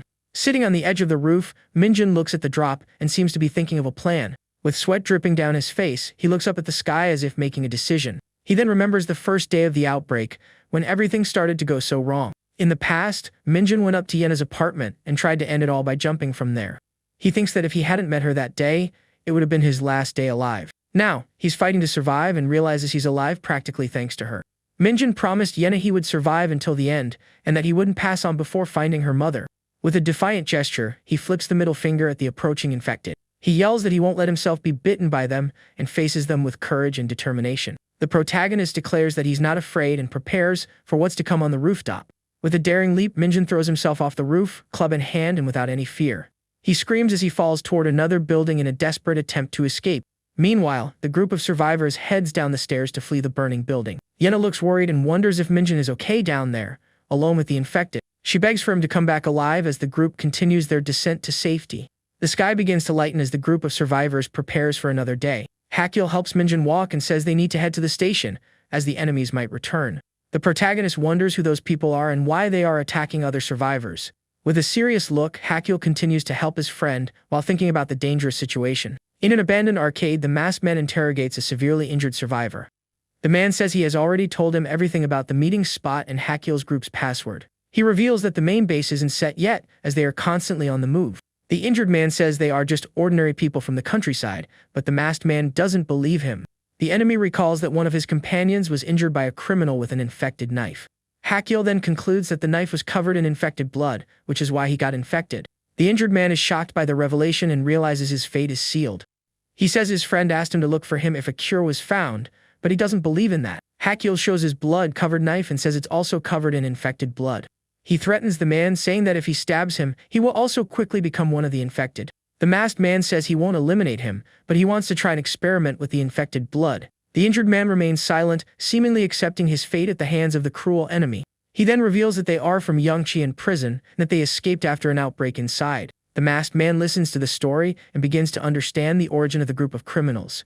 He concludes that they are delinquents who came to the city to rob and plunder from survivors. Hakyul then asks if these escaped prisoners have weapons like the one he has. The masked man demands to know the correct source of the weapons and if they were found with special forces.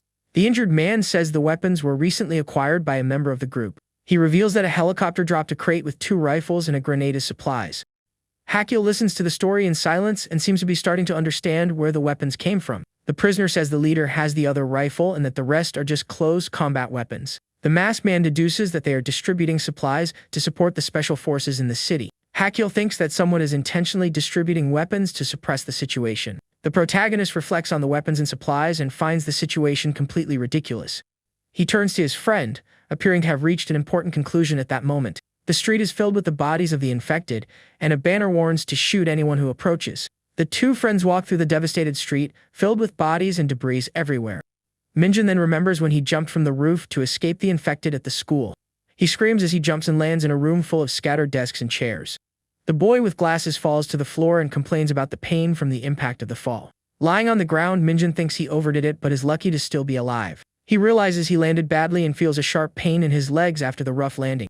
With sweat running down his face, he looks to the side and is shocked by what he sees. A masked man with a radio in his hand is standing at the door of the room, watching the protagonist. The masked man then approaches Minjun, who is on the floor, and stares at him in silence. The protagonist is terrified and doesn't understand who this mysterious man is or what he wants. The masked man says he was going to eliminate them all, but they came to him on their own. Lying on the floor, Minjun asks who the heck they are, and the masked man stares him down. Without giving him time to answer, the masked man kicks the boy with glasses hard. He says he saw the protagonist with the group from the station and asks where they are now. The masked man uses the radio to report that he has captured one of the members of the station group. He decides to capture him for now to get more information about the others. With a hand on his stomach, Minjun groans in pain, and the masked man prepares to interrogate him. With a powerful kick, the masked man attacks the boy with glasses who is on the floor. The kick sends him flying into the desks in the room, and he falls unconscious after the strong impact. The glass door of a karaoke place reflects the daylight while the group hides inside. The professor's wife asks if there's anyone outside, and the chubby friend says there's nothing.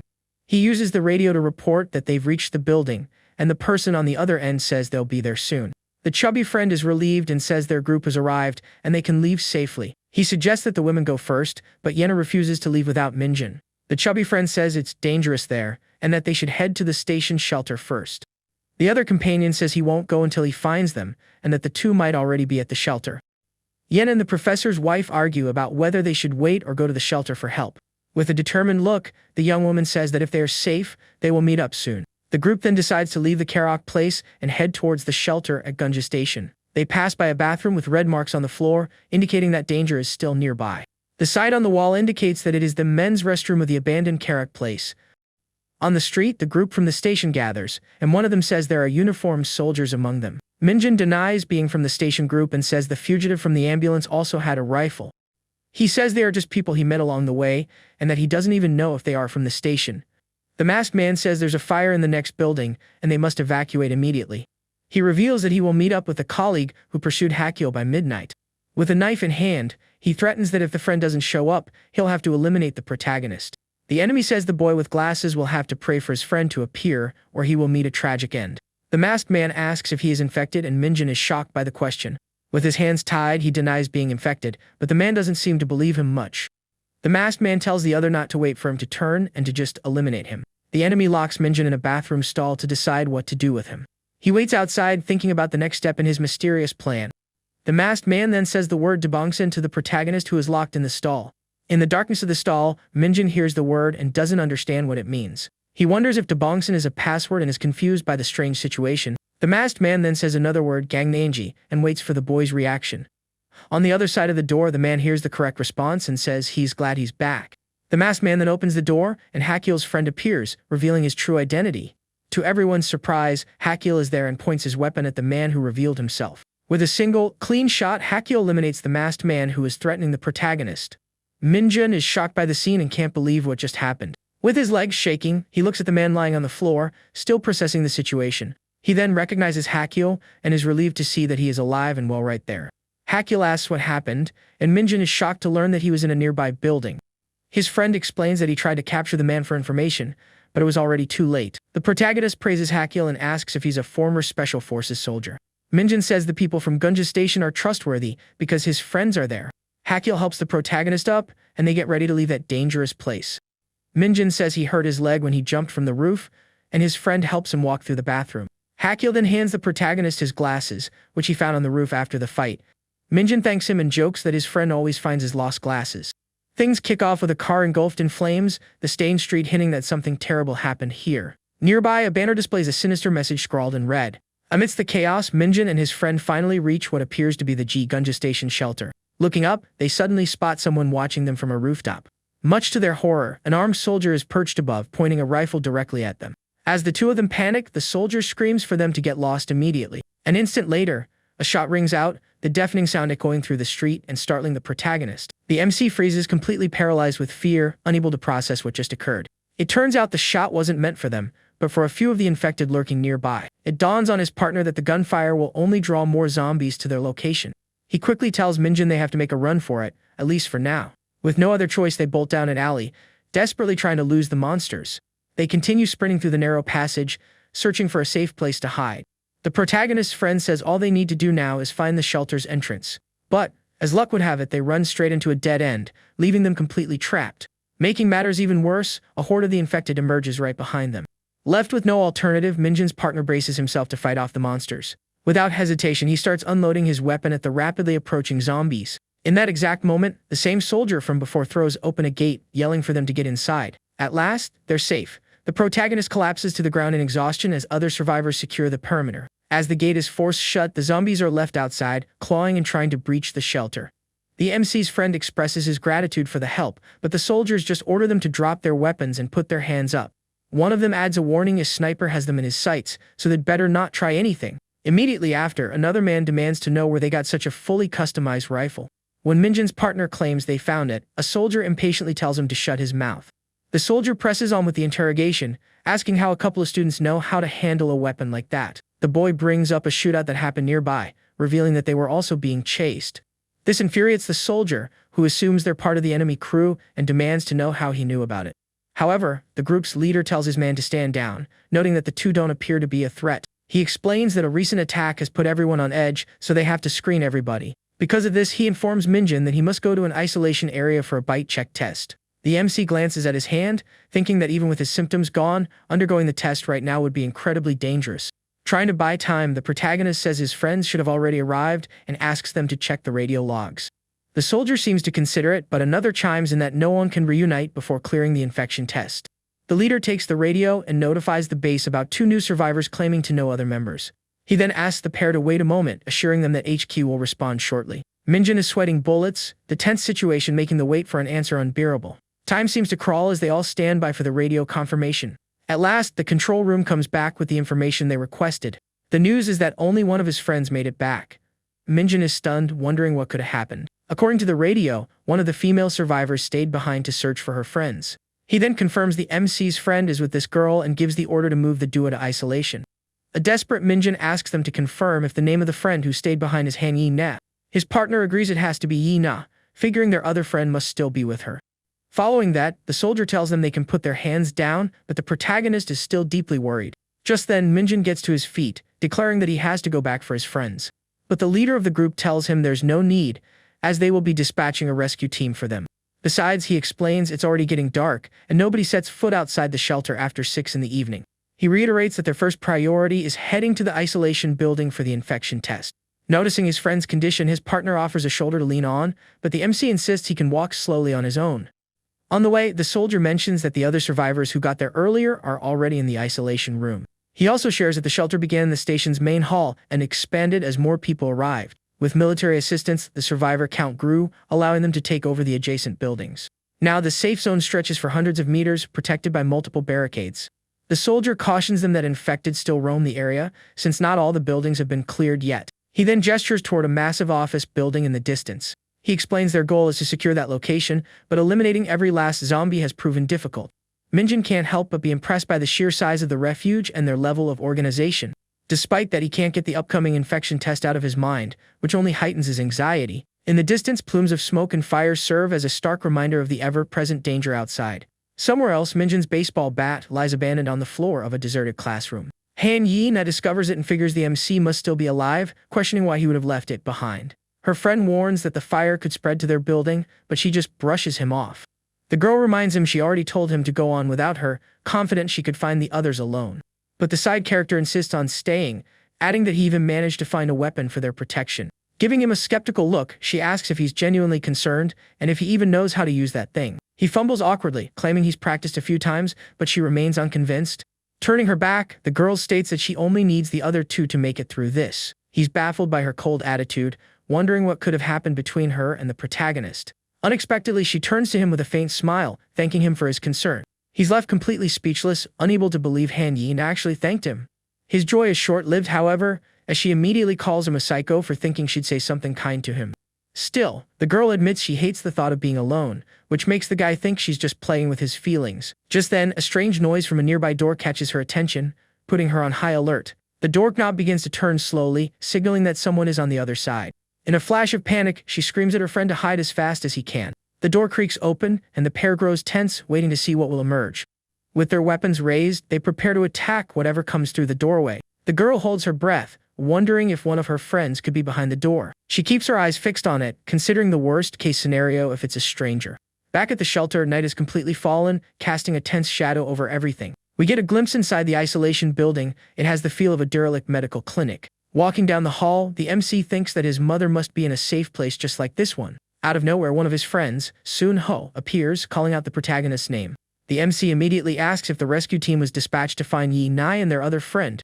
The young man confirms a team was sent, but his tense expression betrays that something's gone wrong. His next words confirm it: they've lost all contact with the rescue team, leaving Minjun reeling. The scene flashes to a building rooftop, the last known location of the rescue team. On the ground lies a fallen radio, with someone on the other end trying to reach the missing soldier. We cut back to the strained reunion between Minjun and his friend Sun-ho in the corridor. Our protagonist presses him again, desperate to know about Ine and the status of the rescue team. Drenched in sweat, his friend confirms that a team was sent to the location. But then he drops the bad news: they can no longer establish contact with the dispatched unit. We see another shot of the empty rooftop, where the team's radio was discovered. The radio lies abandoned on the concrete, the base's frantic calls going unanswered. As the sun dips below the horizon, darkness blankets the zombie-infested city. Minjun begs the soldier to let him go after his friends, insisting they're in grave danger out there. He argues that he'd go search for them himself, but the soldier reminds him that they, too, have lost contact. The group leader interjects that it's far too late, as the streets become exponentially more dangerous after dark. One of the others remarks that the MC is just a rookie. If anything happened to him, the responsibility would fall on them. We learn the soldier's leader is Heido Hien, a 28-year-old sergeant with combat experience. He looks the protagonist dead in the eye, remarking that out of all the survivors, he's the first one to want to leave on his very first day. Minjun says nothing, the immense pressure of the moment causing him to break out in cold sweat. Seeing this, Kang Hak-chul tries to persuade his friend to wait until morning, reminding him of his injured leg. But the MC's mind is made up. He tells his partner to stay in the shelter while he goes to find the others alone. His friend reminds him that the protagonist would never risk his life for anyone, declaring he's about to break that rule. Witnessing their resolve, Heido Hien announces that if they're truly set on going, he'll let them. Furthermore, he offers to prepare some gear and suggests they use West Exit 1. Acknowledging Minjun's injured leg, he provides an electric scooter, which is considerably quieter. Kang Hak-chul offers to pack the equipment in the protagonist's backpack, and he agrees. The look in the MC's friend's eyes reveals his own determination to join this perilous mission. While the soldier gathers their supplies, Minjun's partner pulls him aside to say something important. It's then that Kang Hak-chul declares he's going with the protagonist on the rescue mission. The MC is taken aback, and his friend uses the moment to ask the soldier for his weapon back. A different soldier watches the exchange and mutters to the leader that these kids have lost their minds. Night settles completely over the city, shrouding the pair's journey in darkness and danger. Peering through the exit gate, they can already see a few zombies lingering on the other side. Heido Hien escorts them to the exit and outlines a plan to draw the infected elsewhere. Next, he hands the protagonist a pistol, assuring him he should be able to handle it without a problem. The soldier bids them farewell, saying this is all he can do, and Minjun expresses his deep gratitude for the help. With everything set, Heido Hien keys his radio and tells the other soldiers to begin the diversion. Moments later, a volley of gunfire erupts in the distance, the loud noise intended to attract the zombies. The plan is a success. Every infected that was in the gate immediately scrambles toward the sound. Once the path is clear, the soldier opens the passageway, allowing Minjun and his friend to slip out safely. Before departing, the protagonist asks if giving them weapons was the right call, considering how scarce they are. The soldier's simple reply is that the people they're searching for must mean a great deal to them. The scene shifts to another part of the city, a reminder that this dangerous night has only just begun. We see the sign for a luxury suite, where Han Yi-ne and her friend are hiding out. All of a sudden, the girl is violently thrown to the floor, letting out a terrified scream. She's completely frozen with fear, unable to comprehend what just happened. Standing over her are three rough-looking men, one of whom cheers about having found a girl. Yi and his friend has also been subdued, leaving both of them cornered by these ominous strangers. One of the men approaches her with a wicked grin and begins taking off his shirt right in front of her. He crouches down before the girl with sinister intentions, leaving her absolutely petrified. The man then roughly grabs her chin, staring her down with a chilling look in his eyes. In a creepy, threatening tone, he compliments her looks and asks how old she is. The girl remains silent, too terrified to react to the horrifying situation. But summoning her courage, she smacks his hand away, refusing to be an easy target. The girl's defiance seems to have angered the man, whose gaze turns even more menacing. Witnessing the scene, her friend pleads with the men not to hurt Han Yi-nai. The shirtless man glares at her friend, who begs them to leave her alone, explaining that she's just a kid. But the gang's leader, a man named Kwon Tae-sik, is unmoved, declaring that the world ended and so did the laws. Another goon named Masang Cheol, who also has a lengthy criminal history, appears to agree. At this, the man who had taken his shirt off starts putting it back on, all while staring at the leader. He then asks Kwon Tae-sik if he knows why he was locked up, warning him to watch his step. He follows up the threat by telling the boss not to push him, unless he wants to end up like the others. Intimidated, the leader becomes flustered and apologizes for his earlier behavior. The muscular man then gives an order to dispose of Yi and his friend and use the girl as bait for their plan. He elaborates that with her they can take the G-Gunja station, which he assumes is full of food and weapons. Han Yi-nai is horrified, screaming and asking if they're really going to eliminate her friend. Immediately, the girl begs them to spare him, promising she'll do whatever they want. The side character becomes emotional, hearing Yi to call him her friend for the very first time. He slips into a delusion, believing the girl must be in love with him since she's begging for his life. He even considers confessing his feelings, but Yi-nai is only defending him because he's a friend of her other, dearer friend. He's happy nonetheless, thinking he should die here so that the girl might be saved. But the muscular man reconsiders, saying getting rid of the guy now would be a waste. Instead, he suggests they have a little fun with him first, which leaves the side character utterly confused. The man turns back to the girl, asking her seriously if she has ever taken down a zombie. When the girl stays quiet, he continues his questioning, demanding to know how she survived this long. The kidnapper studies her thoughtfully, trying to figure out how this girl could be useful to his group. With an icy stare, the muscular man tells his henchmen to grab the girl so they can begin their plan. The other thugs are confused, thinking it's a shame to harm a pretty girl like her. The girl is terrified, as one of the thugs thinks to himself that their leader is a truly heartless man. Just then, Song Ji-hyo steps toward the young woman, telling her she needs to learn to fend for herself. He picks up a fork and presses it in her hand, which only frightens Han Yi no more. The man tells her not to worry, assuring her that what's coming is no big deal. Leaning in, he whispers in her ear, instructing her aim for the face and attack without mercy to defend herself. She starts to panic, asking what he expects her to do with a fork, but he just keeps encouraging her. The man explains this is the only way to survive, then reveals his name is Song Ji-hyo. The scene cuts abruptly to a stained hallway, instantly ratcheting up the suspense. We see the girl on the floor, screaming as if something awful has just happened to her. But she scrambles to her feet a moment later, looking around in utter confusion. The room is in shambles, with clear signs of a struggle all around. Suddenly, the sound of a zombie comes from a nearby door, putting Han Yi-nai on edge. The girl stands frozen, clutching the fork, unsure of what to do. To her absolute terror, Han smashes violently through the door, startling her. However, a mangled infected simply collapses onto the floor, already neutralized. Song Ji-hyo appears, explaining that he gave her a head start by disabling the zombie's arms. He tells her that to survive in this new world, she'll have to get a little crazy and learn to fight for real. With that, he shuts the door, leaving her alone with the monster to see if she has what it takes. Han Yi-nai is paralyzed with fear as the zombie snarls just a few feet in front of her. She's shaking, gripping the fork so hard her knuckles are white, convinced she can't bring herself to fight. The infected then lunges at her, and the girl lets out a scream of pure terror. From outside the room, Song Ji, who repeats that he's already weakened the zombie to make it an easier fight. He states that to survive this, she has to snap and fight with everything she has.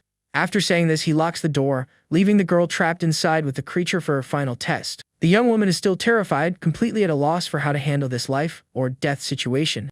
Holding the fork with trembling hands, she thinks there's no way she can attack the monster. The creature then bolts toward her, ready to pounce and finish the girl off. In a flash, the zombie zips past her, the girl managing to dodge it by a hair's breadth. The girl stumbles to the floor and curls up in fear, watching the infected turn for another attack. Raw desperation washes over her face, as if she's already accepted her tragic end.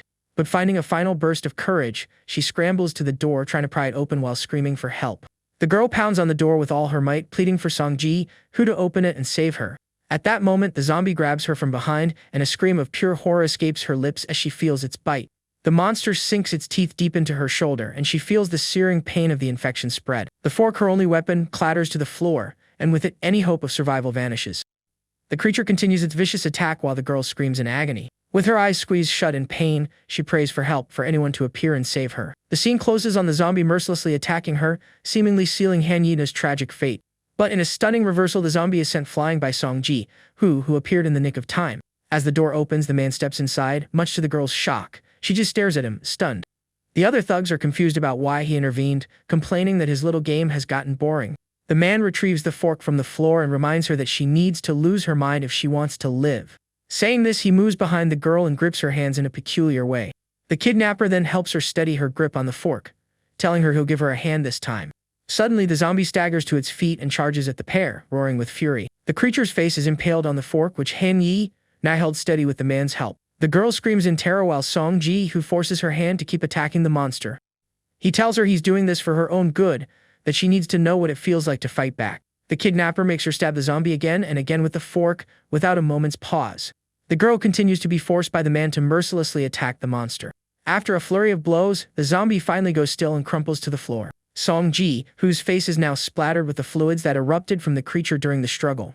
We see the infected's lifeless body on the ground after the pair's brutal assault. The bloodied fork rests on the floor, a testament to the brutal lesson he just taught. Han Yi is covered in grime and trembling, in total disbelief of what she was just forced to do. She collapses to her knees, completely traumatized by the horrific ordeal. The man tries to console her, saying it's normal to feel this way after your first real fight. He concludes by promising to keep helping her until she's able to fight all on her own. Song Ji, who then suggests they take a 30-minute break before they practice again. Han Yi just sits on the floor in a daze, next to the body of the zombie she was forced to destroy. The scene shifts outside, revealing that the sun is now beginning to rise on the horizon. We're shown the deserted streets of the zombie-plagued city, reinforcing the tense mood. Minjun and his friend finally reach the rendezvous point on their electric scooters. Almost immediately, several infected come sprinting toward them, poised to attack. The MC's partner nervously asks if he's certain this is the right place, and the protagonist confirms.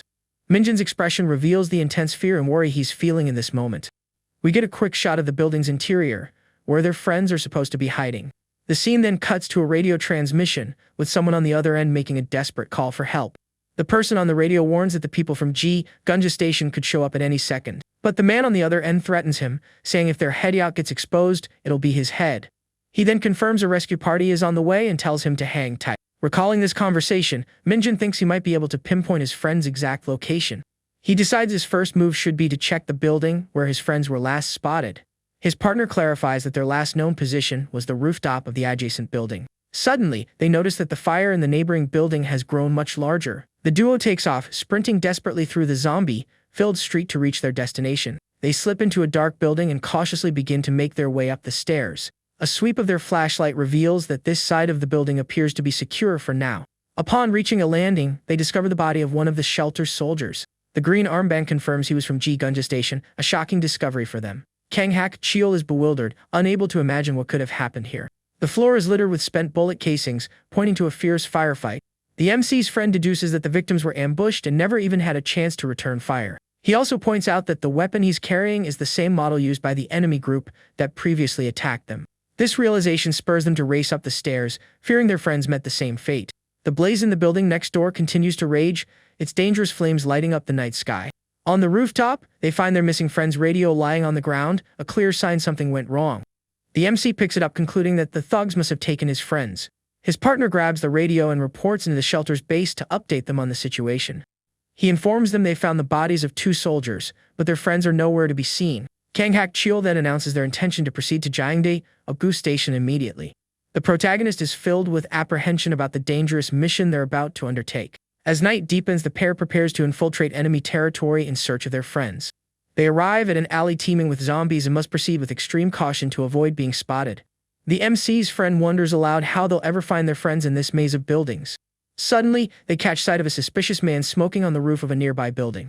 The armed man appears to be a lookout, scanning the street below for any movement. He grumbles that there's nothing down there but zombies and questions why he's even on guard duty. The lookout continues to complain that Song Ji, who, despite being younger, acts like he's the boss. He's suddenly startled by the beam of Minjun's flashlight and whips his gun around in its direction. The henchman shouts, demanding to know who's there, before Kang Hak Cheol swiftly ambushes him from behind. The MC's friend disarms him, asking in a direct, threatening tone who he is. He then demands to know if the man is an escaped convict and pressures him for a quick answer. Minjun's partner gives him a 3-second countdown to reveal how many thugs are inside. Realizing the man wasn't going to talk, Kang Hak Cheol knocks him out cold without a second thought. The MC urges his friend on, saying they need to move fast because they're running out of time. The duo then slips to the dark building and cautiously starts climbing the stairs. They ascend floor by floor in total silence, careful not to alert anyone to their presence. Kang Hak Cheol takes the lead, signaling to the protagonist which way they should go. Peeking through a crack in a door, he continues to move stealthily down the quiet hallway. All at once, they notice that an elevator door is open, suggesting it was recently used. The MC's friend peers into the elevator shaft and hears faint noises coming from below. A view from the bottom of the shaft shows movement from above, building the suspense. The scene cuts to a trashed, filthy hallway, evidence of a violent struggle. Na's friend appears, badly beaten, insisting that he doesn't know anything. He's surrounded by 3 thugs who are threatening him to reveal the other's location. Growing impatient with the delay, Kang Hak-cheol threatens the captured man, telling him to spit out the truth. One of the enemy henchmen observes the confrontation with a cold, blank stare. The captive goon has no reaction to the threat, seeming not to comprehend what is happening. He then steps into the trashed room, only to find it completely empty, much to his surprise. The hallway is now completely deserted and silent, with only a few scuff marks left on the floor. We then see an open elevator door, hinting that they made their escape through the shaft. Inside the elevator, the protagonist's friend gets a serious look on his face while staring into the dark hallway. Turning slightly, he looks confused, wondering what exactly is going on here. That's when the young man stumbles upon a trashed room with bottles and litter strewn everywhere. To make matters worse, the hallway is also a complete mess, covered in red stains. He then notices the elevator door is cracked open, revealing a sliver of darkness. Shortly after, Kang Hak-cheol and Minjun show up, getting ready to investigate the area. Radio in hand, the defector announces he's located the fugitive's hideout. The more experienced man decides he'll go in alone to assess the situation first. He tells the boy with glasses to hang back and stay sharp, warning him the place is dangerous. Stepping into the corridor, he confirms it's completely wrecked, with unsettling marks all over. Suddenly, a grim image flashes, showing the badly injured legs of an unknown person. A man is holding the wounded individual, asking a nearby girl if she can handle the task. Crying hysterically, the young woman begs the villain to put an end to the madness. A moment later, the traumatized young woman is standing frozen near 2 figures lying on the ground. The criminal insists he isn't tormenting her, but she just pleads for him to let her leave. He explains that he's doing this because he sees her as someone special. He then orders her to do a good job, even as she continues to beg him. With that, the villain shuts the door, locking the girl inside the room. From outside, he listens to the desperate screams echoing from within. Even with all the yelling, the man stands perfectly still, his face cold and unmoving. But a sudden noise catches him off guard, making him whip his head around, instantly alert. The sound seems to have come from the elevator, which remains stationary and slightly ajar. On top of the elevator car, Kang Hak-cheol forces open a hatch, his rifle at the ready. The defector peers down through the opening to get a look at what's happening below. With extreme caution, the soldier lowers himself, landing silently on the elevator floor. Rifle raised, he exits the car and is horrified by the scene that greets him in the hallway. Just then, Minjun's friend, who is scoping out the area, jumps at the sight of the armed man. Covered in a cold sweat, the young man is paralyzed with fear, wondering who this person could be. Hak-cheol recognizes him as well, and the young man stammers, asking who he is. Out of nowhere, a gunshot rings out, hitting the MC's friend, who cries out in pain. A man in a blue shirt yells in shock, completely baffled by what just happened. "What was that?" he asks, confused, as the other guy points toward a cluttered room. The man in blue then peeks through a doorway, looking into the dark and chaotic hall. Gazing down the corridor, he spots the injured young man on the floor and calls out his name, Kia Hun. Hak-cheol aims his rifle at the wounded man, ordering him to stay quiet if he wants to stay in one piece. Crouching, the defector looks exhausted but keeps his weapon steady, prepared to shoot. He thinks to himself that he never officially joined the army, so this kind of operation feels all wrong. But then he recalls the interrogation and the intel he'd gathered just before. The hostage had mentioned 7 people, 3 of whom were already gone. His math told him that at least 3 hostiles were still somewhere inside. They were carrying rifles and grenades, a minimum of 2 were armed right now. At that moment, one of the men shouts that Sang Keol was hit by someone from the station. Enraged, the guy in blue curses and demands a pistol to settle things himself. The other man shocks him by revealing he's actually part of the special forces. Hak-cheol then declares he's there for his 2 companions and asks if they are inside. The place is still a disaster zone, with red stains and debris littering the hallway floor. From another room, a large wounded man yells for Byong-jun and Hanina to answer him. The man in blue grows furious while the other confirms that he and the girl are indeed in there. The bald man peers through the door as the larger guy screams at him to shut his mouth. Hearing the man's voice, the boy with glasses feels a wave of relief, knowing his friends are safe. The defector then shouts for them to come out, demanding to know their next move. Hak-cheol introduces himself as a UDT member from the Gunja station, his gaze intense. He warns him that dozens of soldiers have the building surrounded and will use force if necessary. The bald man's heart sinks as he realizes UDT means special forces, and they're in way over their heads. He reasons that if a whole squad had infiltrated, they would have stormed the place by now. Still, he recognizes the enemy's guts for sneaking in and opening fire like that. He concludes the defector is either a reckless maniac or someone just acting like a pro. The bald man decides to propose a deal to Hak-cheol, who keeps the rifle aimed. He points out that his friend is in the line of fire, and one shot would be the end of him.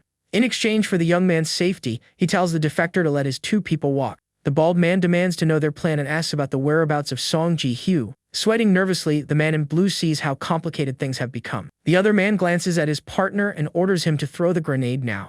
The guy in blue hesitates, but his partner screams that he's been nothing but a liability. On the floor, the hostage begins to panic at the mention of a grenade, his eyes wide with fear. He starts begging them to let him go to save him from this awful place. Hearing the argument, Hakshiel turns his head, a look of pure surprise on his face. Suddenly, the sound of footsteps emerges as someone in sandals walks down the filthy corridor. A long-haired man holding a rifle remarks that they're wasting too much time. Hakshiel is stunned, wondering if this new guy is seriously walking right toward them. The hostage on the ground calls out Ji, whose name is expression a mask of terror. The newcomer says, "If your friends are in danger because of you, then you just have to be removed." With that, he mercilessly fires at the wounded young man lying helpless on the floor. Hakshiel can only stare, completely stunned and unable to react to the horrific scene unfolding before him. The long-haired man lets out a curse and lunges toward the defector in a swift attack. He lands a powerful blow, catching Hakshiel squarely on the chin. The force of the hit sends the defector staggering backward, unable to defend himself as he falls. The attacker seems surprised by the easy victory but quickly senses a new presence in the room. To his astonishment, Minjin appears, armed with a pistol and ready to fight. The boy with glasses aims the weapon at his enemy, his expression serious and unwavering. He shouts at the long-haired man to release Han Yi-na and the other guy. The attacker repeats the girl's name, Han Yi-na, as if hearing it for the first time. Cradling his rifle, he continues to face the protagonist, showing no signs of fear. One of the other men suddenly yells not to shoot, while another insists they can't let the large guy go. Minjin then changes his demand, let everyone go except for Han Yi-na.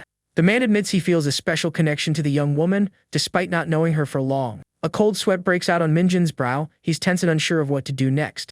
Pistol still raised, he screams at the enemy to let the girl go before he's forced to shoot. The attacker smirks, realizing the girl must be his weak spot, and asks if they're a couple. He then orders his 4 men to circle around to the back and surround the building. The long-haired man seems confused, clearly not expecting them to have backup. He warns Minjin that if he fires, his men will return fire instantly, putting him at a severe disadvantage. With that, the attacker lets out a sigh, looking wary of the entire standoff. He then tells the boy with glasses to do what he wants and casually turns to walk away. The criminal warns that the MC is running out of time and should hurry up with Han Yi-na. He reveals the girl is trapped in a room alone with an infected person, and the protagonist's blood runs cold. The attacker bids them farewell and leaves with his crew, one of them yelling Ji, whose name. Not wasting a second, the protagonist sprints desperately down the gore-stained hallway. He finds his large friend on the ground, who looks immensely relieved that help has arrived. His friend informs him that Yena isn't here, she was dragged into another room. With a bruised face, he grumbles that those scoundrels are definitely making a run for it together. The boy with glasses immediately rushes to the other door, trying to get it open to save the girl. Standing before the sealed door, the protagonist anxiously calls out Yena's name. He spots a blood-smeared fork on the floor, a grim sign that something terrible occurred. Inside, Yena is sitting on the floor with her back turned, surrounded by fallen bodies and wreckage. The protagonist sees her sitting there amidst the chaos, her back facing him. Taken aback by the scene, the boy with glasses calls out to Han Yi-na, completely bewildered. He cautiously approaches and asks if she's alright after everything that happened. Without warning, the girl whips around and grabs him, leaving Minjin utterly surprised. Dressed in filthy clothes, she clings to him tightly in the middle of the cluttered room. Burying her face in his shoulder, the young woman begins to sob, clearly overwhelmed. The MC remains frozen, sweating nervously from her sudden embrace. He carefully places a hand on her head, trying to offer some comfort. "It's okay now," he says softly. "You don't have to worry anymore." As the girl cries in the darkened hallway, a green emergency exit sign casts a faint glow. Outside, backup from the Gunja station shelter finally pulls up to the building. A soldier reports over the radio that he pursued the hostiles but ultimately lost them. He orders everyone to regroup at the base, stating it's too risky to stay separated. With a grimace, the soldier mutters about the scoundrels who escaped. He then turns to Hakshiel, remarking, "I heard you're just a student. That was impressive." The defector replies that he took down several of them and worries about them returning for revenge. The soldier asks where he learned to handle a weapon like that, and he answers that in this new world, it doesn't matter. Hakshiel then reveals he defected from North Korea, and his first takedown was a soldier. He had wanted to join the army, just like the sergeant, after finishing high school. With a serious gaze, he mentions Sergeant Hado Hyan by name. The defector states that he has something important to discuss with the soldier privately. The scene shifts to the door of room 201, where the group has gathered. Inside, Minjin reveals a nasty, infected-looking wound on his stomach. The soldier asks when it happened, and he replies it's been a week, though it might be older. Hakshiel asks for discretion but adds that the shelter's doctor must be informed. The man assures him the doctor is trustworthy and that he'll take full responsibility. The protagonist is completely floored, rendered speechless by the soldier's promise. The boy with glasses then returns the pistol, saying he made good use of it but never fired. The soldier looks at him and says simply, "It's alright that you didn't have to shoot." To the MC's surprise, the soldier tells him to keep the weapon, leaving him bewildered. Back in the messy room, the protagonist thanks the soldier for trusting him with the pistol. Night settles over the city, its buildings silhouetted against a star-filled sky. To gain entry to the shelter, they had to undergo tests and a full day in quarantine. But since Gangnam was their final stop, the group couldn't afford to stay long. The surgeon mentioned that radio chatter called the Gangnam shelter the largest in all of Seoul. This gives the MC pause, since they have no idea what the situation there is like now. In short, the entire Korean peninsula was facing a worst-case scenario. While some penitentiaries had become hotbeds of danger, others had been converted into safe havens. Neighboring countries were in dire straits as well. North Korea had sealed its borders entirely. Japan had initiated a lockdown, but Korean refugees unfortunately carried the infection with them. As a result, the infection began to spread despite the government's strict controls. Eventually, the infected started appearing within Japan's sealed-off society. China's initial response had failed, turning it into the second most infected country. The United States was scrambling to evacuate its own citizens from Korea. Though it seemed like the safest nation, the future remained deeply uncertain for everyone. Surgeon Haido Hyan theorizes that the zombie crisis was no natural disaster. He believes it was a series of well-planned bio-terrorist attacks. The simultaneous outbreaks across the country were too synchronized to be a coincidence. Some speculated it was North Korea's doing, but the true cause remained unconfirmed. However, the most likely culprit appeared to be a zombie video game called Rage Z. On the very day the crisis erupted, the game held a massive in-person event. It was then that infected individuals, looking just like the ones in the game, began to emerge everywhere. Minjin and his friends had also suspected a connection between the game and their current reality.